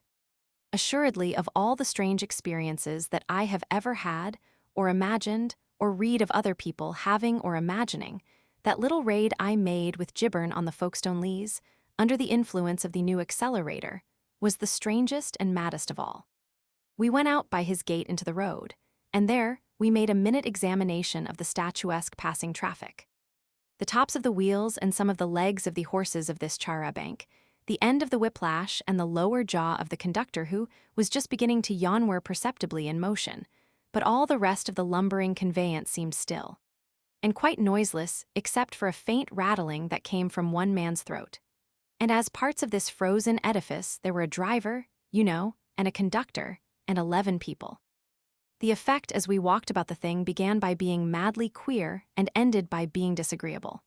There they were, people like ourselves, and yet not like ourselves, frozen in careless attitudes, caught in mid-gesture. A girl and a man smiled at one another, a leering smile that threatened to last forevermore. A woman in a floppy capeline rested her arm on the rail and stared at Gibbern's house with the unwinking stare of eternity. A man stroked his mustache like a figure of wax, and another stretched a tiresome stiff hand with extended fingers towards his loosened hat. We stared at them, we laughed at them, we made faces at them, and then a sort of disgust of them came upon us, and we turned away and walked round in front of the cyclist towards the leas. "Goodness," cried Gibbern suddenly, "look there." He pointed, and there at the tip of his finger, and sliding down the air with wings flapping slowly, and at the speed of an exceptionally languid snail was a bee. And so we came out upon the leas. There the thing seemed madder than ever. The band was playing in the upper stand, though all the sound it made for us was a low-pitched, wheezy rattle, a sort of prolonged last sigh that passed at times into a sound like the slow, muffled ticking of some monstrous clock. Frozen people stood erect, strange, silent, self-conscious-looking dummies hung unstably in mid-stride, promenading upon the grass. I passed close to a little poodle dog suspended in the act of leaping, and watched the slow movement of his legs as he sank to earth. "Lord, look here," cried Gibbern, and we halted for a moment before a magnificent person in white faint-striped flannels, white shoes, and a Panama hat, who turned back to wink at two gaily dressed ladies he had passed. A wink, studied with such leisurely deliberation as we could afford, is an unattractive thing. It loses any quality of alert gaiety, and one remarks that the winking eye does not completely close, that under its drooping lid appears the lower edge of an eyeball and a little line of white. "Heaven give me memory," said I, "and I will never wink again." "Or smile," said Gibbern, with his eye on the lady's answering teeth. "It's infernally hot somehow," said I. "Let's go slower." "Oh, come along," said Gibbern. We picked our way among the bath chairs in the path. Many of the people sitting in the chairs seemed almost natural in their passive poses, but the contorted scarlet of the bandsmen was not a restful thing to see. A purple-faced little gentleman was frozen in the midst of a violent struggle to refold his newspaper against the wind. There were many evidences that all these people in their sluggish way were exposed to a considerable breeze, a breeze that had no existence so far as our sensations went. We came out and walked a little way from the crowd and turned and regarded it. To see all that multitude changed to a picture, smitten rigid, as it were, into the semblance of realistic wax was impossibly wonderful. It was absurd, of course, but it filled me with an irrational and exultant sense of superior advantage. Consider the wonder of it. All that I had said and thought and done since the stuff had begun to work in my veins had happened, so far as those people, so far as the world in general went, in the twinkling of an eye. "The new accelerator," I began, but Gibbern interrupted me. "There's that infernal old woman," he said. "What old woman?" "Lives next door to me," said Gibbern. "Has a lapdog that yaps. Gods, the temptation is strong." There is something very boyish and impulsive about Gibbern at times. Before I could expostulate with him, he had dashed forward, snatched the unfortunate animal out of visible existence, and was running violently with it towards the cliff of the leas. It was most extraordinary. The little brute, didn't bark or wriggle or make the slightest sign of vitality. It kept quite stiffly in an attitude of somnolent repose, and Gibbern held it by the neck. It was like running about with a dog of wood. "Gibbern," I cried, "put it down." Then I said something else. "If you run like that, Gibbern," I cried, "you'll set your clothes on fire. Your linen trousers are going brown as it is." He clapped his hand on his thigh and stood hesitating on the verge. "Gibbern," I cried, coming up, "put it down. This heat is too much. It's our running so, 2 or 3 miles a second. Friction of the air." "What?" he said, glancing at the dog. "Friction of the air," I shouted. "Friction of the air, going too fast, like meteorites and things, too hot, and Gibbern, I'm all over pricking and a sort of perspiration. You can see people stirring slightly. I believe the stuff's working off. Put that dog down." "Eh," he said. "It's working off," I repeated. "We're too hot and the stuff's working off. I'm wet through." He stared at me, then at the band, the wheezy rattle of whose performance was certainly going faster. Then with a tremendous sweep of the arm, he hurled the dog away from him, and it went spinning upward, still inanimate, and hung at last over the grouped parasols of a knot of chattering people. Gibbern was gripping my elbow. "By Jove," he cried, "I believe it is a sort of hot pricking, and yes, that man's moving his pocket handkerchief, perceptibly. We must get out of this sharp." But we could not get out of it sharply enough. Luckily, perhaps, for we might have run, and if we had run we should, I believe, have burst into flames. Almost certainly we should have burst into flames.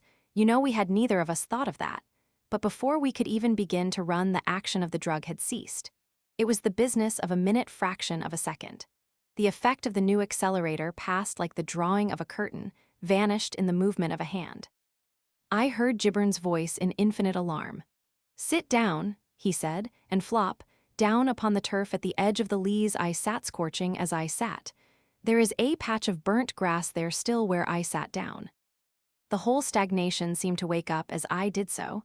The disarticulated vibration of the band rushed together into a blast of music. The promenaders put their feet down and walked their ways. The papers and flags began flapping. Smiles passed into words. The winker finished his wink and went on his way complacently. And all the seated people moved and spoke. The whole world had come alive again, was going as fast as we were, or rather we were going no faster than the rest of the world. It was like slowing down as one comes into a railway station. Everything seemed to spin round for a second or two. I had the most transient feeling of nausea, and that was all. And the little dog, which had seemed to hang for a moment when the force of Gibbern's arm was expended, fell with a swift acceleration clean through a lady's parasol. That was the saving of us. Unless it was for one corpulent old gentleman in a bath chair, who certainly did start at the sight of us, and afterwards regarded us at intervals with a darkly suspicious eye, and finally, I believe, said something to his nurse about us. I doubt if a solitary person remarked our sudden appearance among them. Plop, we must have appeared abruptly. We ceased to smolder almost at once, though the turf beneath me was uncomfortably hot. The attention of everyone, including even the Amusements Association band, which on this occasion, for the only time in its history, got out of tune, was arrested by the amazing fact, and the still more amazing yapping and uproar caused by the fact, that a respectable, overfed lapdog sleeping quietly to the east of the bandstand should suddenly fall through the parasol of a lady on the Weston, a slightly singed condition due to the extreme velocity of its movements through the air. In these absurd days, too, when we are all trying to be as psychic and silly and superstitious as possible, people got up and trod on other people, chairs were overturned, the Lees policeman ran. How the matter settled itself, I do not know. We were much too anxious to disentangle ourselves from the affair and get out of range of the eye of the old gentleman in the bath chair to make minute inquiries. As soon as we were sufficiently cool and sufficiently recovered from our giddiness and nausea and confusion of mind to do so, we stood up, and skirting the crowd, directed our steps back along the road below the metropole towards Gibbern's house. But amidst the din I heard very distinctly the gentleman who had been sitting beside the lady of the ruptured sunshade, using quite unjustifiable threats and language to one of those chair attendants who have "Inspector" written on their caps. "If you didn't throw the dog," he said, "who did?" The sudden return of movement and familiar noises, and our natural anxiety about ourselves. Our clothes were still dreadfully hot, and the fronts of the thighs of Gibbern's white trousers were scorched a drabbish brown, prevented the minute observations I should have liked to make on all these things. Indeed, I really made no observations of any scientific value on that return. The bee, of course, had gone. I looked for that cyclist, but he was already out of sight as we came into the upper Sandgate Road, or hidden from us by traffic. The char-a-banc, however, with its people now all alive and stirring, was clattering along at a spanking pace almost abreast of the nearer church. We noted, however, that the windowsill on which we had stepped in getting out of the house was slightly singed, and that the impressions of our feet on the gravel of the path were unusually deep. So it was I had my first experience of the new accelerator. Practically, we had been running about and saying and doing all sorts of things in the space of a second or so of time. We had lived half an hour while the band had played, perhaps, 2 bars, but the effect it had upon us was that the whole world had stopped for our convenient inspection. Considering all things, and particularly considering our rashness in venturing out of the house, the experience might certainly have been much more disagreeable than it was. It showed, no doubt, that Gibbern has still much to learn before his preparation is a manageable convenience, but its practicability it certainly demonstrated beyond all cavil. Since that adventure he has been steadily bringing its use under control, and I have several times, and without the slightest bad result, taken measured doses under his direction, though I must confess I have not yet ventured abroad again while under its influence. I may mention, for example, that this story has been written at one sitting and without interruption, except for the nibbling of some chocolate by its means. I began at 6.25 and my watch is now very nearly at the minute past the half hour. The convenience of securing a long, uninterrupted spell of work in the midst of a day full of engagements cannot be exaggerated. Gibbern is now working at the quantitative handling of his preparation, with a special reference to its distinctive effects upon different types of constitution. He then hopes to find a retarder with which to dilute its present, rather excessive potency. The retarder will, of course, have the reverse effect to the accelerator. Used alone, it should enable the patient to spread a few seconds over many hours of ordinary time, and so to maintain an apathetic inaction, a glacier-like absence of alacrity, amidst the most animated or irritating surroundings. The two things together must necessarily work an entire revolution in civilized existence. It is the beginning of our escape from that time garment of which Carlyle speaks. While this accelerator will enable us to concentrate ourselves with tremendous impact upon any moment or occasion that demands our utmost sense and vigor, the retarder will enable us to pass in passive tranquility through infinite hardship and tedium. Perhaps I am a little optimistic about the retarder, which has indeed still to be discovered, but about the accelerator there is no possible sort of doubt whatever. Its appearance upon the market in a convenient, controllable, and assimilable form is a matter of the next few months. It will be obtainable of all chemists and druggists in small green bottles at a high, but considering its extraordinary qualities, by no means excessive price. Gibbern's nervous accelerator it will be called, and he hopes to be able to supply it in 3 strengths: 1 in 200, 1 in 900, and 1 in 2000, distinguished by yellow, pink, and white labels respectively. No doubt its use renders a great number of very extraordinary things possible, for of course, the most remarkable and possibly even criminal proceedings may be effected with impunity by thus dodging, as it were, into the interstices of time. Like all potent preparations, it will be liable to abuse. We have, however, discussed this aspect of the question very thoroughly, and we have decided that this is purely a matter of medical jurisprudence and altogether outside our province. We shall manufacture and sell the accelerator, and as for the consequences we shall see. 28. The truth about Pyecraft. He sits not a dozen yards away. If I glance over my shoulder, I can see him, and if I catch his eye, and usually I catch his eye, it meets me with an expression. It is mainly an imploring look and, yet with suspicion in it. Confound his suspicion. If I wanted to tell on him, I should have told long ago. I don't tell and I don't tell, and he ought to feel at his ease. As if anything so gross and fat as he could feel at ease. Who would believe me if I did tell? Poor old Pyecraft, great uneasy jelly of substance, the fattest clubman in London. He sits at one of the little club tables in the huge bay by the fire, stuffing. What is he stuffing? I glance judiciously and catch him biting at a round of hot buttered tea cake with his eyes on me. Confound him with his eyes on me. That settles it, Pyecraft. Since you will be abject, since you will behave as though I was not a man of honor, here, right under your embedded eyes, I write the thing down, the plain truth about Pyecraft. The man I helped, the man I shielded, and who has requited me by making my club unendurable, absolutely unendurable, with his liquid appeal, with the perpetual don't tell of his looks. And besides, why does he keep on eternally eating? Well, here goes for the truth, the whole truth, and nothing but the truth. Pyecraft. I made the acquaintance of Pyecraft in this very smoking room. I was a young, nervous new member, and he saw it. I was sitting all alone, wishing I knew more of the members, and suddenly he came, a great rolling front of chins and abdomina, towards me, and grunted and sat down in a chair close by me and wheezed for a space, and scraped for a space with a match and lit a cigar, and then addressed me.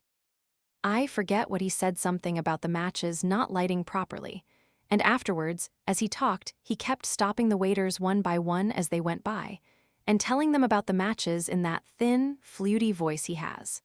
But anyhow, it was in some such way we began our talking.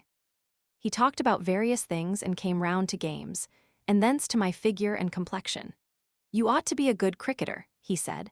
I suppose I am slender to what some people would call lean, and I suppose I am rather dark, still I am not ashamed of having a Hindu great-grandmother, but for all that, I don't want casual strangers to see through me at a glance to her.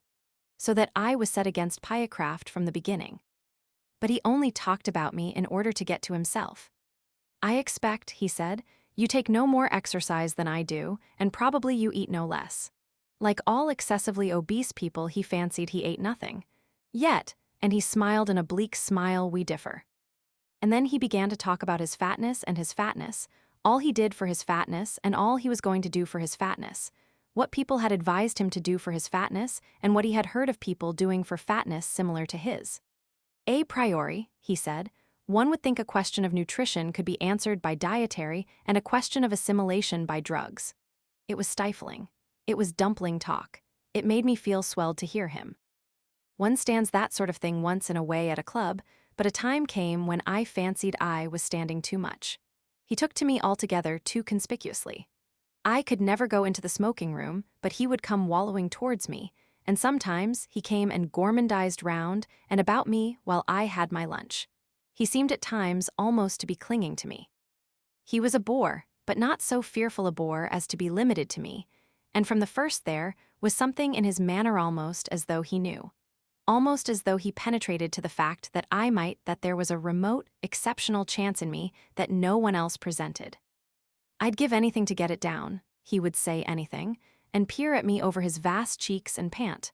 Poor old Pyecraft, he has just gonged, no doubt to order another buttered tea cake. He came to the actual thing one day. Our pharmacopoeia, he said, our Western pharmacopoeia is anything but the last word of medical science. In the East, I've been told. He stopped and stared at me. It was like being at an aquarium. I was quite suddenly angry with him.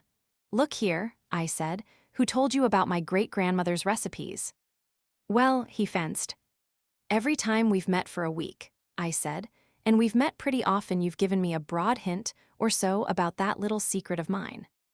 Well, he said, now the cat's out of the bag, I'll admit, yes, it is so. I had it. From Pattison. Indirectly, he said, which I believe was lying, yes. Pattison, I said, took that stuff at his own risk. He pursed his mouth and bowed. My great-grandmother's recipes, I said, are queer things to handle. My father was near making me promise. He didn't. No, but he warned me. He himself used one once. Ah, but do you think, suppose there did happen to be one. The things are curious documents, I said. Even the smell of 'em, no. But after going so far, Pyecraft was resolved I should go farther. I was always a little afraid if I tried his patience too much he would fall on me suddenly and smother me. I own I was weak, but I was also annoyed with Pyecraft. I had got to that state of feeling for him that disposed me to say, well, take the risk. The little affair of Pattison to which I have alluded was a different matter altogether. What it was doesn't concern us now, but I knew, anyhow, that the particular recipe I used then was safe. The rest I didn't know so much about, and, on the whole, I was inclined to doubt their safety pretty completely. Yet even if Pyecraft got poisoned, I must confess the poisoning of Pyecraft struck me as an immense undertaking. That evening I took that queer, odd-scented sandalwood box out of my safe and turned the rustling skins over.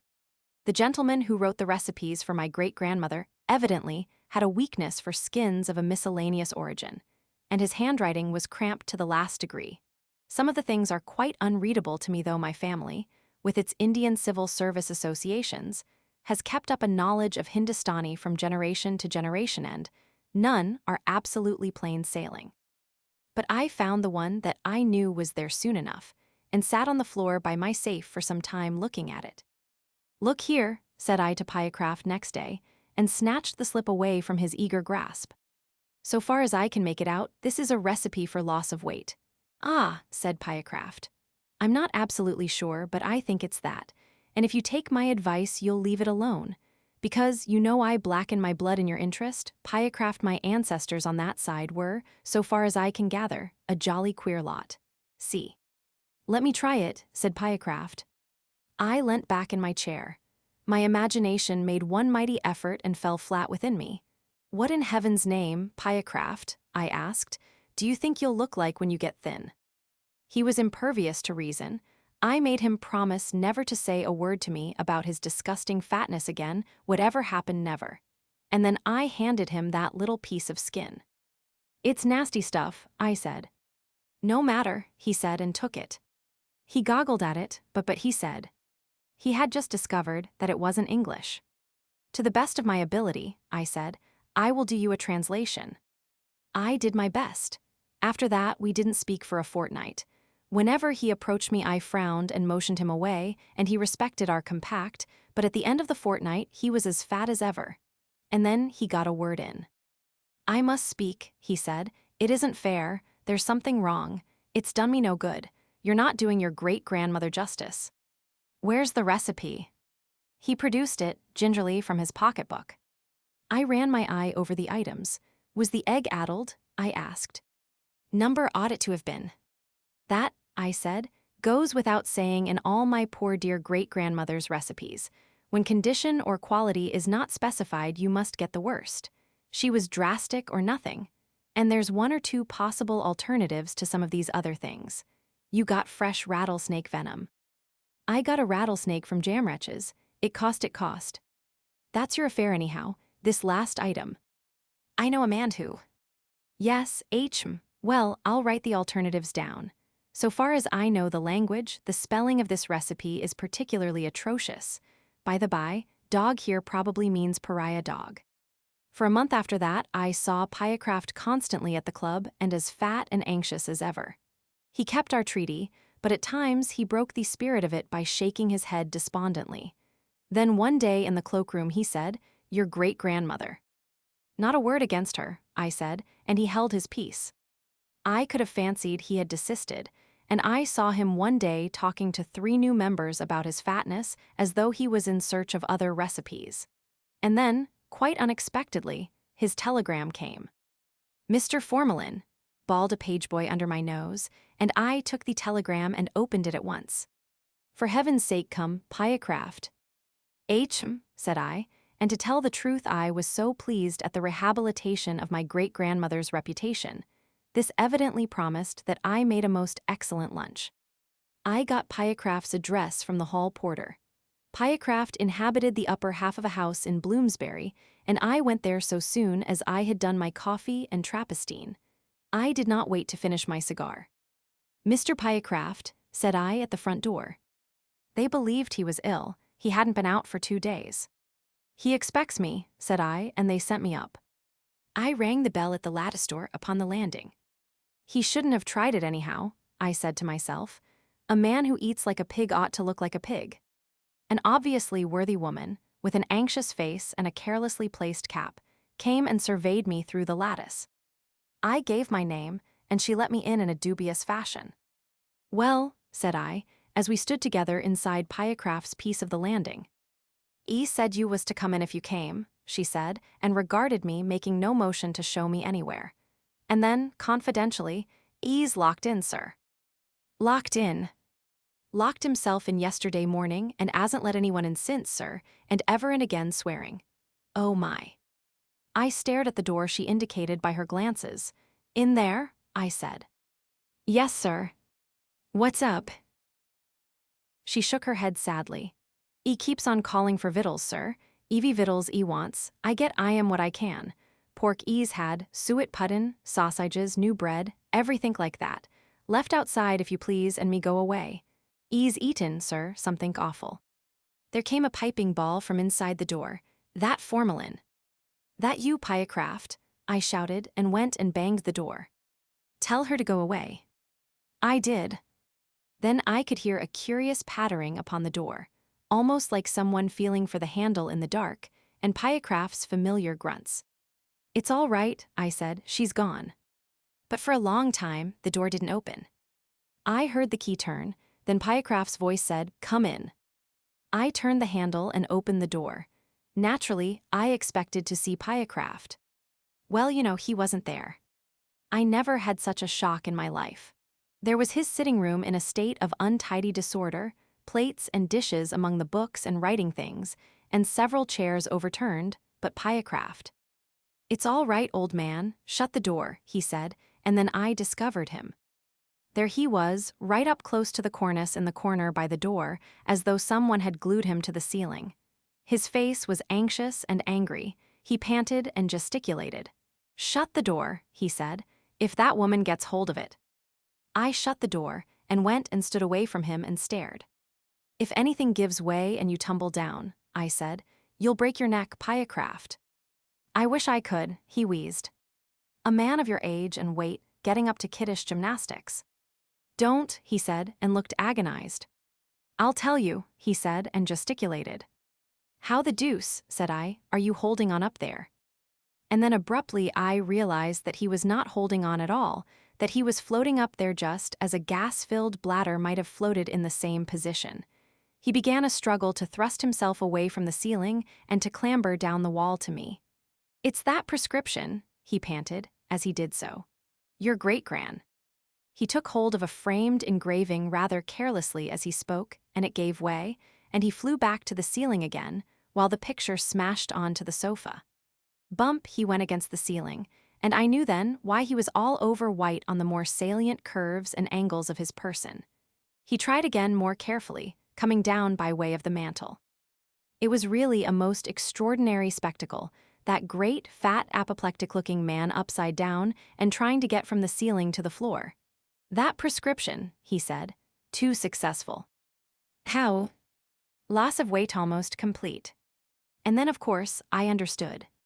By Jove, Pyecraft, said I, what you wanted was a cure for fatness, but you always called it weight, you would call it weight. Somehow I was extremely delighted. I quite liked Pyecraft for the time. Let me help you, I said, and took his hand and pulled him down. He kicked about, trying to get foothold somewhere. It was very like holding a flag on a windy day. That table, he said, pointing, is solid mahogany and very heavy, if you can put me under that. I did, and there he wallowed about like a captive balloon, while I stood on his hearthrug and talked to him. I lit a cigar. Tell me, I said, what happened? I took it, he said. How did it taste? Oh, beastly. I should fancy they all did. Whether one regards the ingredients or the probable compound or the possible results, almost all my great-grandmother's remedies appear to me at least to be extraordinarily uninviting. For my own part, I took a little sip first. Yes.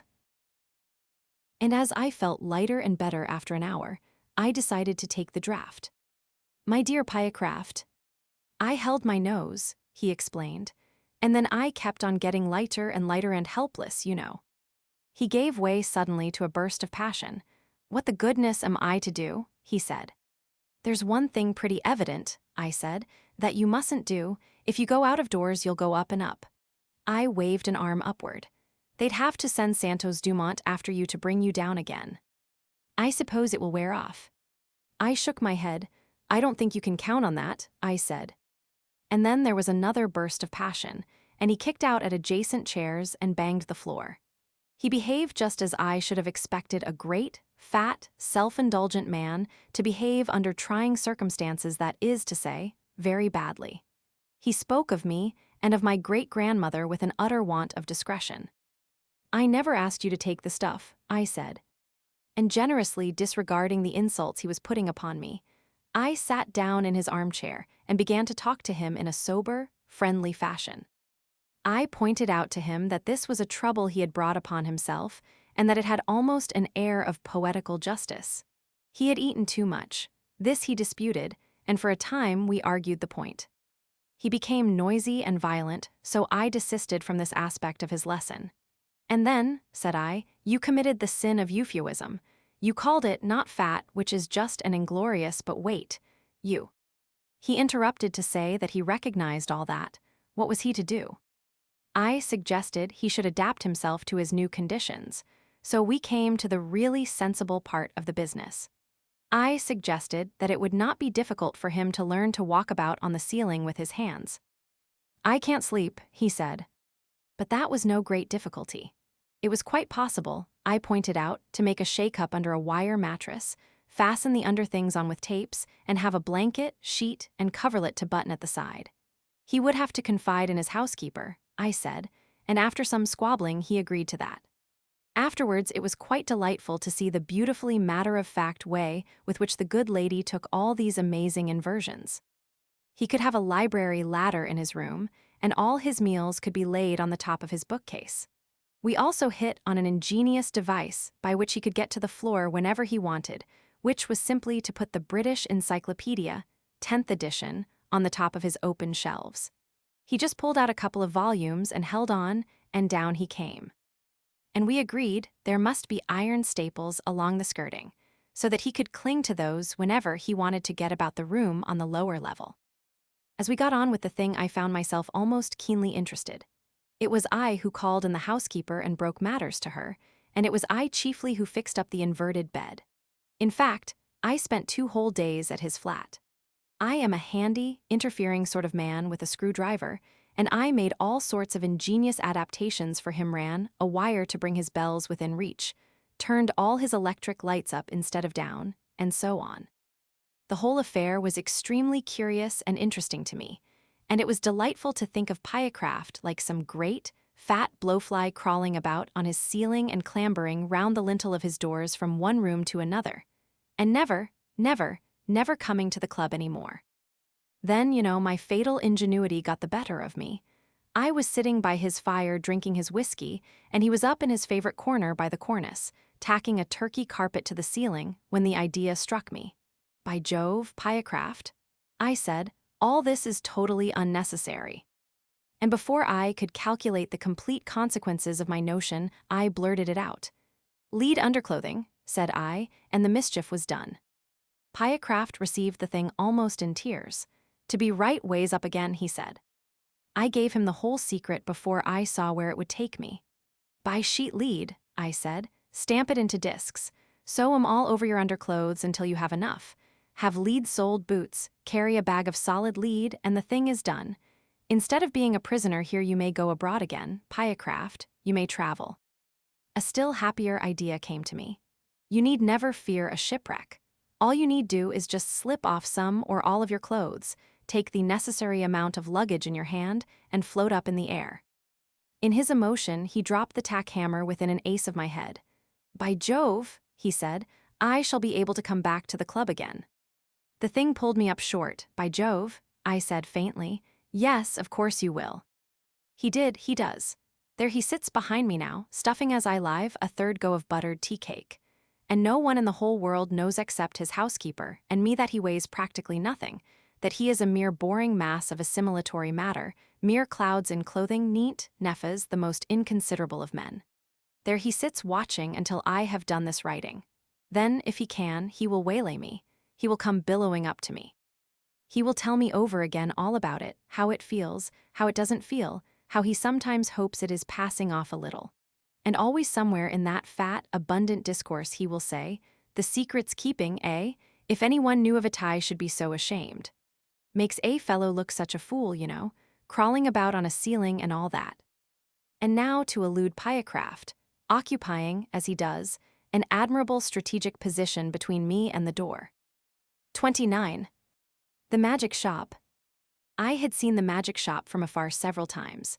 I had passed it once or twice. A shop window of alluring little objects, magic balls, magic hens, wonderful cones, ventriloquist dolls, the material of the basket trick, packs of cards that looked all right, and all that sort of thing. But never had I thought of going in until one day, almost without warning, Jip hauled me by my finger right up to the window, and so conducted himself that there was nothing for it but to take him in.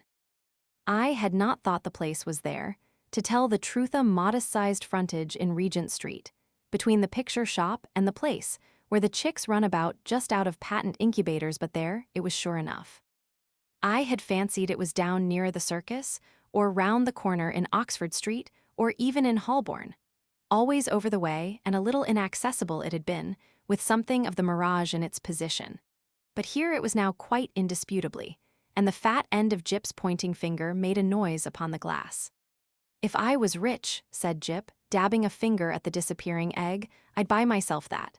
And that, which was the crying baby, very human, and that, which was a mystery, and called, so a neat card asserted, buy one and astonish your friends. Anything, said Jip, will disappear under one of those cones. I have read about it in a book. And there, data, is the vanishing halfpenny only. They've put it this way up so's we can't see how it's done. Jip, dear boy, inherits his mother's breeding, and he did not propose to enter the shop or worry in any way. Only, quite unconsciously, he lugged my finger doorward, and he made his interest clear. That, he said, and pointed to the magic bottle. If you had that, I said, at which promising inquiry he looked up with a sudden radiance. I could show it to Jessie, he said, thoughtful as ever of others. It's less than 100 days to your birthday, Gibbles, I said, and laid my hand on the door handle. Jip made no answer, but his grip tightened on my finger, and so we came into the shop. It was no common shop, this. It was a magic shop, and all the prancing precedence Jip would have taken in the matter of mere toys was wanting. He left the burthen of the conversation to me. It was a little, narrow shop, not very well lit, and the doorbell pinged again with a plaintive note as we closed it behind us. For a moment or so, we were alone and could glance about us. There was a tiger in papier-mâché on the glass case that covered the low counter, a grave, kind-eyed tiger that waggled his head in a methodical manner. There were several crystal spheres, a china hand holding magic cards, a stock of magic fish bowls in various sizes, and an immodest magic hat that shamelessly displayed its springs. On the floor were magic mirrors, one to draw you out long and thin, one to swell your head and vanish your legs, and one to make you short and fat like a draft. And while we were laughing at these, the shopman, as I suppose, came in. At any rate, there he was behind the counter, a curious, sallow, dark man, with one ear larger than the other and a chin like the toe cap of a boot. "What can we have the pleasure?" he said, spreading his long magic fingers on the glass case, and so with a start we were aware of him. "I want," I said, "to buy my little boy a few simple tricks." "Legerdemain?" he asked. "Mechanical, domestic?" "Anything amusing," said I. Said the shopman, and scratched his head for a moment as if thinking. Then, quite distinctly, he drew from his head a glass ball. "Something in this way," he said, and held it out. The action was unexpected. I had seen the trick done at entertainments endless times before. It's part of the common stock of conjurers, but I had not expected it here. "That's good," I said, with a laugh. "Isn't it?" said the shopman. Jip stretched out his disengaged hand to take this object and found merely a blank palm. "It's in your pocket," said the shopman, and there it was. "How much will that be?" I asked. "We make no charge for glass balls," said the shopman politely. "We get them." He picked one out of his elbow as he spoke free. He produced another from the back of his neck and laid it beside its predecessor on the counter. Jip regarded his glass ball sagely, then directed a look of inquiry at the two on the counter, and finally brought his round-eyed scrutiny to the shopman, who smiled. "You may have those too," said the shopman, "and, if you don't mind, one from my mouth. So." Jip counseled me mutely for a moment, and then, in a profound silence, put away the 4 balls, resumed my reassuring finger, and nerved himself for the next event. "We get all our smaller tricks in that way," the shopman remarked. I laughed in the manner of one who subscribes to a jest. "Instead of going to the wholesale shop," I said, "of course, it's cheaper." "In a way," the shopman said, "though we pay in the end, but not so heavily as people suppose. Our larger tricks and our daily provisions and all the other things we want, we get out of that hat. And you know, sir, if you'll excuse my saying it, there isn't a wholesale shop, not for genuine magic goods, sir. I don't know if you noticed our inscription, the Genuine Magic Shop." He drew a business card from his cheek and handed it to me. "Genuine," he said, with his finger on the word, and added, "There is absolutely no deception, sir." He seemed to be carrying out the joke pretty thoroughly, I thought. He turned to Jip with a smile of remarkable affability. You know, are the right sort of boy." I was surprised at his knowing that, because, in the interests of discipline, we keep it rather a secret even at home. But Jip received it in unflinching silence, keeping a steadfast eye on him. "It's only the right sort of boy gets through that doorway." And as if by way of illustration, there came a rattling at the door, and a squeaking little voice could be faintly heard. "Nyar, I warn a go in there, Dada, I warn a go in there. And why and then the accents of a downtrodden parent urging consolations and propitiations. "It's locked, Edward," he said. "But it isn't," said I. "It is, sir," said the shopman, "always for that sort of child." And as he spoke we had a glimpse of the other youngster, a little white face, pallid from sweet eating and oversapid food, and distorted by evil passions, a ruthless little egotist, pawing at the enchanted pane. "It's no good, sir," said the shopman, as I moved with my natural helpfulness doorward, and presently the spoilt child was carried off howling. "How do you manage that?" I said, breathing a little more freely. "Magic," said the shopman, with a careless wave of the hand, and behold, sparks of colored fire flew out of his fingers and vanished into the shadows of the shop. "You were saying," he said, addressing himself to Jip, "before you came in, that you would like one of our buy one and astonish your friends boxes." Jip, after a gallant effort, said yes. "It's in your pocket." And leaning over the counter, he really had an extraordinary long body. This amazing person produced the article in the customary conjurer's manner. "Paper," he said, and took a sheet out of the empty hat with the springs. "String," and behold his mouth was a string box, from which he drew an unending thread, which when he had tied his parcel he bit off, and, it seemed to me, swallowed the ball of string. And then he lit a candle at the nose of one of the ventriloquist's dummies, stuck one of his fingers, which had become sealing wax red, into the flame, and so sealed the parcel. "Then there was the disappearing egg," he remarked, and produced one from within my coat breast and packed it, and also the crying baby, very human. I handed each parcel to Jip as it was ready, and he clasped them to his chest. He said very little, but his eyes were eloquent. The clutch of his arms was eloquent. He was the playground of unspeakable emotions. These, were real magics. Then, with a start, I discovered something moving about in my hat, something soft and jumpy. I whipped it off, and a ruffled pigeon, no doubt a Confederate, dropped out and ran on the counter, and went, I fancy, into a cardboard box behind the papier-mâché tiger. "Tut, tut," said the shopman, dexterously relieving me of my headdress. "Careless bird, and as I live nesting." He shook my hat and shook out into his extended hand 2 or 3 eggs, a large marble, a watch, about half a dozen of the inevitable glass balls, and then crumpled, crinkled paper, more and more and more, talking all the time of the way in which people neglect to brush their hats inside as well as out politely, of course, but with a certain personal application. "All sorts of things accumulate, sir. Not you, of course, in particular. Nearly every customer. Astonishing what they carry about with them." The crumpled paper rose and billowed on the counter more and more and more, until he was nearly hidden from us, until he was altogether hidden, and still his voice went on and on. "We none of us know what the fair semblance of a human being may conceal, sir.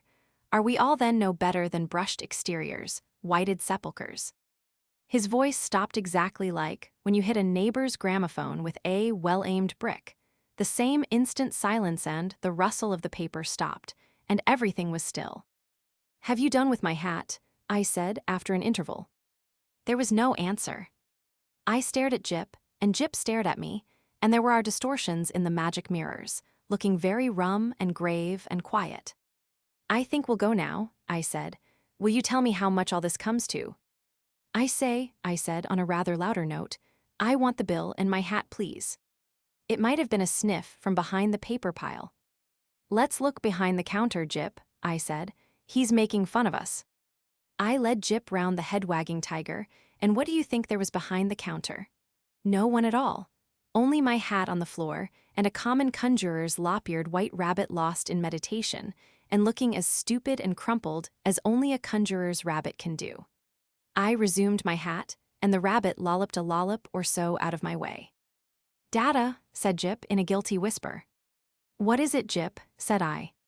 "I do like this shop, Data." "So should I said to myself, if the counter wouldn't suddenly extend itself to shut one off from the door. But I didn't call Jip's attention to that. "Pussy," he said, with a hand out to the rabbit as it came lolloping past us. "Pussy, do Jip a magic?"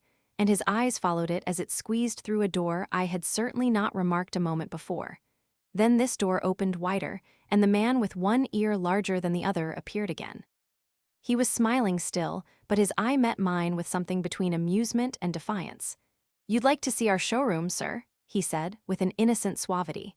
Jip tugged my finger forward. I glanced at the counter and met the shopman's eye again. I was beginning to think the magic just a little too genuine. "We haven't very much time," I said, but somehow we were inside the showroom before I could finish that. "All goods of the same quality," said the shopman, rubbing his flexible hands together, "and that is the best. Nothing in the place that isn't genuine magic and warranted thoroughly rum. Excuse me, sir." I felt him pull at something that clung to my coat sleeve, and then I saw he held a little, wriggling red demon by the tail. The little creature bit and fought and tried to get at his hand, and in a moment, he tossed it carelessly behind a counter. No doubt the thing was only an image of twisted india rubber, but for the moment, and his gesture was exactly that of a man who handles some petty biting bit of vermin. I glanced at Jip, but Jip was looking at a magic rocking horse. I was glad he hadn't seen the thing. I say, I said, in an undertone, and indicating Jip and the red demon with my eyes, you haven't many things like that about, have you? None of ours, probably brought it with you, said the shopman also in an undertone, and with a more dazzling smile than ever. Astonishing what people will carry about with them unawares. And then to Jip, do you see anything you fancy here? There were many things that Jip fancied there. He turned to this astonishing tradesman with mingled confidence and respect. Is that a magic sword? He said. A magic toy sword. It neither bends, breaks, nor cuts the fingers. It renders the bearer invincible in battle against anyone under 18, half a crown to 7 and 6pence, according to size. These panoplies on cards are for juvenile knights-errant and very useful shield of safety, sandals of swiftness, helmet of invisibility. Oh, data, gasped Jip. I tried to find out what they cost, but the shopman did not heed me. He had got Jip now, he had got him away from my finger. He had embarked upon the exposition of all his confounded stock, and nothing was going to stop him. Presently I saw with a qualm of distrust and something very like jealousy that Jip had hold of this person's finger, as usually he has hold of mine. No doubt the fellow was interesting, I thought, and had an interestingly faked lot of stuff, really good faked stuff, still. I wandered after them, saying very little, but keeping an eye on this prestidigital fellow. After all, Jip was enjoying it, and no doubt when the time came to go, we should be able to go quite easily. It was a long, rambling place, that showroom, a gallery broken up by stands and stalls and pillars, with archways leading off to other departments, in which the queerest-looking assistants loafed and stared at one, and with perplexing mirrors and curtains. So perplexing, indeed, were these that I was presently unable to make out the door by which we had come. The shopman showed Jip magic trains that ran without steam or clockwork, just as you set the signals, and then some very, very valuable boxes of soldiers that all came alive directly you took off the lid, and said I myself haven't a very quick ear, and it was a tongue-twisting sound, but Jippy has his mother's ear got it in no time. Bravo, said the shopman, putting the men back into the box unceremoniously and handing it to Jip. Now, said the shopman, and in a moment Jip had made them all alive again. You'll take that box? Asked the shopman. We'll take that box, said I, unless you charge its full value, in which case it would need a trust magnate. Dear heart, no. And the shopman swept the little men back again, shut the lid, waved the box in the air, and there it was in brown paper, tied up and with Jip's full name and address on the paper. The shopman laughed at my amazement. This is the genuine magic, he said, the real thing. It's a little too genuine for my taste, I said again. After that he fell to showing Jip tricks, odd tricks, and still odder the way they were done. He explained them, he turned them inside out, and there was the dear little chap nodding his busy bit of a head in the sagest manner. I did not attend as well as I might. Hey presto, said the magic shopman, and then would come the clear, small hey presto of the boy, but I was distracted by other things. It was being borne in upon me just how tremendously rum this place was. It was, so to speak, inundated by a sense of rumness. There was something a little rum about the fixtures even, about the ceiling, about the floor, about the casually distributed chairs. I had a queer feeling that whenever I wasn't looking at them straight they went askew, and moved about, and played a noiseless puss-in-the-corner behind my back. And the cornice had a serpentine design with masks altogether too expressive for proper plaster. Then abruptly my attention was caught by one of the odd-looking assistants. He was some way off and evidently unaware of my presence. I saw a sort of three-quarter length of him over a pile of toys, and through an arch end, he was leaning against a pillar in an idle sort of way doing the most horrid things with his features. The particular horrid thing he did was with his nose. He did it just as though he was idle and wanted to amuse himself. First of all, it was a short, blobby nose, and then suddenly he shot it out like a telescope, and then out it flew and became thinner and thinner until it was like a long, red, flexible whip. Like a thing in a nightmare it was. He flourished it about and flung it forth as a fly fisher flings his line. My instant thought was that Jip mustn't see him. I turned about, and there was Jip quite preoccupied with the shopman and thinking no evil. They were whispering together and looking at me. Jip was standing on a little stool, and the shopman was holding a sort of big drum in his hand. "Hide and seek, Dada," cried Jip. "You're he." And before I could do anything to prevent it, the shopman had clapped the big drum over him. I saw what was up directly. "Take that off," I cried. "This instant you'll frighten the boy, take it off." The shopman with the unequal ears did so without a word and held the big cylinder towards me to show its emptiness. And the little stool was vacant. In that instant my boy had utterly disappeared. You know, perhaps, that sinister something that comes like a hand out of the unseen and grips your heart about.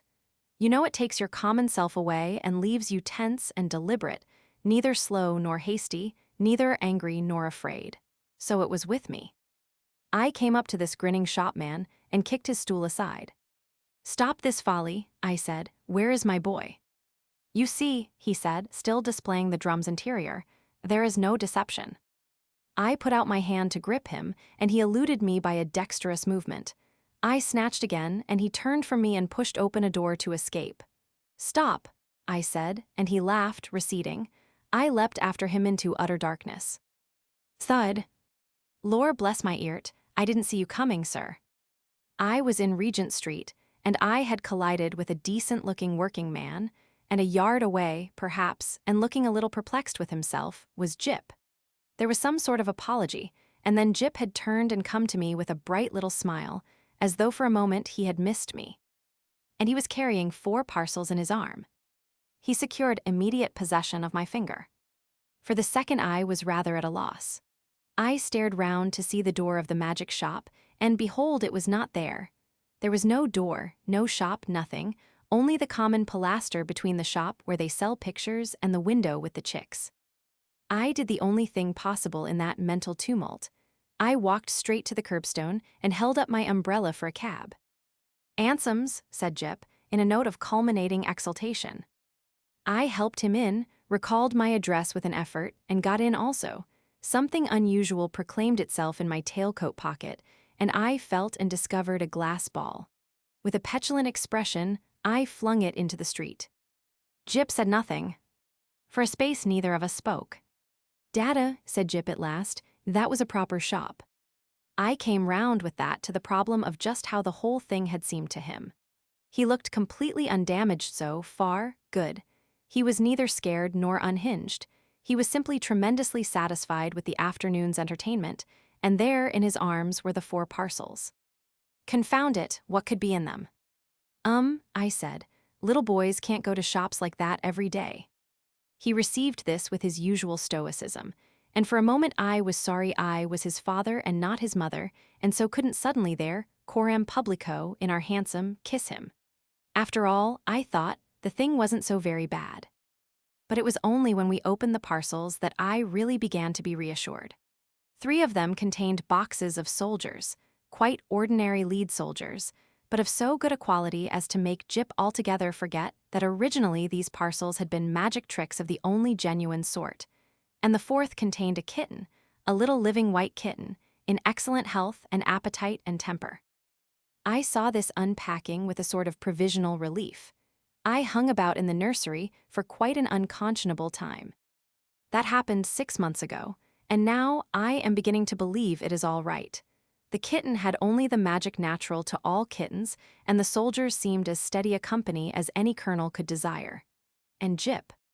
The intelligent parent will understand that I have to go cautiously with Jip. But I went so far as this one day.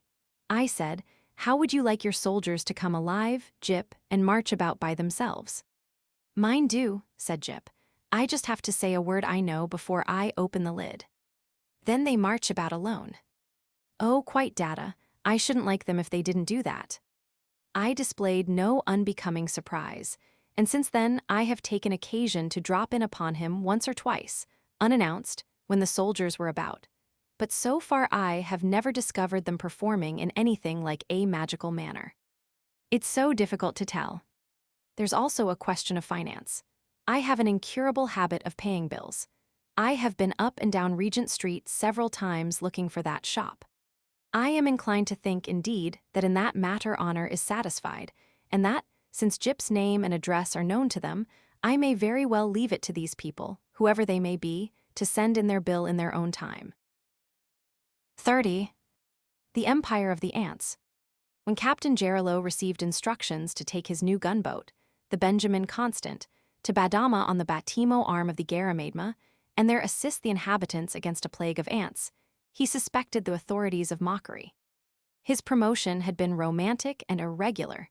The affections of a prominent Brazilian lady and the captain's liquid eyes had played a part in the process, and the Diario and O Futuro had been lamentably disrespectful in their comments. He felt he was to give further occasion for disrespect.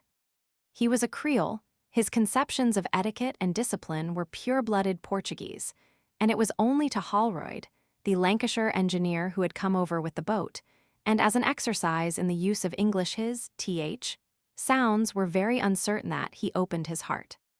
"It is in effect," he said, "to make me absurd. What can a man do against ants? Day come, day go." "They say," said Holroyd, "that these don't go. That chap you said was a Sambo." "Zambo, it is a sort of mixture of blood." "Sambo, he said the people are going." The captain smoked fretfully for a time. "Deset things ave to happen," he said at last. "What is it? Plagues of ants and such like as God wills. Dare was a plague in Trinidad, the little ants that carry leaves. Oral dare orange trees, all dare mangoes, what does it matter? Sometimes ant armies come into your houses fighting ants, a different sort. You go and they clean the house. Then you come back again, the house is clean like new, no cockroaches, no fleas, no jiggers in the floor." "That Sambo chap," said Holroyd, "says these are a different sort of ant." The captain shrugged his shoulders, fumed, and gave his attention to a cigarette. Afterwards he reopened the subject. "My dear Holroyd, what am I to do about Deset infernal ants?" The captain reflected. "It is ridiculous," he said. But in the afternoon he put on his full uniform and went ashore, and jars and boxes came back to the ship, and subsequently he did. And Holroyd sat on deck in the evening coolness and smoked profoundly and marveled at Brazil. They were 6 days up the Amazon, some hundreds of miles from the ocean, and east and west of him there was a horizon like the sea, and to the south nothing but a sand-bank island with some tufts of scrub. The water was always running like a sluice, thick with dirt, animated with crocodiles and hovering birds, and fed by some inexhaustible source of tree trunks. And the waste of it, the headlong waste of it, filled his soul. The town of Alemquer, with its meager church, its thatched sheds for houses, its discolored ruins of ampler days, seemed a little thing lost in this wilderness of nature, a sixpence dropped on Sahara. He was a young man. This was his first sight of the tropics. He came straight from England, where nature is hedged, ditched, and drained into the perfection of submission, and he had suddenly discovered the insignificance of man. For 6 days they had been steaming up from the sea by unfrequented channels, and man had been as a rare butterfly. One saw one day a canoe, another day a distant station, the next no men at all. He began to perceive that man is indeed a rare animal, having but a precarious hold upon this land. He perceived it more clearly as the days passed, and he made his devious way to the Batimo, in the company of this remarkable commander, who ruled over one big gun, and was forbidden to waste his ammunition. Holroyd was learning Spanish industriously, but he was still in the present tense and substantive stage of speech, and the only other person who had any words of English was a Negro stoker, who had them all wrong. The second in command was a Portuguese, de Cunha, who spoke French, but it was a different sort of French from the French Holroyd had learnt in Southport, and their intercourse was confined to politenesses and simple propositions about the weather. And the weather, like everything else in this amazing new world, the weather had no human aspect, and was hot by night and hot by day. And the air steam, even the wind was hot steam, smelling of vegetation in decay. And the alligators and the strange birds, the flies of many sorts and sizes, the beetles, the ants, the snakes and monkeys seemed to wonder what man was doing in an atmosphere that had no gladness in its sunshine and no coolness in its night. To wear clothing was intolerable, but to cast it aside was to scorch by day, and expose an ampler area to the mosquitoes by night. To go on deck by day was to be blinded by glare, and to stay below was to suffocate. And in the daytime came certain flies, extremely clever and noxious about one's wrist and ankle. Captain Gerillo, who was Holroyd's sole distraction from these physical distresses, developed into a formidable bore, telling the simple story of his heart's affections day by day, a string of anonymous women, as if he was telling beads. Sometimes he suggested sport, and they shot at alligators, and at rare intervals they came to human aggregations in the waste of trees, and stayed for a day or so, and drank and sat about, and one night danced with Creole girls, who found Holroyd's poor elements of Spanish, without either past tense or future, amply sufficient for their purposes. But these were mere luminous chinks in the long gray passage of the streaming river, up which the throbbing engines beat. A certain liberal heathen deity, in the shape of a demi-john, held seductive court aft, and, it is probable, forward. But Gerillo learnt things about the ants, more things and more, at this stopping place and that, and became interested in his mission. "They are a new sort of ant," he said. "We have got to be, what do you call it, entomology? Big, 5 centimeters, some bigger, it is ridiculous. We are like the monkeys sent to pick insects, but they are eating up the country." He burst out indignantly. "Suppose suddenly there are complications with Europe. Here am I soon, we shall be above the Rio Negro and my gun, useless." He nursed his knee and mused. "Dose people who were dere at de dancing place, dey ave come down. Dey ave lost all they got. De ants come to dere house one afternoon. Everyone run out. You know, when de ants come one must everyone runs out and they go over the house. If you stayed they'd eat you. See? Well, presently dey go back, dey say, the ants ave gone. De ants aven't gone, dey try to go into sun, e goes in, de ants fight. Swarm over him. Bite I am presently he comes out again screaming and running. He runs past them to the river. See? He gets into de water and drowns de ants, yes." Gerillo paused, brought his liquid eyes close to Holroyd's face, tapped Holroyd's knee with his knuckle. "That night he dies, just as if he was stung by a snake." "Poisoned by the ants." "Who knows?" Gerillo shrugged his shoulders. "Perhaps they bit him badly. When I joined dis service I joined to fight men. Disse things, disse ants, dey come and go, it is no business for men." After that he talked frequently of the ants to Holroyd, and whenever they chanced to drift against any speck of humanity in that waste of water and sunshine and distant trees, Holroyd's improving knowledge of the language enabled him to recognize the ascendant word saba, more and more completely dominating the whole. He perceived the ants were becoming interesting, and the nearer he drew to them, the more interesting they became. Gerillo abandoned his old themes almost suddenly, and the Portuguese lieutenant became a conversational figure. He knew something about the leaf-cutting ant and expanded his knowledge. Gerillo sometimes rendered what he had to tell to Holroyd. He told of the little workers that swarm and fight, and the big workers that command and rule, and how these latter always crawled to the neck, and how their bites drew blood. He told how they cut leaves and made fungus beds, and how their nests in Caracas are sometimes 100 yards across. 2 days the 3 men spent disputing whether ants have eyes.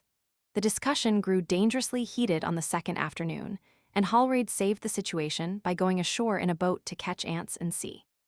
He captured various specimens and returned, and some had eyes and some hadn't. Also, they argued, do ants bite or sting? "Disse ants," said Gerillo, after collecting information at a rancho, "have big eyes. They don't run about blind knot as most ants do. No, dey get in corners and watch what you do." "And they sting?" asked Holroyd. "Yes, dey sting. Dere is poison in the sting." He meditated. "I do not see what men can do against ants. Dey come and go." "But these don't go." "They will," said Gerillo. "Past Tamandu there is a long low coast of 80 miles without any population, and then one comes to the confluence of the main river and the Batimo arm like a great lake, and then the forest came at last intimately near. The character of the channel changes, snags abound, and the Benjamin Constant moored by a cable that night, under the very shadow of dark trees. For the first time for many days came a spell of coolness, and Holroyd and Gerillo sat late, smoking cigars and enjoying this delicious sensation. Gerillo's mind was full of ants and what they could do. He decided to sleep at last and lay down on a mattress on deck, a man hopelessly perplexed. His last words, when he already seemed asleep, were to ask, with a flourish of despair, "What can one do with ants? The whole thing is absurd." Hallraid was left to scratch his bitten wrists and meditate alone. He sat on the bulwark and listened to the little changes in Gerillo's breathing until he was fast asleep. And then the ripple and lap of the stream took his mind, and brought back that sense of immensity that had been growing upon him since first he had left Para and come up the river. The monitor showed but one small light, and there was first a little talking forward and then stillness. His eyes went from the dim black outlines of the middle works of the gunboat towards the bank, to the black overwhelming mysteries of forest, lit now and then by a firefly, and never still from the murmur of alien and mysterious activities. It was the inhuman immensity of this land that astonished and oppressed him. He knew the skies were empty of men, the stars were specks in an incredible vastness of space. He knew the ocean was enormous and untamable, but in England he had come to think of the land as man's. In England it is indeed man's. The wild things live by sufferance, grow on lease, everywhere the roads, the fences, and absolute security runs. In an atlas, too, the land is man's, and all colored to show his claim to it in vivid contrast to the universal independent blueness of the sea. He had taken it for granted that a day would come when everywhere about the earth, plow and culture, light tramways and good roads, and ordered security would prevail. But now he doubted. This forest was interminable, it had an air of being invincible, and man seemed at best an infrequent precarious intruder. One traveled for miles, amidst the still, silent struggle of giant trees, of strangulating creepers, of assertive flowers. Everywhere the alligator, the turtle, and endless varieties of birds and insects seemed at home, dwelt irreplaceably but man. Man at most held a footing upon resentful clearings, fought weeds, fought beasts and insects for the barest foothold, fell a prey to snake and beast, insect and fever, and was presently carried away. In many places down the river he had been manifestly driven back, this deserted creek or that preserved the name of a casa, and here and there ruinous white walls and a shattered tower enforced the lesson. The puma, the jaguar, were more the masters here. Who were the real masters? In a few miles of this forest, there must be more ants than there are men in the whole world. This seemed to Hallraid a perfectly new idea. In a few thousand years, men had emerged from barbarism to a stage of civilization that made them feel lords of the future and masters of the earth. But what was to prevent the ants evolving also? Such ants, as one knew lived in little communities of a few thousand individuals, made no concerted efforts against the greater world. But they had a language, they had an intelligence. Why should things stop at that any more than men had stopped at the barbaric stage? Suppose presently the ants began to store knowledge, just as men had done by means of books and records, use weapons, form great empires, sustain a planned and organized war. Things came back to him that Gerillo had gathered about these ants they were approaching. They used a poison like the poison of snakes. They obeyed greater leaders even as the leaf-cutting ants do. They were carnivorous, and where they came they stayed. The forest was very still.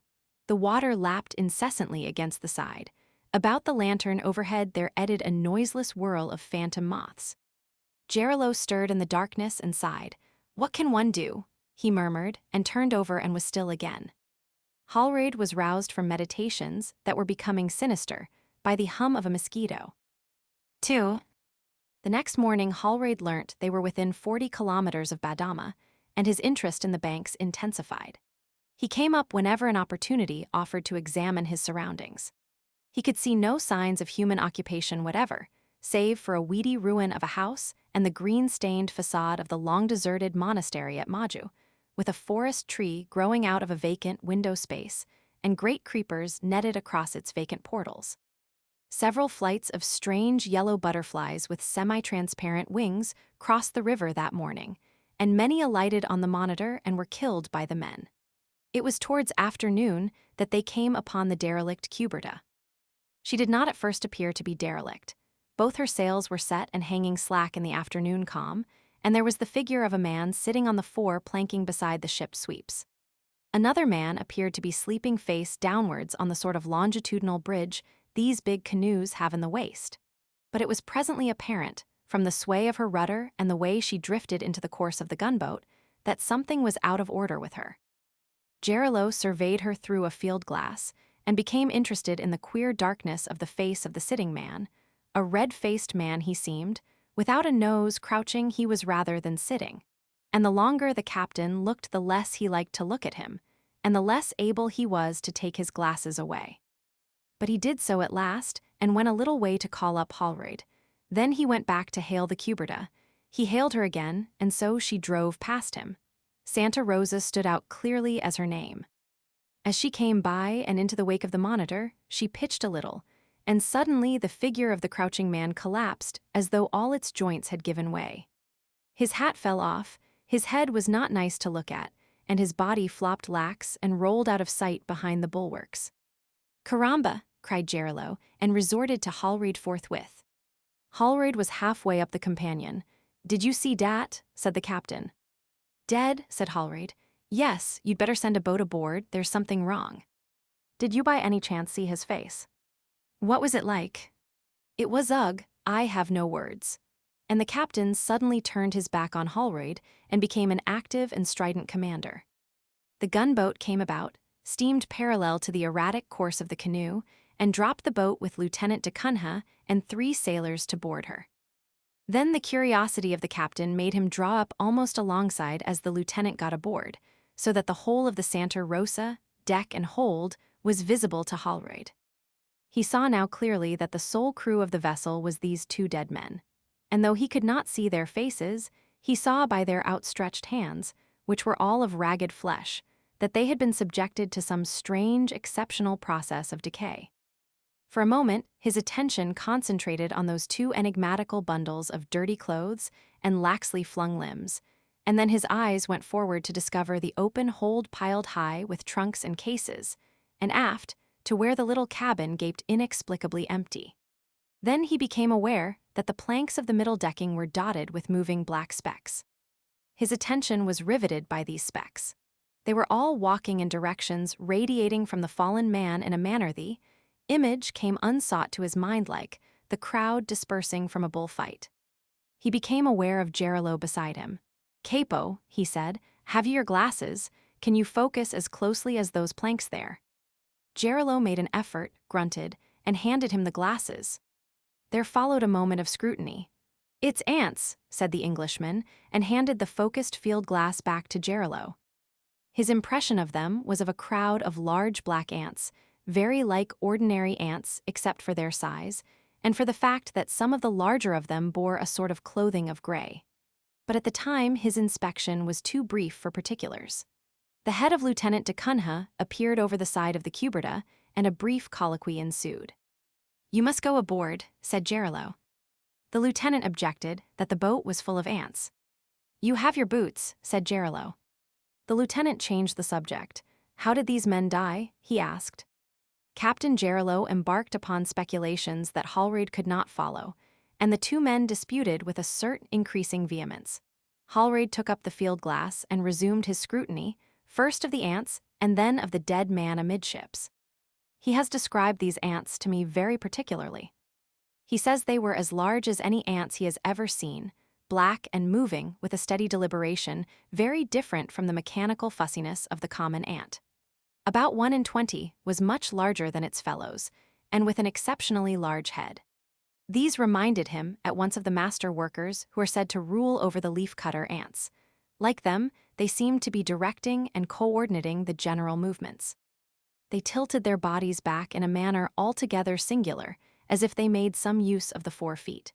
And he had a curious fancy that he was too far off to verify, that most of these ants of both kinds were wearing accoutrements, had things strapped about their bodies by bright white bands like white metal threads. He put down the glasses abruptly, realizing that the question of discipline between the captain and his subordinate had become acute. "It is your duty," said the captain, "to go aboard. It is my instructions." The lieutenant seemed on the verge of refusing. The head of one of the mulatto sailors appeared beside him. "I believe these men were killed by the ants," said Hallraid abruptly in English. The captain burst into a rage. He made no answer to Hallraid. "I have commanded you to go aboard," he screamed to his subordinate in Portuguese. "If you do not go aboard forthwith, it is mutiny rank mutiny. Mutiny and cowardice. Where is the courage that should animate us? I will have you in irons. I will have you shot like a dog." He began a torrent of abuse and curses. He danced to and fro. He shook his fists, he behaved as if beside himself with rage, and the lieutenant, white and still, stood looking at him. The crew appeared forward with amazed faces. Suddenly, in a pause of this outbreak, the lieutenant came to some heroic decision, saluted, drew himself together, and clambered upon the deck of the cuberta. "Ah," said Gerillo, and his mouth shut like a trap. Hallraid saw the ants retreating before Decunha's boots. The Portuguese walked slowly to the fallen man, stooped down, hesitated, clutched his coat, and turned him over. A black swarm of ants rushed out of the clothes, and Decunha stepped back very quickly and trod 2 or 3 times on the deck. Hallraid put up the glasses. He saw the scattered ants about the invaders' feet and doing what he had never seen ants doing before. They had nothing of the blind movements of the common ant. They were looking at him as a rallying crowd of men might look at some gigantic monster that had dispersed it. "How did he die?" the captain shouted. Hallraid understood the Portuguese. To say the body was too much eaten to tell. "What is there forward?" asked Gerillo. The lieutenant walked a few paces and began his answer in Portuguese. He stopped abruptly and beat off something from his leg. He made some peculiar steps as if he was trying to stamp on something invisible and went quickly towards the side. Then he controlled himself, turned about, walked deliberately forward to the hold, clambered up to the foredecking from which the sweeps are worked, stooped for a time over the second man, groaned audibly, and made his way back and aft to the cabin, moving very rigidly. He turned and began a conversation with his captain, cold and respectful in tone on either side, contrasting vividly with the wrath and insult of a few moments before. Hallraid gathered only fragments of its purport. He reverted to the field glass, and was surprised to find the ants had vanished from all the exposed surfaces of the deck. He turned towards the shadows beneath the decking, and it seemed to him they were full of watching eyes. The cuberta, it was agreed, was derelict, but too full of ants to put men aboard to sit and sleep. It must be towed. The lieutenant went forward to take in and adjust the cable, and the men in the boat stood up to be ready to help him. Hallraid's glasses searched the canoe. He became more and more impressed by the fact that a great if minute and furtive activity was going on. He perceived that a number of gigantic ants they seemed nearly a couple of inches in length, carrying oddly shaped burthens, for which he could imagine no use, were moving in rushes from one point of obscurity to another. They did not move in columns across the exposed places, but in open, spaced-out lines, oddly suggestive of the rushes of modern infantry advancing under fire. A number were taking cover under the dead man's clothes, and a perfect swarm was gathering along the side over which Decunha must presently go. He did not see them actually rush for the lieutenant as he returned, but he has no doubt they did make a concerted rush. Suddenly, the lieutenant was shouting and cursing and beating at his legs. "I'm stung," he shouted, with a face of hate and accusation towards Gerillo. Then he vanished over the side, dropped into his boat, and plunged at once into the water. Hallraid heard the splash. The 3 men in the boat pulled him out and brought him aboard, and that night he died. 3. Hallraid and the captain came out of the cabin in which the swollen and contorted body of the lieutenant lay and stood together at the stern of the Monitor, staring at the sinister vessel they trailed behind them. It was a close, dark night that had only phantom flickerings of sheet lightning to illuminate it. The cuberta, a vague black triangle, rocked about in the steamer's wake, her sails bobbing and flapping, and the black smoke from the funnels, sparklet ever and again, streamed over her swaying masts. Gerillo's mind was inclined to run on the unkind things the lieutenant had said in the heat of his last fever. "He says I murdered I.M.," he protested. "It is simply absurd. Someone had to go aboard. Are we to run away from these confounded ants whenever they show up?" Hallraid said nothing. He was thinking of a disciplined rush of little black shapes across bare, sunlit planking. "It was his place to go," harped Gerillo. "He died in the execution of his duty. What has he to complain of? Murdered! But the poor fellow was, what is it, demented. He was not in his right mind. The poison swelled him. They came to a long silence. "We will sink that canoe, burn it." And then... The inquiry irritated Gerillo. His shoulders went up, his hands flew out at right angles from his body. "What is one to do?" he said, his voice going up to an angry squeak. "Anyhow," he broke out vindictively, "every ant in dat cuberta, I will burn dem alive." Hallraid was not moved to conversation. A distant ululation of howling monkeys filled the sultry night with foreboding sounds, and as the gunboat drew near the black mysterious banks, this was reinforced by a depressing clamor of frogs. "What is one to do?" the captain repeated after a vast interval, and suddenly becoming active and savage and blasphemous, decided to burn the Santa Rosa without further delay. Everyone aboard was pleased by that idea, everyone helped with zest. They pulled in the cable, cut it, and dropped the boat and fired her with tow and kerosene, and soon the cuberta was crackling and flaring merrily amidst the immensities of the tropical night. Hallraid watched the mounting yellow flare against the blackness, and the livid flashes of sheet lightning that came and went above the forest summits, throwing them into momentary silhouette, and his stoker stood behind him watching also. The stoker was stirred to the depths of his linguistics. "Sabago pop pop," he said, "waho," and laughed richly. But Hallraid was thinking that these little creatures on the decked canoe had also eyes and brains. The whole thing impressed him as incredibly foolish and wrong, but what was one to do? This question came back enormously reinforced on the morrow, when at last the gunboat reached Badama. This place, with its leaf-thatch-covered houses and sheds, its creeper-invaded sugar mill, its little jetty of timber and canes, was very still in the morning heat and showed never a sign of living men. Whatever ants there were at that distance were too small to see. "All the people have gone," said Gerillo, "but we will do one thing anyhow. We will oot and whistle." So Hallraid hooted and whistled. Then the captain fell into a doubting fit of the worst kind. "Dara is one thing we can do," he said presently.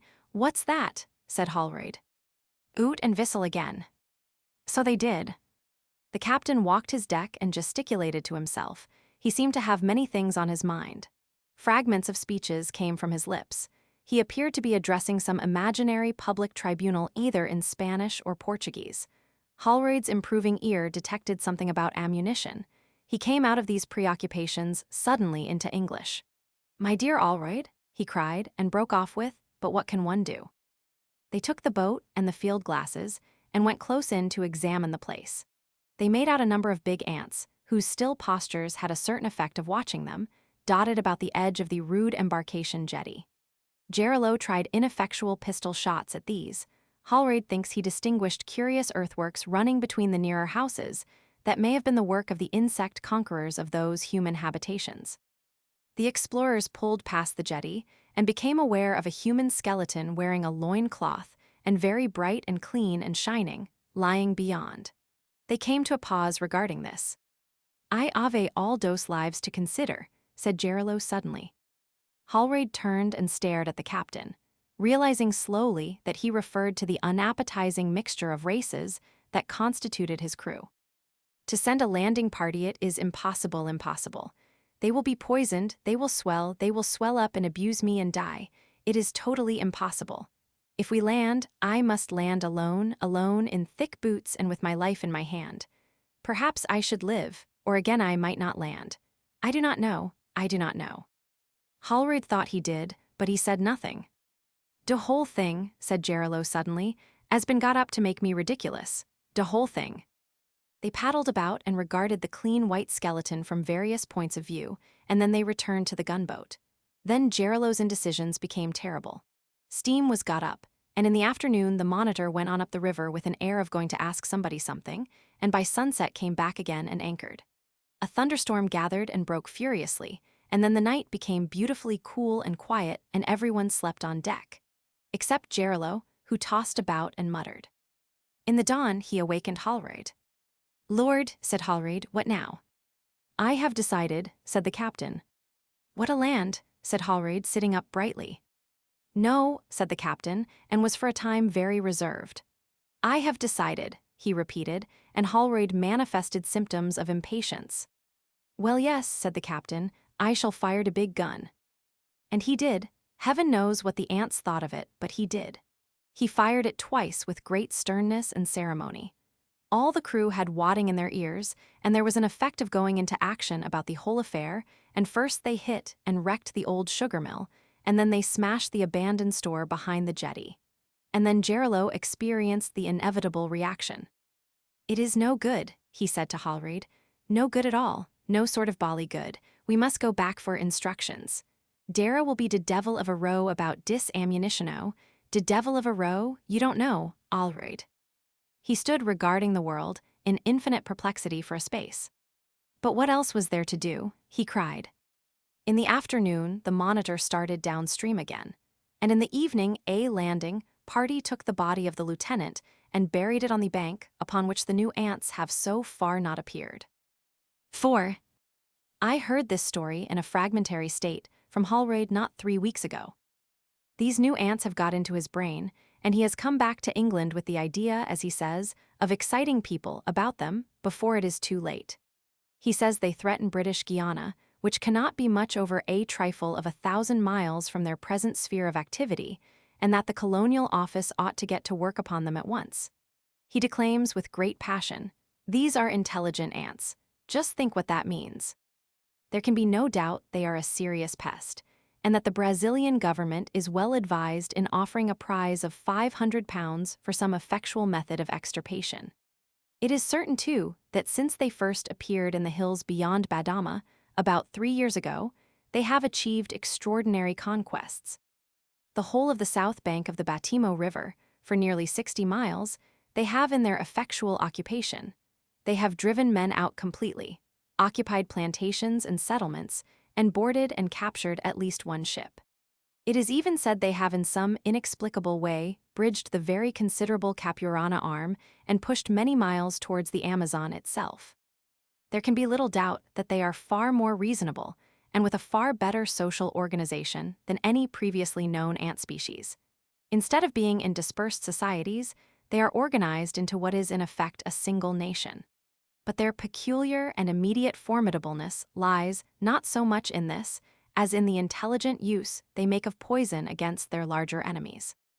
It would seem this poison of theirs is closely akin to snake poison, and it is highly probable they actually manufacture it, and that the larger individuals among them carry the needle-like crystals of it in their attacks upon men. Of course, it is extremely difficult to get any detailed information about these new competitors for the sovereignty of the globe. No eyewitnesses of their activity, except for such glimpses as Holroyd's, have survived the encounter. The most extraordinary legends of their prowess and capacity are in circulation in the region of the upper Amazon, and grow daily as the steady advance of the invader stimulates men's imaginations through their fears. These strange little creatures are credited not only with the use of implements and a knowledge of fire and metals, and with organized feats of engineering that stagger our northern minds unused, as we are to such feats as that of the Sabas of Rio de Janeiro, who in 1841 drove a tunnel under the Parahiba, where it is as wide as the Thames at London Bridge, but with an organized and detailed method of record and communication analogous to our books. So far their action has been a steady progressive settlement, involving the flight or slaughter of every human being in the new areas they invade. They are increasing rapidly in numbers, and Holroyd at least is firmly convinced that they will finally dispossess man over the whole of tropical South America. And why should they stop at tropical South America? Well, there they are, anyhow. By 1911 or thereabouts, if they go on as they are going, they ought to strike the Capurana Extension Railway and force themselves upon the attention of the European capitalist. By 1920, they will be halfway down the Amazon. I fix 1950 or 60 at the latest for the discovery of Europe. 31. The door in the walls. 1. One confidential evening, not 3 months ago, Lionel Wallace told me this story of the door in the wall. And at the time I thought that so far as he was concerned it was a true story.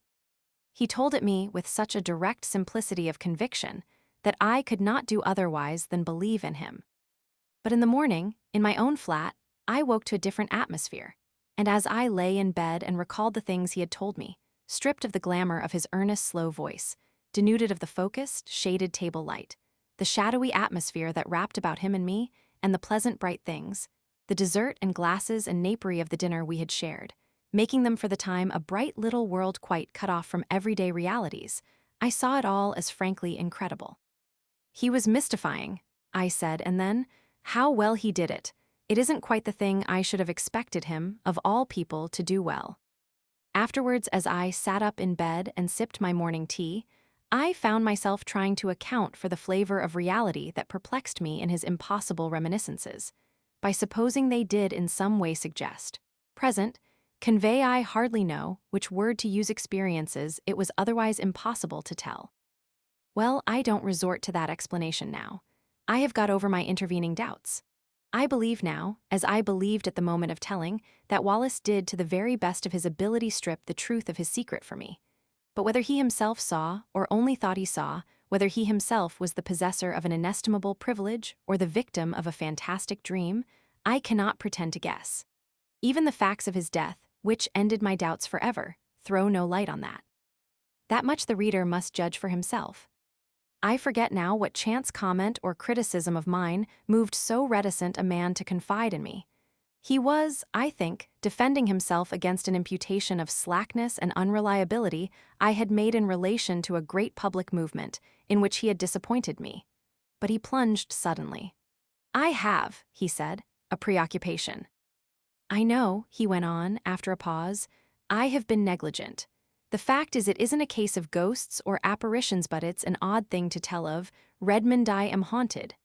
I am haunted by something that rather takes the light out of things, that fills me with longings." He paused, checked by that English shyness that so often overcomes us when we would speak of moving or grave or beautiful things. "You were at St. Ethelstan's all through," he said, and for a moment that seemed to me quite irrelevant. "Well," and he paused. Then very haltingly at first, but afterwards more easily, he began to tell of the thing that was hidden in his life, the haunting memory of a beauty and a happiness that filled his heart with insatiable longings, that made all the interests and spectacle of worldly life seem dull and tedious and vain to him. Now that I have the clue to it, the thing seems written visibly in his face. I have a photograph in which that look of detachment has been caught and intensified. It reminds me of what a woman once said of him, a woman who had loved him greatly. "Suddenly," she said, "the interest goes out of him. He forgets you. He doesn't care a rap for you under his very nose." Yet the interest was not always out of him, and when he was holding his attention to a thing, Wallace could contrive to be an extremely successful man. His career, indeed, is set with successes. He left me behind him long ago, he soared up over my head, and cut a figure in the world that I couldn't cut anyhow. He was still a year short of 40, and they say now that he would have been in office and very probably in the new cabinet if he had lived. At school, he always beat me without effort, as it were by nature. We were at school together at St. Ethelstan's College in West Kensington for almost all our school time. He came into the school as my co-equal, but he left far above me, in a blaze of scholarships and brilliant performance. Yet I think I made a fair average running. And it was at school I heard first of the door in the wall that I was to hear of a second time only a month before his death. To him, at least, the door in the wall was a real door, leading through a real wall to immortal realities. Of that I am now quite assured. And it came into his life quite early, when he was a little fellow between 5 and 6. I remember how, as he sat making his confession to me with a slow gravity, he reasoned and reckoned the date of it. "There was," he said, "a crimson Virginia creeper in a tall one bright uniform crimson in a clear amber sunshine against a white wall.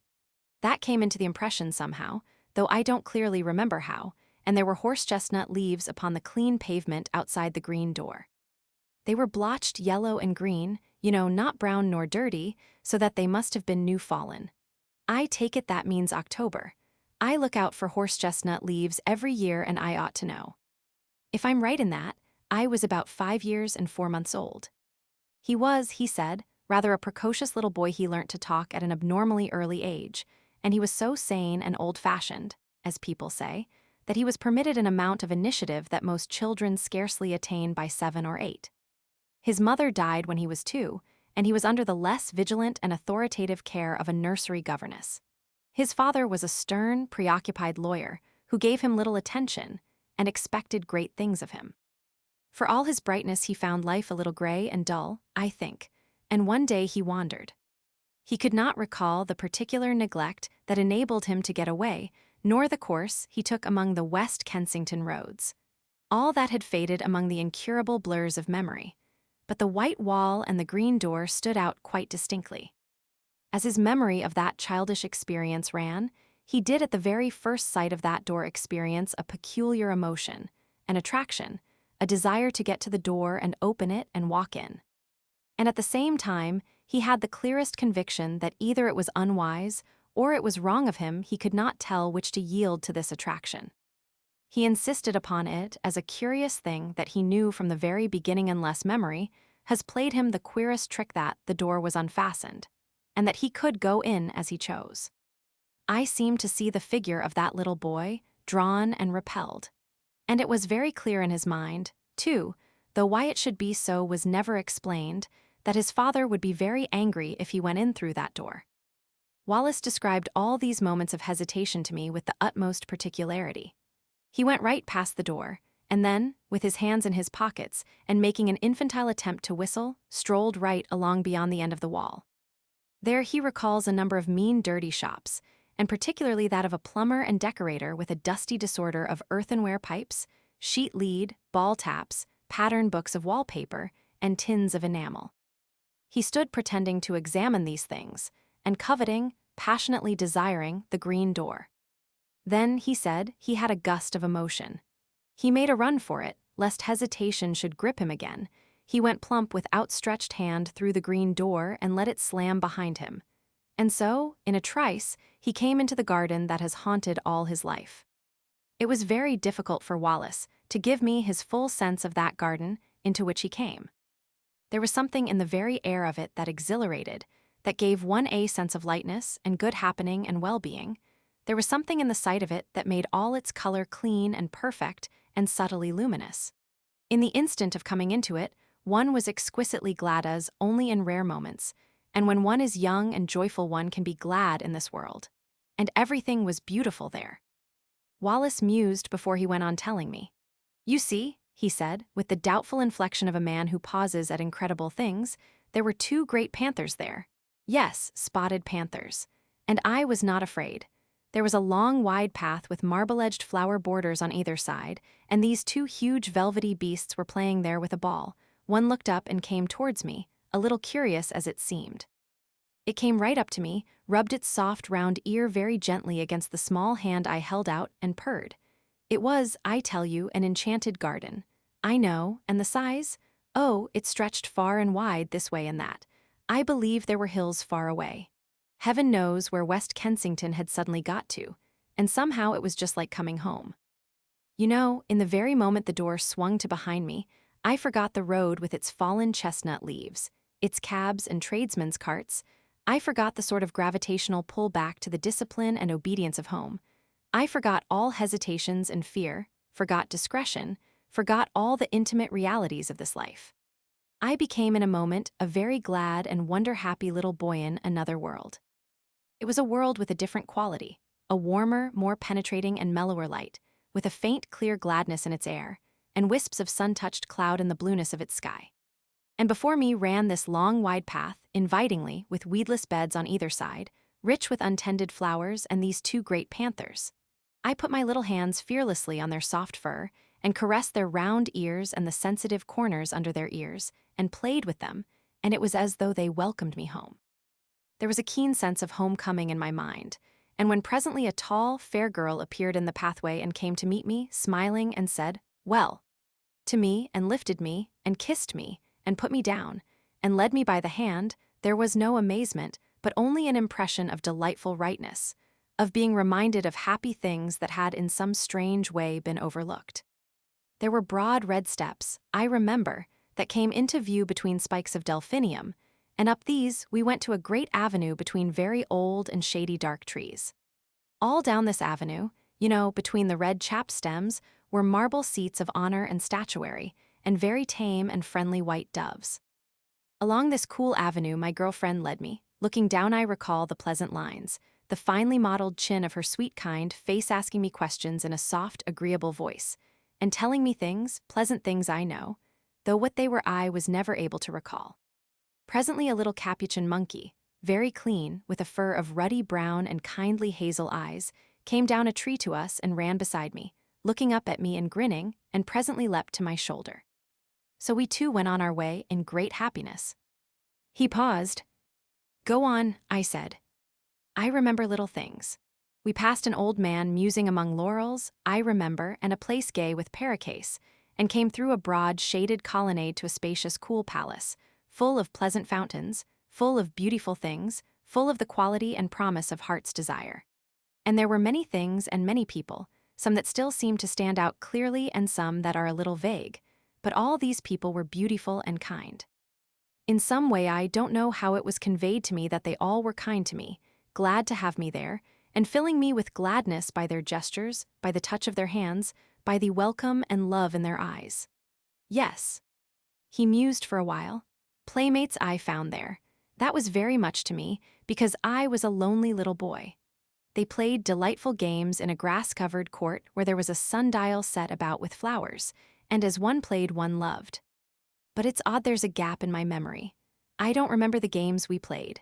I never remembered.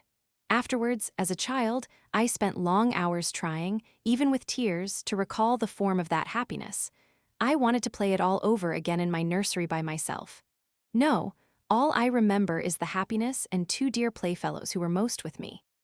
Then presently came a somber dark woman, with a grave, pale face and dreamy eyes, a somber woman wearing a soft, long robe of pale purple, who carried a book, and beckoned and took me aside with her into a gallery above a hall, though my playmates were loth to have me go, and ceased their game and stood watching as I was carried away. "Come back to us," they cried. "Come back to us soon?" I looked up at her face, but she heeded them not at all. Her face was very gentle and grave. She took me to a seat in the gallery, and I stood beside her, ready to look at her book as she opened it upon her knee. The pages fell open. She pointed, and I looked, marveling, for in the living pages of that book one saw myself. It was a story about myself, and in it were all the things that had happened to me since ever I was born. It was wonderful to me, because the pages of that book were not pictures, you understand, but realities. Wallace paused, gravely looked at me doubtfully. "Go on," I said, "I understand." "They were realities, yes, they must have been. People moved and things came and went in them. My dear mother, whom I had near forgotten, then my father, stern and upright, the servants, the nursery, all the familiar things of home. Then the front door and the busy streets, with traffic to and fro." I looked and marveled, and looked half doubtfully again into the woman's face, and turned the pages over, skipping this and that, to see more of this book and more. And so at last I came to myself, hovering and hesitating outside the green door in the long white wall, and felt again the conflict and the fear. "And next," I cried, and would have turned on, but the cool hand of the grave woman delayed me. "Next," I insisted, and struggled gently with her hand, pulling up her fingers with all my childish strength, and as she yielded and the page came over, she bent down upon me like a shadow and kissed my brow. The page did not show the enchanted garden, nor the panthers, nor the girl who had led me by the hand, nor the playfellows who had been so loth to let me go. It showed a long gray street in West Kensington, in that chill hour of afternoon before the lamps are lit, and I was there, a wretched little figure, weeping aloud for all that I could do to restrain myself, and I was weeping because I could not return to my dear playfellows who had called after me, "Come back to us. Come back to us soon." I was there. This was no page in a book, but harsh reality. That enchanted place and the restraining hand of the grave mother at whose knee I stood had gone whither had they gone. He halted again, and remained for a time staring into the fire. "Oh, the woefulness of that return," he murmured. "Well," I said, after a minute or so. Poor little wretch I was, brought back to this gray world again. As I realized the fullness of what had happened to me, I gave way to quite ungovernable grief. And the shame and humiliation of that public weeping and my disgraceful homecoming remain with me still. I see again the benevolent-looking old gentleman in gold spectacles who stopped and spoke to me, prodding me first with his umbrella. "Poor little chap," said he, "and are you lost then, and me a London boy of 5 and more?" And he must needs bring in a kindly young policeman and make a crowd of me, and so march me home. Sobbing, conspicuous and frightened, I came back from the enchanted garden to the steps of my father's house. That is as well as I can remember my vision of that garden, the garden that haunts me still. Of course, I can convey nothing of that indescribable quality of translucent unreality, that difference from the common things of experience that hung about it all, but that is what happened. If it was a dream, I am sure it was a daytime and altogether extraordinary dream. Naturally there followed a terrible questioning, by my aunt, my father, the nurse, the governess, everyone. I tried to tell them, and my father gave me my first thrashing for telling lies. When afterwards I tried to tell my aunt, she punished me again for my wicked persistence. Then, as I said, everyone was forbidden to listen to me, to hear a word about it. Even my fairy tale books were taken away from me for a time because I was too imaginative. Yes, they did that. My father belonged to the old school, and my story was driven back upon myself. I whispered it to my pillow that was often damp and salt to my whispering lips with childish tears. And I added always to my official and less fervent prayers this one heartfelt request: please God, I may dream of the garden. Oh, take me back to my garden? Take me back to my garden. I dreamt often of the garden. I may have added to it, I may have changed it. I do not know. All this, you understand, is an attempt to reconstruct from fragmentary memories a very early experience. Between that and the other consecutive memories of my boyhood, there is a gulf. A time came when it seemed impossible I should ever speak of that wonder glimpse again. I asked an obvious question. No, he said. I don't remember that I ever attempted to find my way back to the garden in those early years. This seems odd to me now, but I think that very probably a closer watch was kept on my movements after this misadventure to prevent my going astray. No, it wasn't till you knew me that I tried for the garden again. And I believe there was a period incredible, as it seems now, when I forgot the garden altogether when I was about 8 or 9 it may have been. Do you remember me as a kid at St. Ethelstan's? Rather. I didn't show any signs, did I, in those days of having a secret dream? 2. He looked up with a sudden smile. Did you ever play Northwest Passage with me? No, of course you didn't come my way. It was the sort of game, he went on, that every imaginative child plays all day. The idea was the discovery of a Northwest Passage to school. The way to school was plain enough. The game consisted in finding some way that wasn't plain, starting off 10 minutes early in some almost hopeless direction, and working my way round through unaccustomed streets to my goal. And one day I got entangled among some rather low-class streets on the other side of Campden Hill, and I began to think that for once the game would be against me and that I should get to school late. I tried rather desperately a street that seemed a cul-de-sac and found a passage at the end. I hurried through that with renewed hope. I shall do it yet, I said, and passed a row of frowsy little shops that were inexplicably familiar to me, and behold, there was my long white wall and the green door that led to the enchanted garden. The thing whacked upon me suddenly. Then, after all, that garden, that wonderful garden, wasn't a dream. He paused. I suppose my second experience with the green door marks the world of difference there is between the busy life of a schoolboy and the infinite leisure of a child. Anyhow, this second time I didn't for a moment think of going in straight away. You see, for one thing, my mind was full of the idea of getting to school in time set on not breaking my record for punctuality. I must surely have felt some little desire at least to try the door, yes. I must have felt that. But I seem to remember the attraction of the door mainly as another obstacle to my overmastering determination to get to school. I was immensely interested by this discovery I had made. Of course I went on with my mind full of it, but I went on. It didn't check me. I ran past, tugging out my watch, found I had 10 minutes still to spare, and then I was going downhill into familiar surroundings. I got to school, breathless, it is true, and wet with perspiration, but in time. I can remember hanging up my coat and hat, went right by it and left it behind me. Odd, eh? He looked at me thoughtfully. Of course I didn't know then that it wouldn't always be there. Schoolboys have limited imaginations. I suppose I thought it was an awfully jolly thing to have it there, to know my way back to it, but there was the school tugging at me. I expect I was a good deal distraught and inattentive that morning, recalling what I could of the beautiful strange people I should presently see again. Oddly enough, I had no doubt in my mind that they would be glad to see me. Yes, I must have thought of the garden that morning just as a jolly sort of place to which one might resort in the interludes of a strenuous scholastic career. I didn't go that day at all. The next day was a half-holiday, and that may have weighed with me. Perhaps, too, my state of inattention brought down impositions upon me and docked the margin of time necessary for the detour. I don't know. What I do know is that in the meantime the enchanted garden was so much upon my mind that I could not keep it to myself. I told, what was his name, a ferrety-looking youngster we used to call Squiff.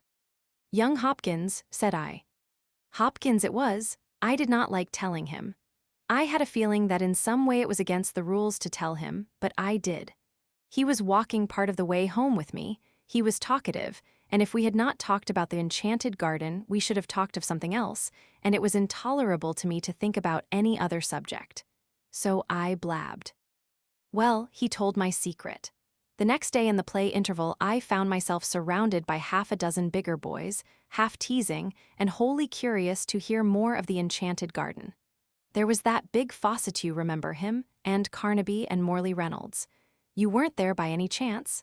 No, I think I should have remembered if you were. A boy is a creature of odd feelings. I really believe, in spite of my secret self-disgust, a little flattered to have the attention of these big fellows. I remember particularly a moment of pleasure caused by the praise of Crawshaw. You remember Crawshaw Major, the son of Crawshaw the composer, who said it was the best lie he had ever heard. But at the same time, there was a really painful undertow of shame at telling what I felt was indeed a sacred secret. That beast Fawcett made a joke about the girl in green. Wallace's voice sank with the keen memory of that shame. I pretended not to hear, he said. Well, then Carnaby suddenly called me a young liar and disputed with me when I said the thing was true. I said I knew where to find the green door, could lead them all there in 10 minutes. Carnaby became outrageously virtuous and said I'd have to bear out my words or suffer. Did you ever have Carnaby twist your arm? Then perhaps you'll understand how it went with me. I swore my story was true. There was nobody in the school then to save a chap from Carnaby, though Crawshaw put in a word or so. Carnaby had got his game. I grew excited and red-eared and a little frightened. I behaved altogether like a silly little chap, and the outcome of it all was that instead of starting alone for my enchanted garden, I led the way, presently, cheeks flushed, ears hot, eyes smarting, and my soul one burning misery and shame for a party of 6 mocking, curious, and threatening schoolfellows. We never found the white wall and the green door. You mean? I mean I couldn't find it. I would have found it if I could. And afterwards, when I could go alone, I couldn't find it. I never found it. I seem now to have been always looking for it through my schoolboy days, but I never came upon it, never. Did the fellows make it disagreeable? Beastly. Carnaby held a council over me for wanton lying. I remember how I sneaked home and upstairs to hide the marks of my blubbering. But when I cried myself to sleep at last, it wasn't for Carnaby, but for the garden, for the beautiful afternoon I had hoped for the sweet friendly women and the waiting playfellows, and the game I had hoped to learn again, that beautiful forgotten game. I believed firmly that if I had not told, I had bad times after that, crying at night and wool gathering by day. For 2 terms I slackened and had bad reports. Do you remember? Of course you would. It was your beating me in mathematics that brought me back to the grind again. 3. For a time my friend stared silently into the red heart of the fire. Then he said, I never saw it again until I was 17. It leapt upon me for the 3rd time as I was driving to Paddington on my way to Oxford and a scholarship. I had just one momentary glimpse. I was leaning over the apron of my hansom, smoking a cigarette, and no doubt thinking myself no end of a man of the world. And suddenly there was the door, the wall, the dear sense of unforgettable and still attainable things. We clattered by, I too taken by surprise to stop my cab until we were well past and round a corner. Then I had a queer moment, a double and divergent movement of my will. I tapped the little door in the roof of the cab and brought my arm down to pull out my watch. Yes, sir, said the cabman smartly. Well, it's nothing, I cried. My mistake, we haven't much time, go on, and he went on. I got my scholarship, and the night after I was told of that I sat over my fire in my little upper room, my study, in my father's house, with his praise, his rare praise and his sound counsels ringing in my ears, and I smoked my favorite pipe, the formidable bulldog of adolescence, and thought of that door in the long white wall. If I had stopped, I thought, I should have missed my scholarship, I should have missed Oxford, muddled all the fine career before me. I begin to see things better. I fell musing deeply, but I did not doubt then this career of mine was a thing that merited sacrifice. Those dear friends and that clear atmosphere seemed very sweet to me, very fine but remote. My grip was fixing now upon the world. I saw another door opening, the door of my career. He stared again into the fire. Its red light picked out a stubborn strength in his face for just one flickering moment, and then it vanished again. "Well," he said inside, "I have served that career. I have done much work, much hard work, but I have dreamt of the enchanted garden 1,000 dreams and seen its door, or at least glimpsed its door, 4 times since then. Yes, 4 times. For a while this world was so bright and interesting, seemed so full of meaning and opportunity, that the half-effaced charm of the garden was by comparison gentle and remote. Who wants to pat panthers on the way to dinner with pretty women and distinguished men? I came down to London from Oxford, a man of bold promise that I have done something to redeem. Something, and yet there have been disappointments. Twice I have been in love. I will not dwell on that, but once, as I went to someone who, I knew, doubted whether I dared to come, I took a short cut at a venture through an unfrequented road near Earl's Court, and so happened on a white wall and a familiar green door. Odd, said I to myself, but I thought this place was on Campden Hill. It's the place I never could find, somehow like counting Stonehenge, the place of that queer daydream of mine. And I went by it intent upon my purpose.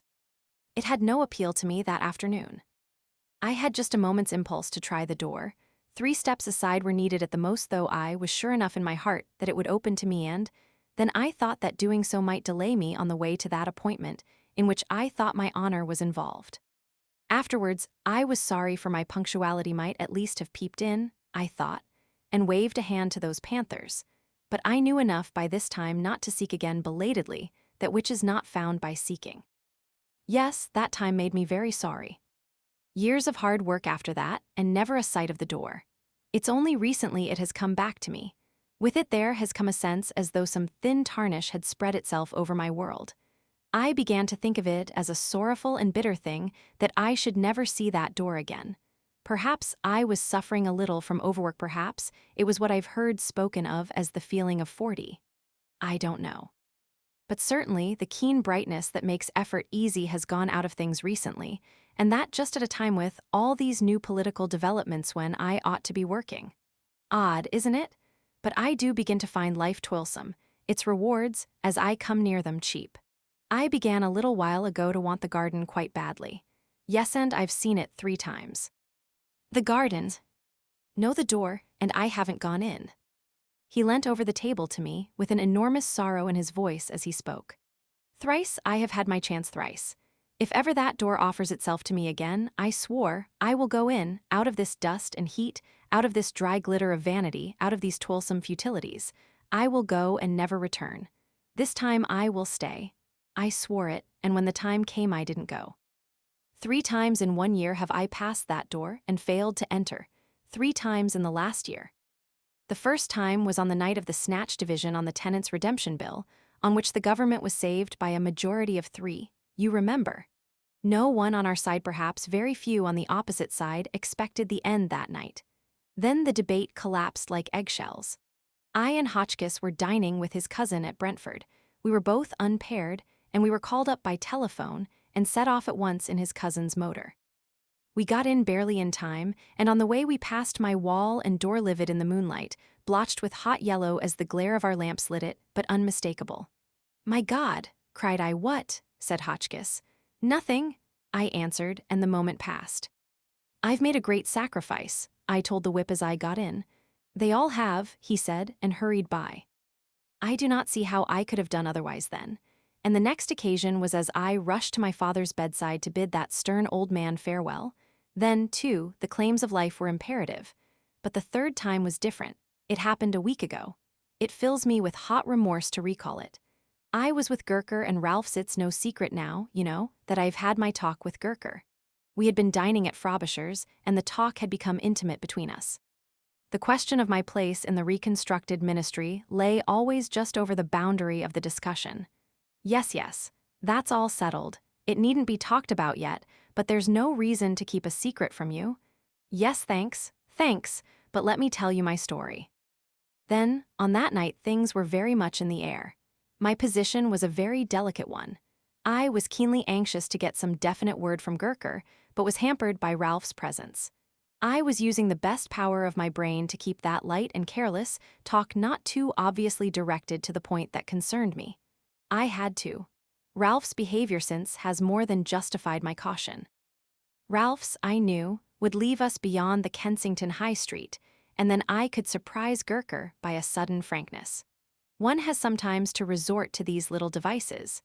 And then it was that in the margin of my field of vision, I became aware once more of the white wall, the green door before us down the road. We passed it talking. I passed it. I can still see the shadow of Gurker's marked profile, his opera hat tilted forward over his prominent nose, the many folds of his neck wrap going before my shadow and Ralph's as we sauntered past. I passed within 20 inches of the door.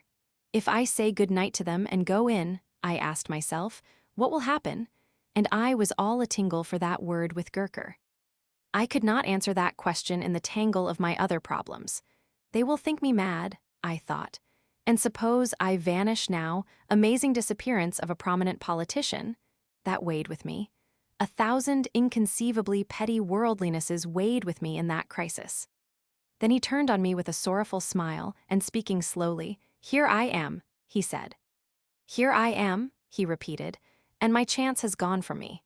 3 times in 1 year the door has been offered me, the door that goes into peace, into delight, into a beauty beyond dreaming, a kindness no man on earth can know. And I have rejected it, Redmond, and it has gone. How do you know? I know. I am left now to work it out, to stick to the tasks that held me so strongly when my moments came. You say I have success, this vulgar, tawdry, irksome, envied thing. I have it." He had a walnut in his big hand. "If that was my success," he said, and crushed it, and held it out for me to see. "Let me tell you something, Redmond. This loss is destroying me. For 2 months, for 10 weeks nearly now, I have done no work at all, except the most necessary and urgent duties. My soul is full of inappeasable regrets. At nights when it is less likely I shall be recognized, I go out. I wander. Yes, I wonder what people would think of that if they knew. A cabinet minister, the responsible head of that most vital of all departments, wandering alone, grieving sometimes, near audibly lamenting for a door, for a garden. 4. I can see now his rather pallid face and the unfamiliar somber fire that had come into his eyes. I see him very vividly tonight. I sit recalling his words, his tones, and last evening's Westminster Gazette still lies on my sofa, containing the notice of his death. At lunch today the club was busy with his death. We talked of nothing else. They found his body very early yesterday morning in a deep excavation near East Kensington Station. It is one of 2 shafts that have been made in connection with an extension of the railway southward. It is protected from the intrusion of the public by a hoarding upon the high road, in which a small doorway has been cut for the convenience of some of the workmen who live in that direction. The doorway was left unfastened through a misunderstanding between 2 gangers, and through it he made his way. My mind is darkened with questions and riddles. It would seem he walked all the way from the house that night he has frequently walked home during the past session end, so it is I figure his dark form coming along the late and empty streets, wrapped up, intent. And then did the pale electric lights near the station cheat the rough planking into a semblance of white? Did that fatal unfastened door awaken some memory?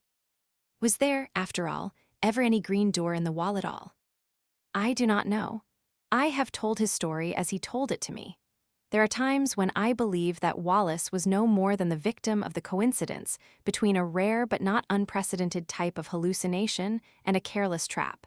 But that indeed is not my profoundest belief. You may think me superstitious, if you will, and foolish, but indeed, I am more than half convinced that he had in truth an abnormal gift and a sense, something I know not what, that in the guise of wall and door offered him an outlet, a secret and peculiar passage of escape into another and altogether more beautiful world. At any rate, you will say, it betrayed him in the end. But did it betray him? There you touch the inmost mystery of these dreamers, these men of vision and the imagination. We see our world fair and common, the hoarding and the pit. By our daylight standard, he walked out of security into darkness, danger, and death. But did he see like that? 32. The country of the blind. 300 miles and more from Chimborazo, 100 from the snows of Cotopaxi, in the wildest wastes of Ecuador's Andes, there lies that mysterious mountain valley, cut off from the world of men, the country of the blind. Long years ago, that valley lay so far open to the world that men might come at last through frightful gorges, and over an icy pass into its equable meadows. And thither indeed men came, a family or so of Peruvian half-breeds fleeing from the lust and tyranny of an evil Spanish ruler. Then came the stupendous outbreak of Mindabamba, when it was night in Quito for 17 days, and the water was boiling at Yaguachi, and all the fish floating dying even as far as Guayaquil. Everywhere along the Pacific slopes, there were landslips and swift thawings and sudden floods, and one whole side of the old Arauca crest slipped and came down in thunder, and cut off the country of the blind forever from the exploring feet of men. But one of these early settlers had chanced to be on the hither side of the gorges when the world had so terribly shaken itself, and he perforce had to forget his wife and his child, and all the friends and possessions he had left up there, and start life over again in the lower world. He started it again, but blindness overtook him, and he died of punishment in the mines. But the story he told begot a legend that lingers along the length of the Cordilleras of the Andes to this day. He told of his reason for venturing back from that fastness, into which he had first been carried lashed to a llama, beside a vast bale of gear, when he was a child. The valley, he said, had in it all that the heart of man could desire: sweet water, pasture, and even climate, slopes of rich brown soil with tangles of a shrub that bore an excellent fruit, and on one side great hanging forests of pine that held the avalanches high. Far overhead, on three sides, vast cliffs of gray-green rock were capped by cliffs of ice, but the glacier stream came not to them but flowed away by the farther slopes, and only now and then huge ice masses fell on the valley side. In this valley it neither rained nor snowed, but the abundant springs gave a rich green pasture. That irrigation would spread over all the valley space. The settlers did well indeed there. Their beasts did well and multiplied, and but one thing marred their happiness. Yet it was enough to mar it greatly.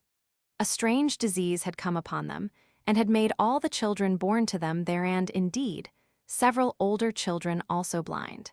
It was to seek some charm or antidote against this plague of blindness that he had with fatigue and danger and difficulty returned down the gorge. In those days, in such cases, men did not think of germs and infections, but of sins, and it seemed to him that the reason of this affliction must lie in the negligence of these priestless immigrants to set up a shrine so soon as they entered the valley. He wanted a shrine, a handsome, cheap, effectual shrine to be erected in the valley. He wanted relics and such like potent things of faith, blessed objects and mysterious metals and prayers. In his wallet he had a bar of native silver for which he would not account. He insisted there was none in the valley, with something of the insistence of an inexpert liar. They had all clubbed their money and ornaments together, having little need for such treasure up there, he said, to buy them holy help against their ill. I figure this dim-eyed young mountaineer, sunburnt, gaunt, and anxious, hat-brim clutched feverishly, a man all unused to the ways of the lower world, telling this story to some keen-eyed, attentive priest before the great convulsion. I can picture him presently seeking to return with pious and infallible remedies against that trouble, and the infinite dismay with which he must have faced the tumbled vastness where the gorge had once come out. But the rest of his story of mischances is lost to me, save that I know of his evil death after several years. Poor stray from that remoteness. The stream that had once made the gorge now bursts from the mouth of a rocky cave, and the legend his poor, ill-told story set going developed into the legend of a race of blind men somewhere, over there, one may still hear today. And amidst the little population of that now isolated and forgotten valley, the disease ran its course. The old became groping and purblind, the young saw but dimly, and the children that were born to them saw never at all. But life was very easy in that snow-rimmed basin, lost to all the world, with neither thorns nor briars, with no evil insects nor any beasts save the gentle breed of llamas they had lugged and thrust and followed up the beds of the shrunken rivers in the gorges up which they had come. The seeing had become purblind so gradually that they scarcely noted their loss. They guided the sightless youngsters hither and thither until they knew the whole valley marvelously, and when at last sight died out among them, the race lived on. They had even time to adapt themselves to the blind control of fire, which they made carefully in stoves of stone.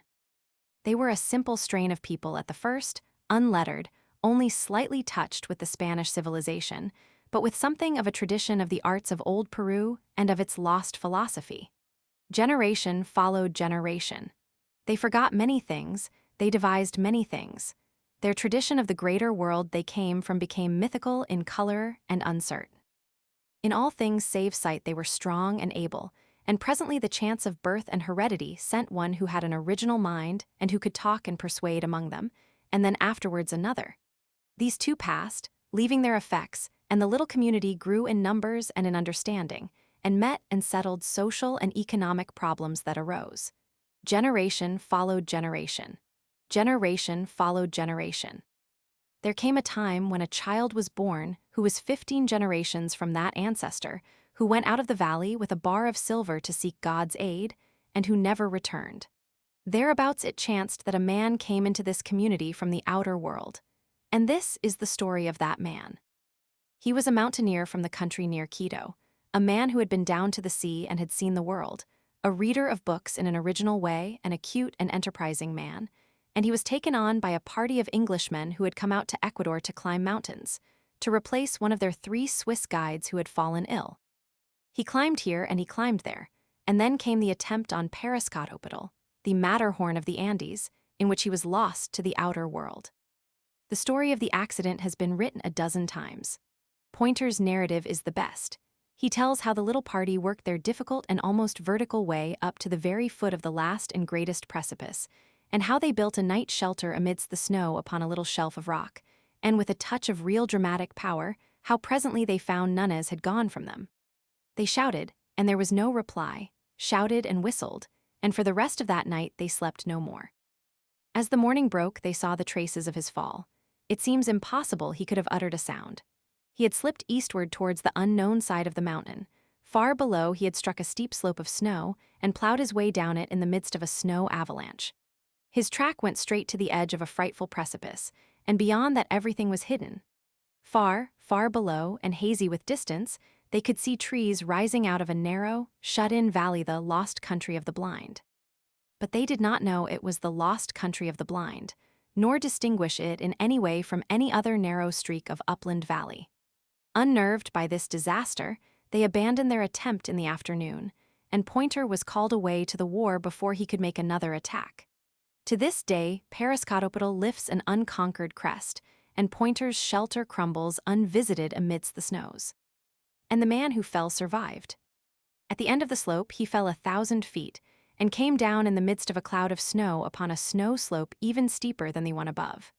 Down this, he was whirled, stunned and insensible, but without a bone broken in his body.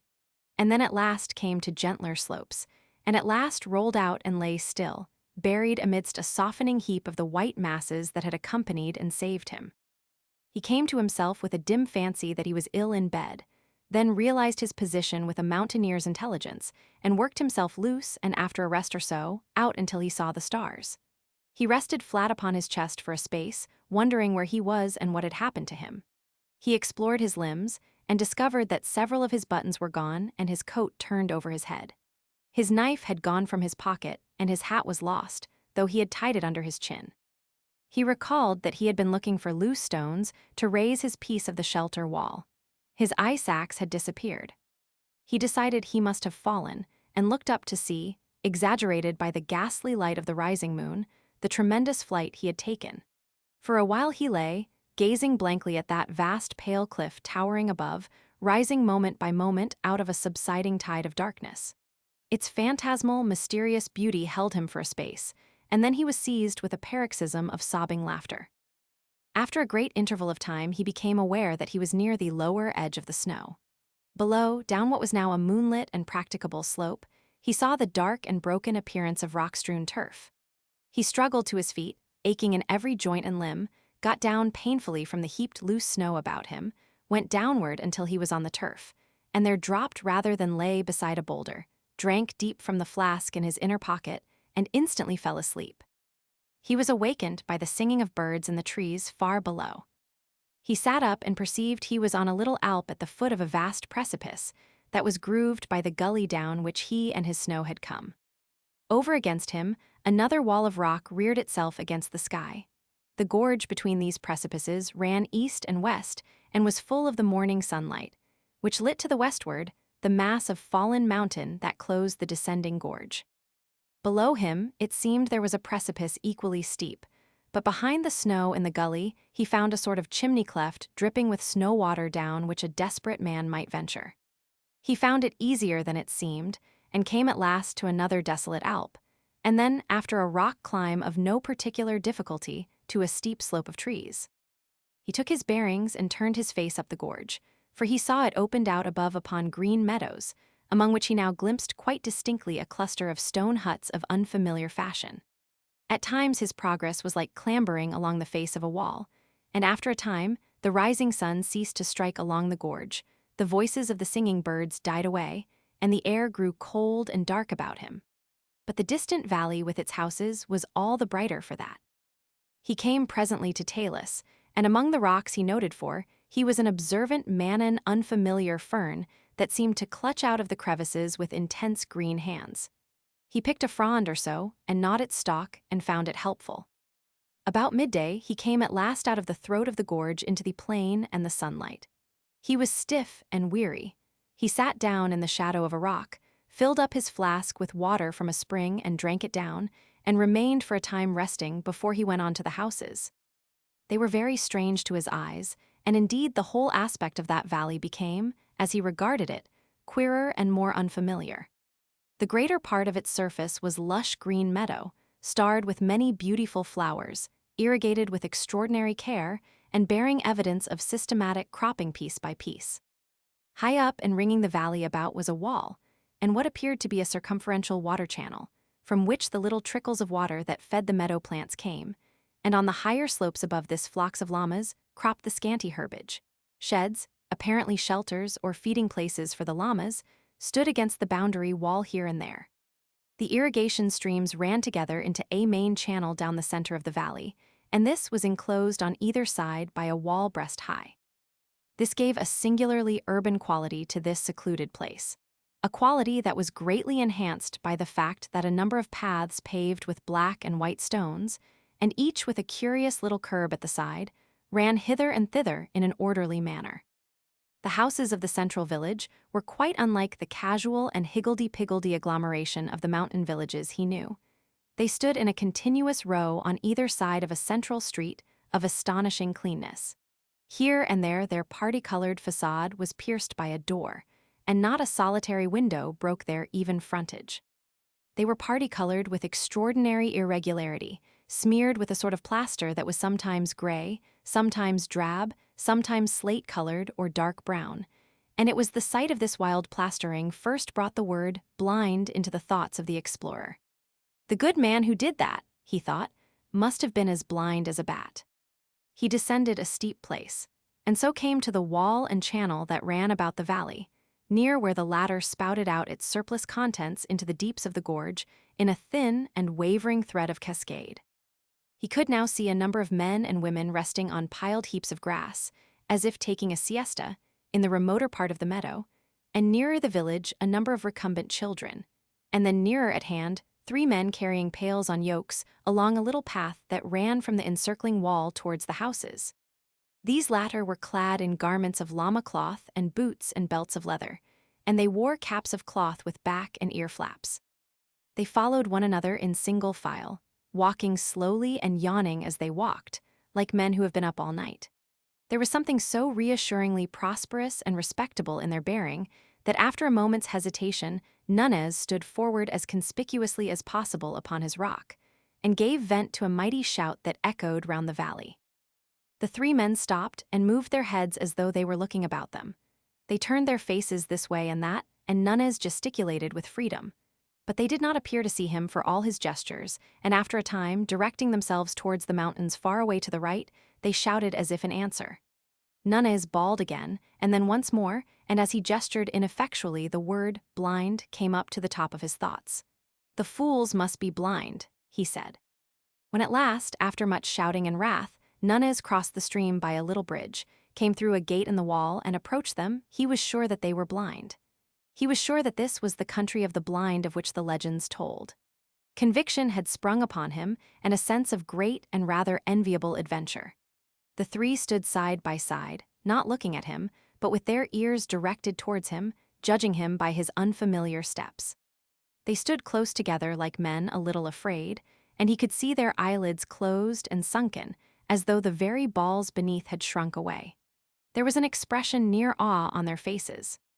"A man," one said, in hardly recognizable Spanish, "a man, it is a man," or "a spirit coming down from the rocks." But Nunez advanced with the confident steps of a youth who enters upon life. All the old stories of the Lost Valley and the country of the blind had come back to his mind, and through his thoughts ran this old proverb, as if it were a refrain. In the country of the blind, the one-eyed man is king. In the country of the blind, the one-eyed man is king. And very civilly he gave them greeting.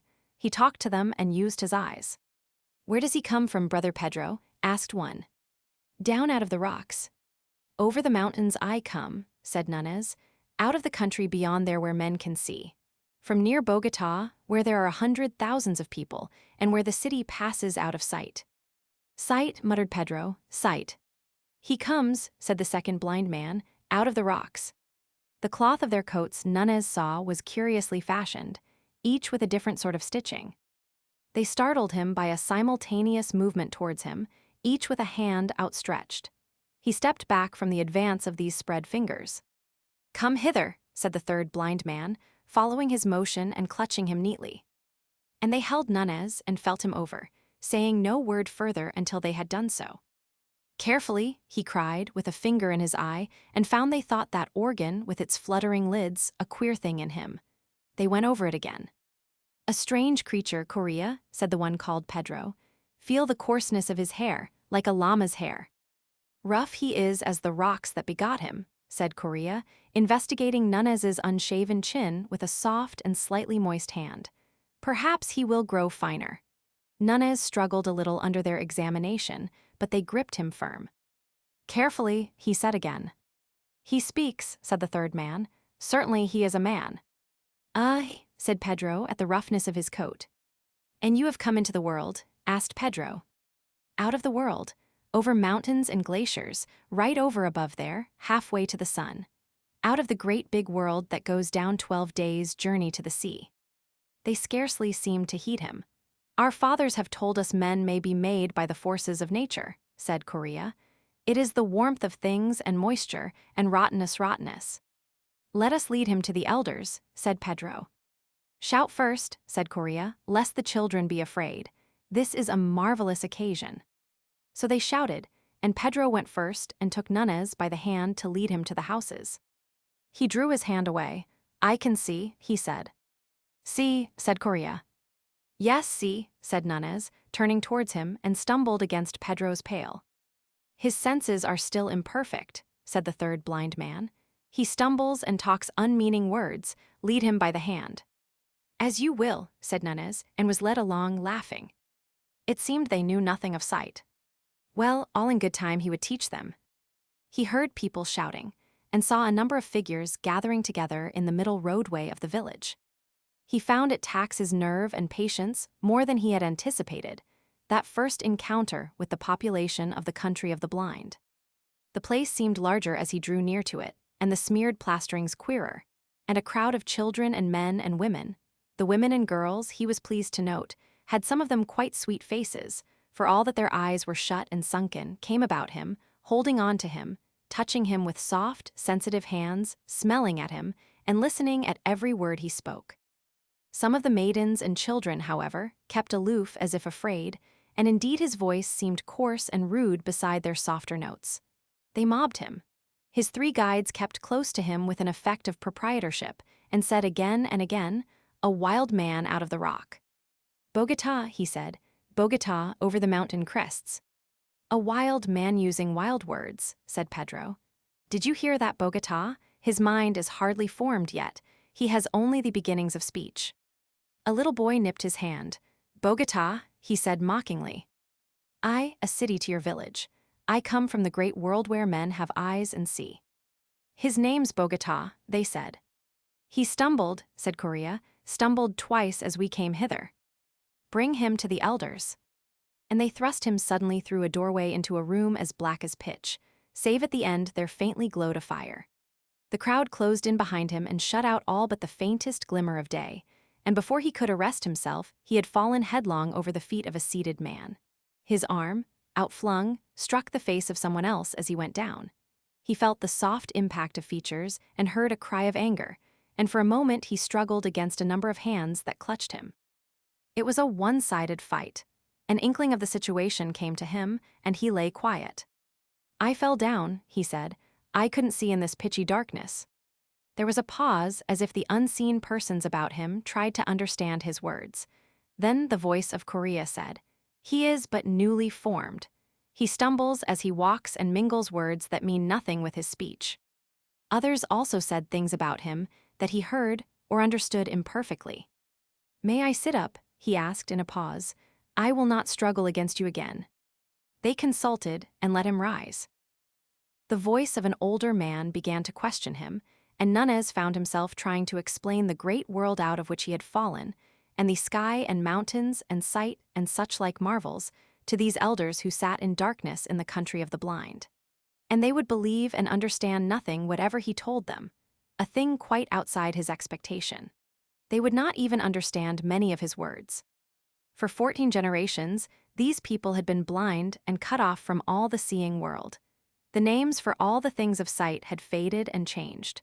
The story of the outer world was faded and changed to a child's story, and they had ceased to concern themselves with anything beyond the rocky slopes above their circling wall. Blind men of genius had arisen among them and questioned the shreds of belief and tradition they had brought with them from their seeing days, and had dismissed all these things as idle fancies, and replaced them with new and saner explanations. Much of their imagination had shriveled with their eyes, and they had made for themselves new imaginations with their ever more sensitive ears and fingertips.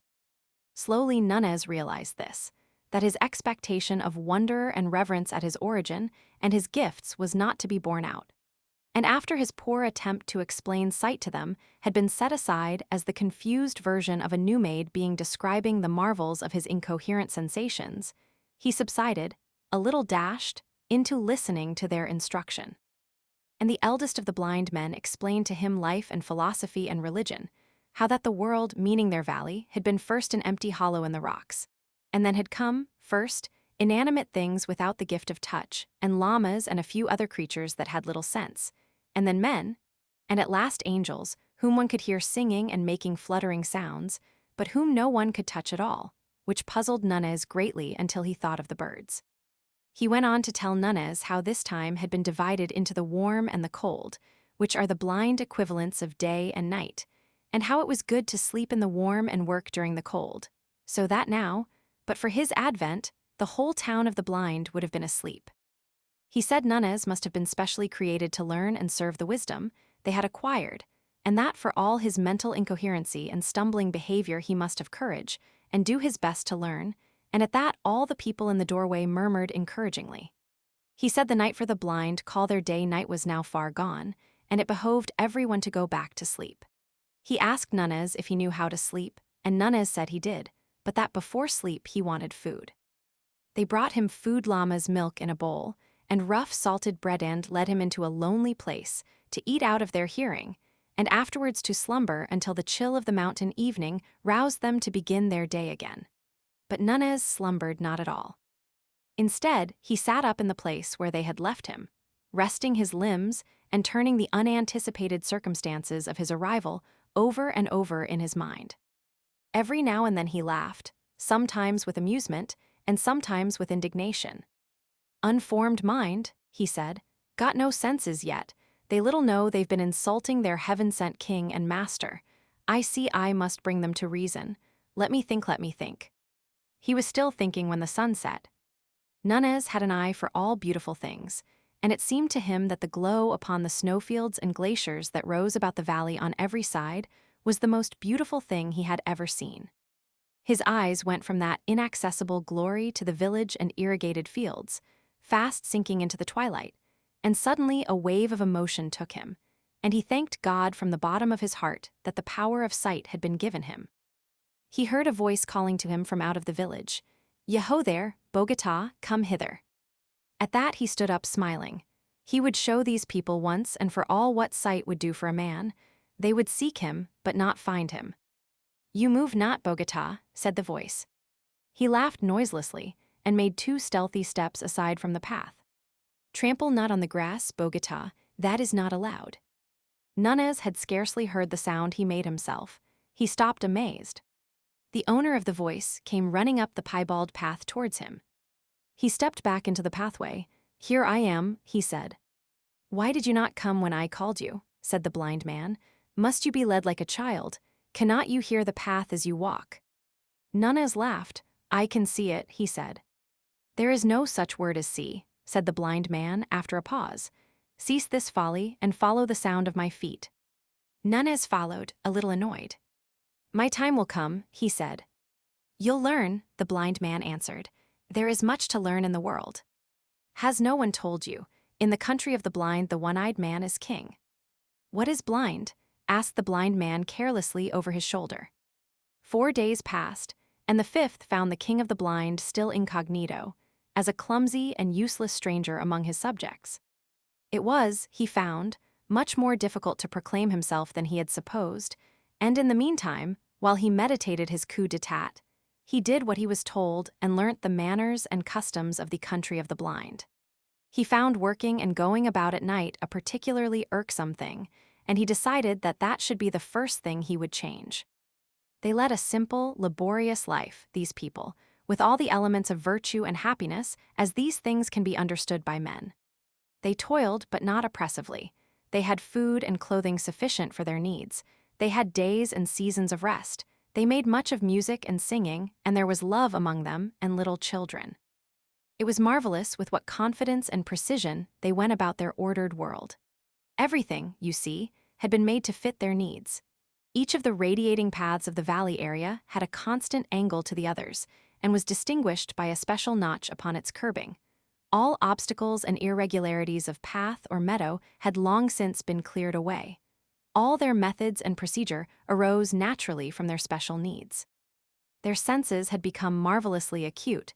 They could hear and judge the slightest gesture of a man a dozen paces away, could hear the very beating of his heart. Intonation had long replaced expression with them, and touches gesture, and their work with hoe and spade and fork was as free and confident as garden work can be. Their sense of smell was extraordinarily fine. They could distinguish individual differences as readily as a dog can, and they went about the tending of the llamas, who lived among the rocks above and came to the wall for food and shelter, with ease and confidence. It was only when at last Nunez sought to assert himself that he found how easy and confident their movements could be. He rebelled only after he had tried persuasion. He tried at first on several occasions to tell them of sight.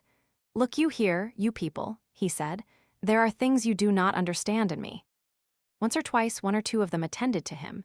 They sat with faces downcast and ears turned intelligently towards him, and he did his best to tell them what it was to see. Among his hearers was a girl, with eyelids less red and sunken than the others, so that one could almost fancy she was hiding eyes, whom especially he hoped to persuade. He spoke of the beauties of sight, of watching the mountains, of the sky and the sunrise, and they heard him with amused incredulity that presently became condemnatory. They told him there were indeed no mountains at all, but that the end of the rocks where the llamas grazed was indeed the end of the world.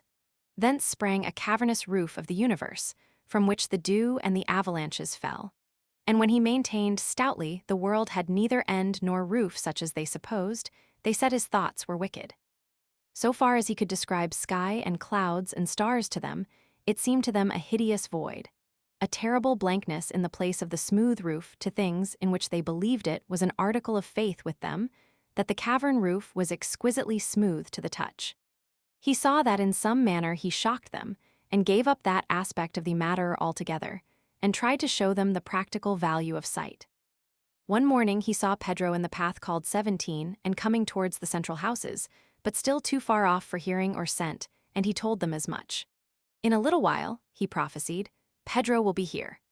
An old man remarked that Pedro had no business on path 17, and then, as if in confirmation, that individual as he drew near turned and went transversely into path 10, and so back with nimble paces towards the outer wall.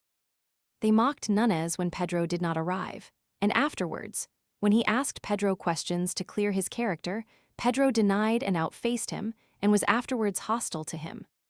Then he induced them to let him go a long way up the sloping meadows towards the wall with one complacent individual.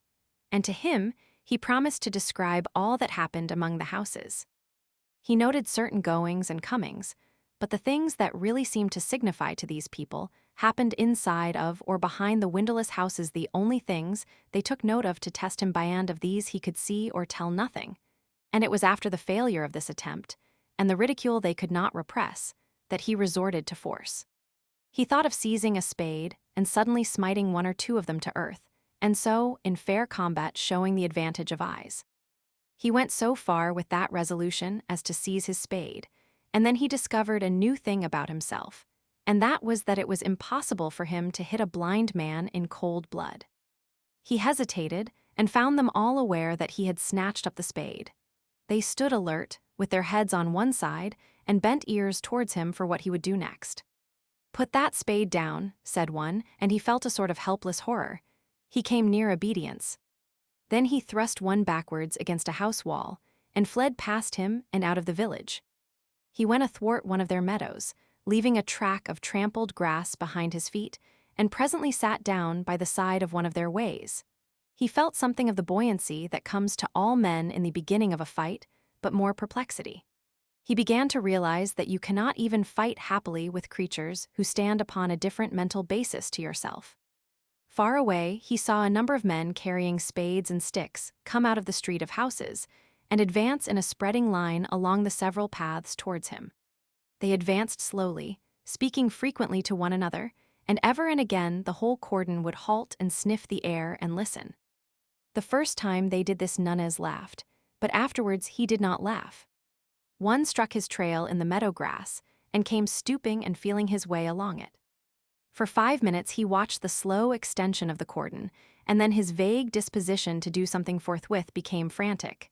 He stood up, went a pace or so towards the circumferential wall, turned, and went back a little way. There they all stood in a crescent, still and listening. He also stood still, gripping his spade very tightly in both hands. Should he charge them? The pulse in his ears ran into the rhythm of, "In the country of the blind, the one-eyed man is king." Should he charge them? He looked back at the high and unclimbable wall behind unclimbable because of its smooth plastering, but withal pierced with many little doors, and at the approaching line of seekers. Behind these others were now coming out of the street of houses. Should he charge them? "Bogota," called one. "Bogota, where are you?" He gripped his spade still tighter and advanced down the meadows towards the place of habitations, and directly he moved they converged upon him. "I'll hit them if they touch me," he swore. "By heaven, I will, I'll hit." He called aloud, "Look here, I'm going to do what I like in this valley. Do you hear? I'm going to do what I like and go where I like." They were moving in upon him quickly, groping, yet moving rapidly. It was like playing blind man's buff, with everyone blindfolded except one. "Get hold of him," cried one. He found himself in the arc of a loose curve of pursuers. He felt suddenly he must be active and resolute.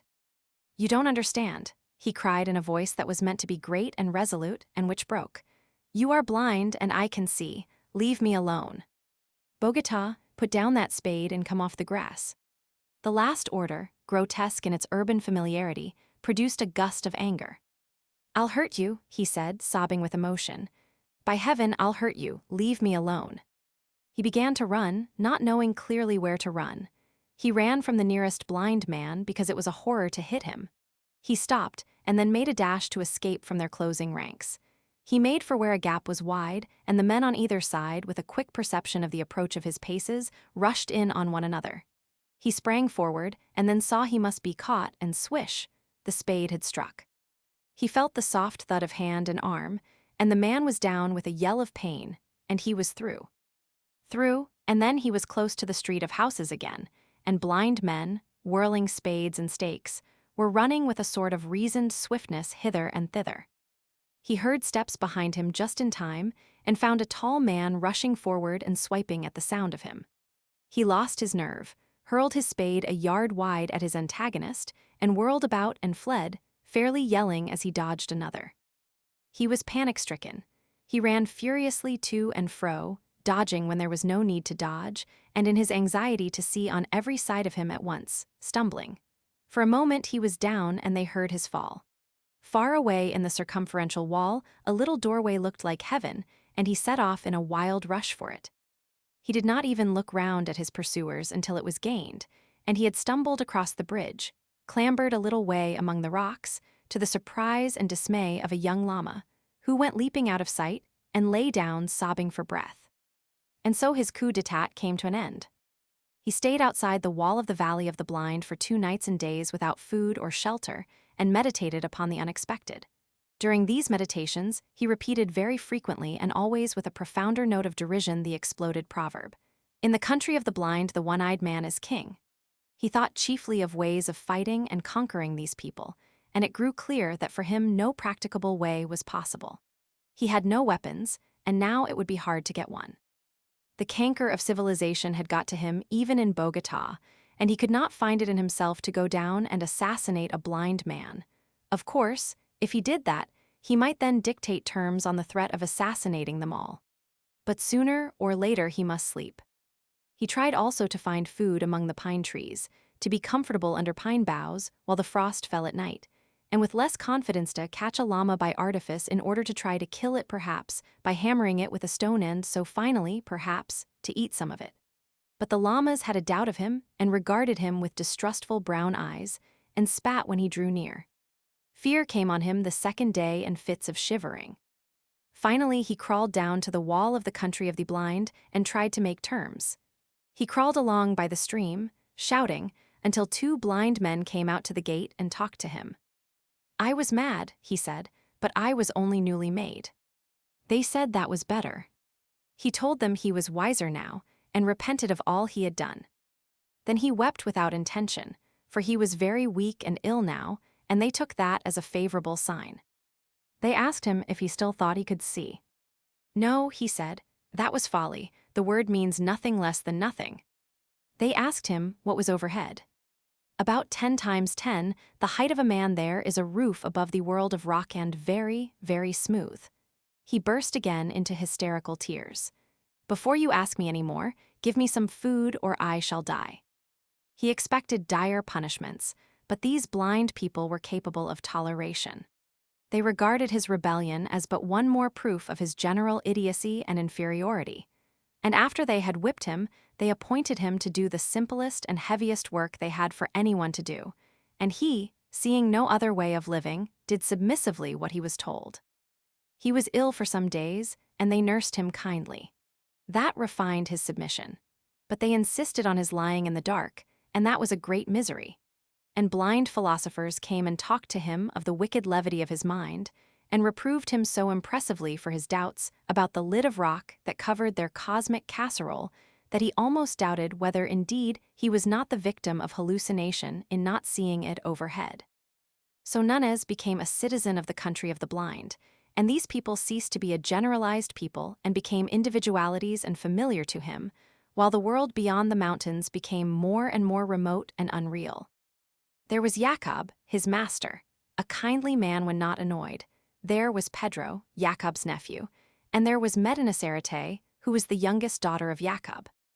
She was little esteemed in the world of the blind, because she had a clear-cut face, and lacked that satisfying, glossy smoothness that is the blind man's ideal of feminine beauty. But Nunez thought her beautiful at first, and presently the most beautiful thing in the whole creation. Her closed eyelids were not sunken and red after the common way of the valley, but lay as though they might open again at any moment, and she had long eyelashes, which were considered a grave disfigurement. And her voice was strong, and did not satisfy the acute hearing of the valley swains, so that she had no lover. There came a time when Nunez thought that, could he win her, he would be resigned to live in the valley for all the rest of his days. He watched her, he sought opportunities of doing her little services, and presently he found that she observed him. Once at a rest day gathering they sat side by side in the dim starlight, and the music was sweet. His hand came upon hers and he dared to clasp it. Then very tenderly she returned his pressure. And one day, as they were at their meal in the darkness, he felt her hand very softly seeking him, and as it chanced the fire leapt then, and he saw the tenderness of her face. He sought to speak to her. He went to her one day when she was sitting in the summer moonlight spinning. The light made her a thing of silver and mystery. He sat down at her feet and told her he loved her, and told her how beautiful she seemed to him. He had a lover's voice. He spoke with a tender reverence that came near to awe, and she had never before been touched by adoration. She made him no definite answer, but it was clear his words pleased her. After that, he talked to her whenever he could take an opportunity. The valley became the world for him, and the world beyond the mountains where men lived in sunlight seemed no more than a fairy tale he would someday pour into her ears. Very tentatively and timidly, he spoke to her of sight. Sight seemed to her the most poetical of fancies, and she listened to his description of the stars and the mountains and her own sweet white-lit beauty as though it was a guilty indulgence. She did not believe, she could only half understand, but she was mysteriously delighted, and it seemed to him that she completely understood. His love lost its awe and took courage. Presently, he was for demanding her of Jacob and the elders in marriage, but she became fearful and delayed. And it was one of her elder sisters who first told Jacob that Medinaceritte and Nunez were in love. There was from the first very great opposition to the marriage of Nunez and Medinaceritte, not so much because they valued her as because they held him as a being apart, an idiot, incompetent thing below the permissible level of a man. Her sisters opposed it bitterly as bringing discredit on them all. And old Jacob, though he had formed a sort of liking for his clumsy, obedient serf, shook his head and said the thing could not be. The young men were all angry at the idea of corrupting the race, and one went so far as to revile and strike Nunez. He struck back. Then, for the first time, he found an advantage in seeing, even by twilight, and after that fight was over no one was disposed to raise a hand against him. But they still found his marriage impossible. Old Jacob had a tenderness for his last little daughter, and was grieved to have her weep upon his shoulder. "You see, my dear, he's an idiot. He has delusions, he can't do anything right." "I know," wept Medinaceritte, "but he's better than he was, he's getting better. And he's strong, dear father, and stronger and kinder than any other man in the world. And he loves me and, father, I love him." Old Jacob was greatly distressed to find her inconsolable, and, besides, what made it more distressing, he liked Nunez for many things. So he went and sat in the windowless council chamber with the other elders and watched the trend of the talk, and said, at the proper time, "He's better than he was. Very likely, some day, we shall find him as sane as ourselves." Then afterwards one of the elders, who thought deeply, had an idea. He was the great doctor among these people, their medicine man, and he had a very philosophical and inventive mind, and the idea of curing Nunez of his peculiarities appealed to him. One day when Jacob was present, he returned to the topic of Nunez. "I have examined Bogota," he said, "and the case is clearer to me. I think very probably he might be cured." "That is what I have always hoped," said old Jacob. "His brain is affected," said the blind doctor. The elders murmured assent. "Now what affects it?" "Ah," said old Jacob. "This," said the doctor, answering his own question. "Those queer things that are called the eyes, and which exist to make an agreeable soft depression in the face, are diseased, in the case of Bogota, in such a way as to affect his brain. They are greatly distended, he has eyelashes, and his eyelids move, and consequently his brain is in a state of constant irritation and distraction." "Yes," said old Jacob, "yes. And I think I may say with reasonable certainty that, in order to cure him completely, all that we need do is a simple and easy surgical operation, namely, to remove these irritant bodies. And then he will be sane. Then he will be perfectly sane and a quite admirable citizen." "Thank heaven for science," said old Jacob, and went forth at once to tell Nunez of his happy hopes. But Nunez's manner of receiving the good news struck him as being cold and disappointing. "One might think," he said, "from the tone you take, that you did not care for my daughter." It was Medinaceritte who persuaded Nunez to face the blind surgeons. "You do not want me," he said, "to lose my gift of sight." She shook her head. "My world is sight." Her head drooped lower. "There are the beautiful things, the beautiful little things, the flowers, the lichens among the rocks, the lightness and softness on a piece of fur, the far sky with its drifting down of clouds, the sunsets and the stars, and there is you. For you alone it is good to have sight, to see your sweet, serene face, your kindly lips, your dear, beautiful hands folded together. It is these eyes of mine you won, these eyes that hold me to you, that these idiots seek. Instead, I must touch you, hear you, and never see you again. I must come under that roof of rock and stone and darkness, that horrible roof under which your imagination stoops. No, you would not have me do that. A disagreeable doubt had arisen in him. He stopped and left the thing a question. I wish, she said. Sometimes she paused. Yes, said he, a little apprehensively. I wish sometimes you would not talk like that. Like what? I know it's pretty, it's your imagination. I love it, but now. He felt cold. Now, he said faintly. She sat quite still. You mean you think I should be better, better perhaps? He was realizing things very swiftly. He felt anger, indeed, anger at the dull course of fate, but also sympathy for her lack of understanding, a sympathy near akin to pity. Dear, he said, and he could see by her whiteness how intensely her spirit pressed against the things she could not say. He put his arms about her, he kissed her ear, and they sat for a time in silence. If I were to consent to this, he said at last, in a voice that was very gentle. She flung her arms about him, weeping wildly. Oh, if you would, she sobbed, if only you would.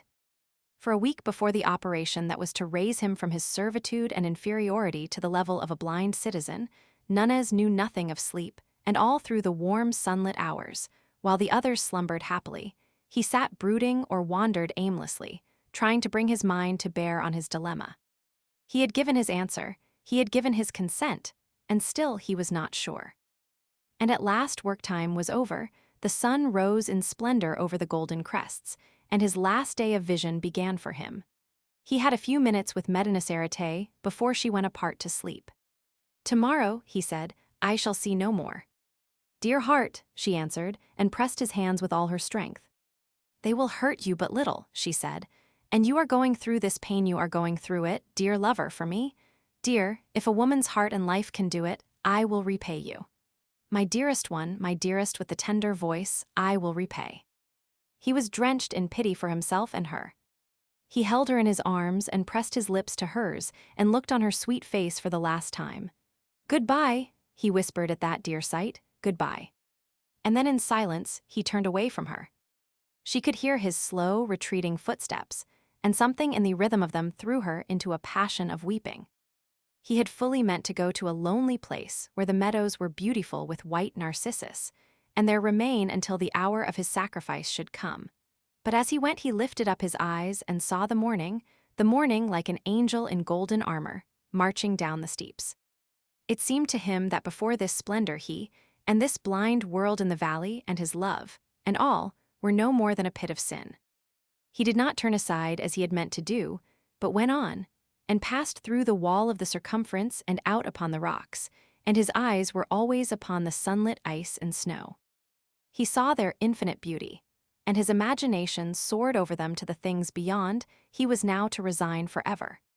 He thought of that great free world he was parted from, the world that was his own, and he had a vision of those further slopes, distance beyond distance, with Bogota, a place of multitudinous stirring beauty, a glory by day, a luminous mystery by night, a place of palaces and fountains and statues and white houses, lying beautifully in the middle distance. He thought how for a day or so one might come down through passes, drawing ever nearer and nearer to its busy streets and ways. He thought of the river journey, day by day, from great Bogota to the still vaster world beyond, through towns and villages, forest and desert places, the rushing river day by day, until its banks receded and the big steamers came splashing by. And one had reached the sea, the limitless sea, with its thousand islands, its thousands of islands, and its ships seen dimly far away in their incessant journeyings round and about that greater world. And there, unpent by mountains, one saw the sky, not such a disk as one saw it here, but an arch of immeasurable blue, a deep of deeps in which the circling stars were floating. His eyes scrutinized the great curtain of the mountains with a keener inquiry. For example, if one went so, up that gully and to that chimney there, then one might come out high among those stunted pines that ran round in a sort of shelf and rose still higher and higher as it passed above the gorge. And then, that talus might be managed. Thence perhaps a climb might be found to take him up to the precipice that came below the snow, and if that chimney failed, then another farther to the east might serve his purpose better. And then Then one would be out upon the amberlit snow there, and halfway up to the crest of those beautiful desolations. He glanced back at the village, then turned right round and regarded it steadfastly. He thought of Medinacerte, and she had become small and remote. He turned again towards the mountain wall, down which the day had come to him. Then very circumspectly, he began to climb.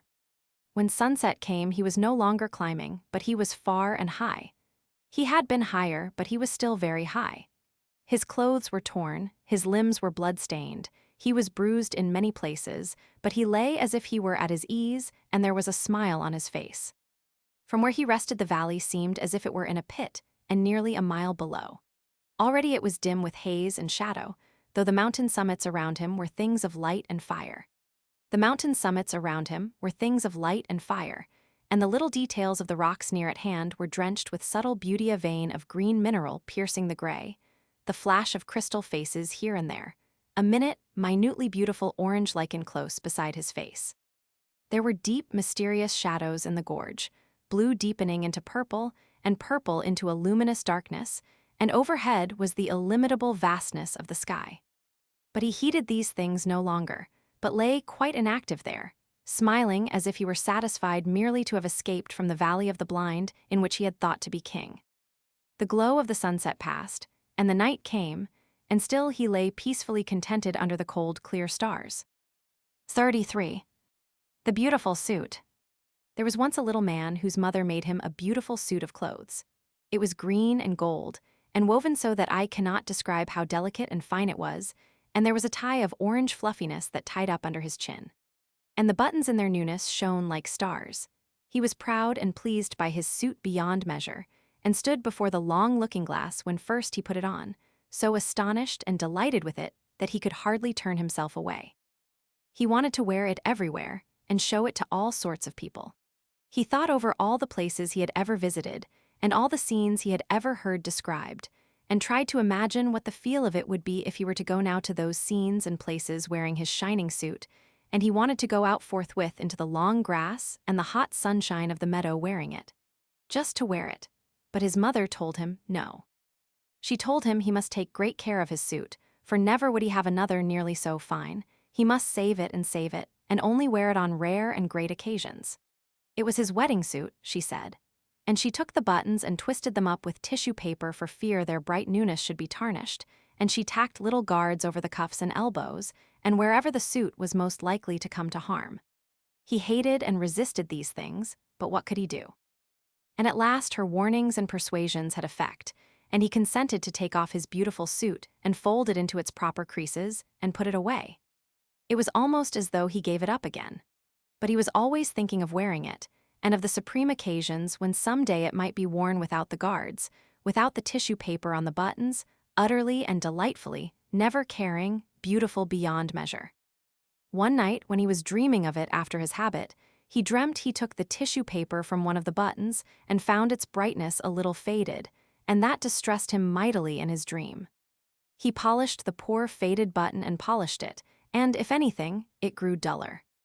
He woke up and lay awake, thinking of the brightness a little dulled, and wondering how he would feel if perhaps when the great occasion, whatever it might be, should arrive, one button should chance to be ever so little short of its first glittering freshness, and for days and days that thought remained with him distressingly. And when next his mother let him wear his suit, he was tempted and nearly gave way to the temptation just to fumble off one little bit of tissue paper and see if indeed the buttons were keeping as bright as ever. He went trimly along on his way to church, full of this wild desire. For you must know his mother did, with repeated and careful warnings, let him wear his suit at times, on Sundays, for example, to and fro from church, when there was no threatening of rain, no dust blowing, nor anything to injure it, with its buttons covered and its protections tacked upon it, and a sunshade in his hand to shadow it if there seemed too strong a sunlight for its colors. And always, after such occasions, he brushed it over and folded it exquisitely as she had taught him, and put it away again. Now all these restrictions his mother set to the wearing of his suit he obeyed, always he obeyed them, until one strange night he woke up and saw the moonlight shining outside his window. It seemed to him the moonlight was not common moonlight, nor the night a common night, and for a while he lay quite drowsily, with this odd persuasion in his mind. Thought joined on to thought like things that whisper warmly in the shadows. Then he sat up in his little bed, suddenly very alert, with his heart beating very fast and a quiver in his body from top to toe. He had made up his mind. He knew that now he was going to wear his suit as it should be worn. He had no doubt in the matter. He was afraid, terribly afraid, but glad, glad. He got out of his bed and stood for a moment by the window looking at the moonshine-flooded garden, and trembling at the thing he meant to do. The air was full of a minute clamor of crickets and murmurings, of the infinitesimal shoutings of little living things. He went very gently across the creaking boards, for fear that he might wake the sleeping house, to the big dark clothes press wherein his beautiful suit lay folded. And he took it out garment by garment, and softly and very eagerly tore off its tissue paper covering and its tacked protections until there it was, perfect and delightful as he had seen it when first his mother had given it to him a long time it seemed ago. Not a button had tarnished, not a thread had faded on this dear suit of his. He was glad enough for weeping as in a noiseless hurry he put it on. And then back he went, soft and quick, to the window that looked out upon the garden, and stood there for a minute, shining in the moonlight with his buttons twinkling like stars, before he got out on the sill, and making as little of a rustling as he could, clambered down to the garden path below. He stood before his mother's house, and it was white and nearly as plain as by day, with every window blind but his own shut like an eye that sleeps. The trees cast still shadows like intricate black lace upon the wall. The garden in the moonlight was very different from the garden by day. Moonshine was tangled in the hedges and stretched in phantom cobwebs from spray to spray. Every flower was gleaming white or crimson black, and the air was aquiver with the thridding of small crickets and nightingales singing unseen in the depths of the trees. There was no darkness in the world, but only warm, mysterious shadows, and all the leaves and spikes were edged and lined with iridescent jewels of dew. The night was warmer than any night had ever been, the heavens by some miracle at once vaster and nearer, and, spite of the great ivory-tinted moon that ruled the world, the sky was full of stars. The little man did not shout nor sing for all his infinite gladness.